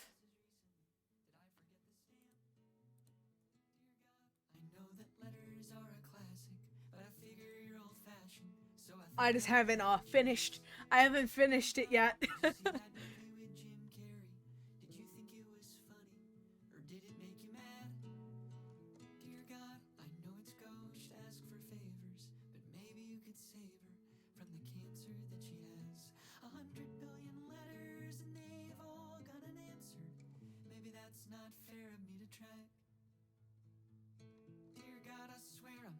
Desperate as I seem, so if you get a second, write me back. Dear God, thanks for the soil and the sky. If that's even your department, maybe that's someone else. Maybe you're the pestilence and chaos kind of guy. In which case, your stupid kid can go to hell. Dear God, sorry for that stuff I wrote you last time. The cancer in its course. Lately I just feel confused. Did you not get my letters? I put on some extra stamps. I feel like you could have saved her, but you weren't in the mood. 100 billion letters. Yeah, his whole family is killed. Dear God, I swear I'm not as angry as I seem. So if you get a second, write me back. Dear God, I know it's been a while since I wrote you, but I've been doing yoga. I swear I've gotten zen. I like being alive. I'd like to keep on doing it, but so did everybody else, and it never worked for them. But sometimes in the forest of the wide and blue horizon, I feel something rising. I know that I'm okay when I'm sitting in a sunbeam or laughing with my lover. I write you an angry letter, but then I throw it away.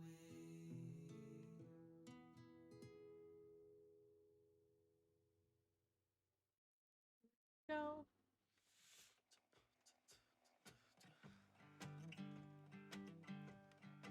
Go.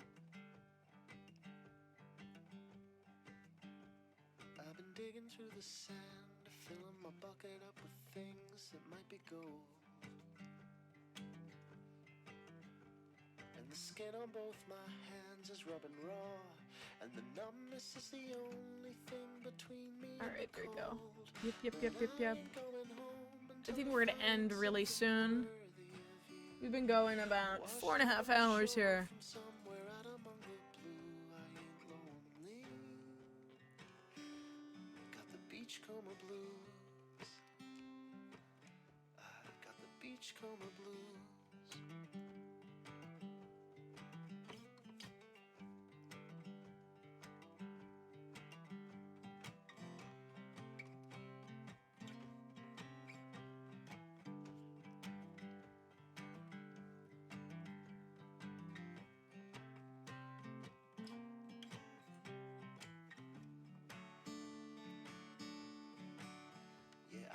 Digging through the sand, keeping my eyes out for a shine among the stones.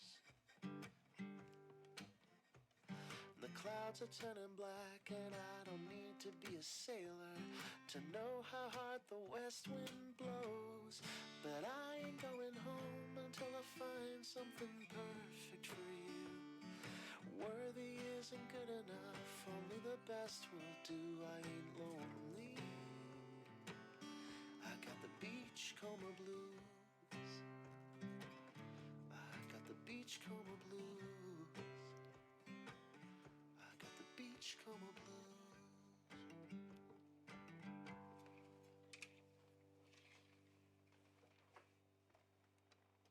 All right.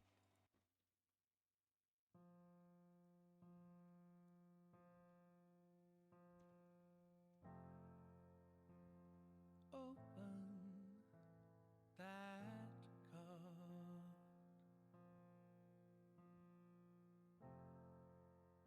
Painted hearts and stars.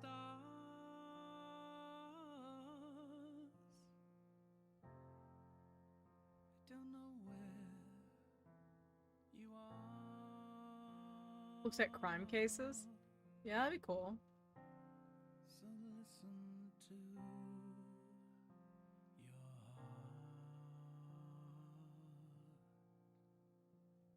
Can you hear me? Can you hear me? Can you hear me?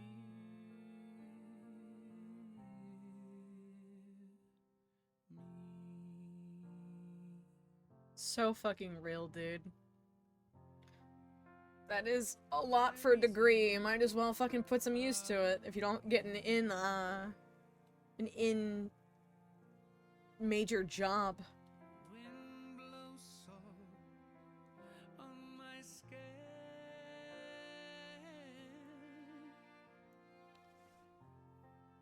I don't know where you are. So listen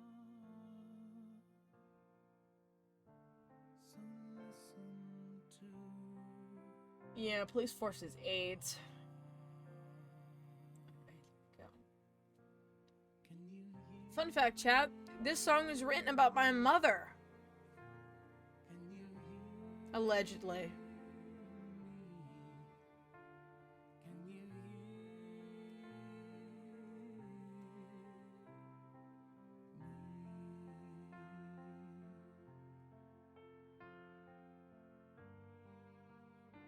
If you're lost, just think about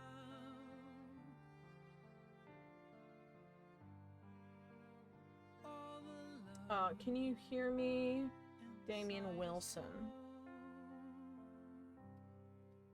And unfortunately, it is one of the only pieces of media that I allow myself to indulge in to remain some semblance of close to my mom. Everything else is too fucking grating. Mentally. Can you hear me? Can you hear me? Can you hear me?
take a moment to appreciate the way this feels.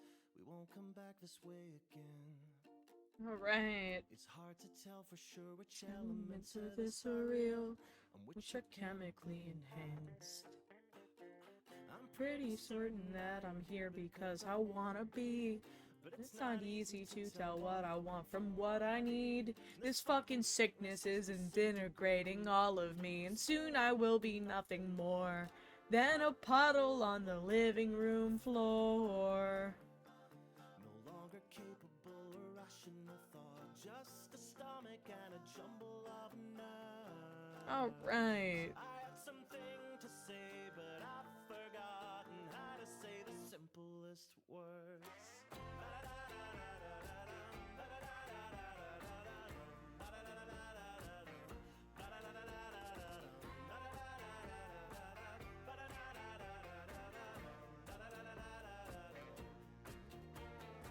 Let's take a breath and then Alright. I believe, I think I'm gonna call it for the night, folks. But we'll be back definitely tomorrow. I hate this body. I hate this body. Thanks so much for hanging out with me. Welcome back to anybody who hasn't been here in a while, and fucking hope to see you soon, Pookie Bears. Take fucking care, have a good one, and I'll see you in the next one. Bye, guys. Love y'all.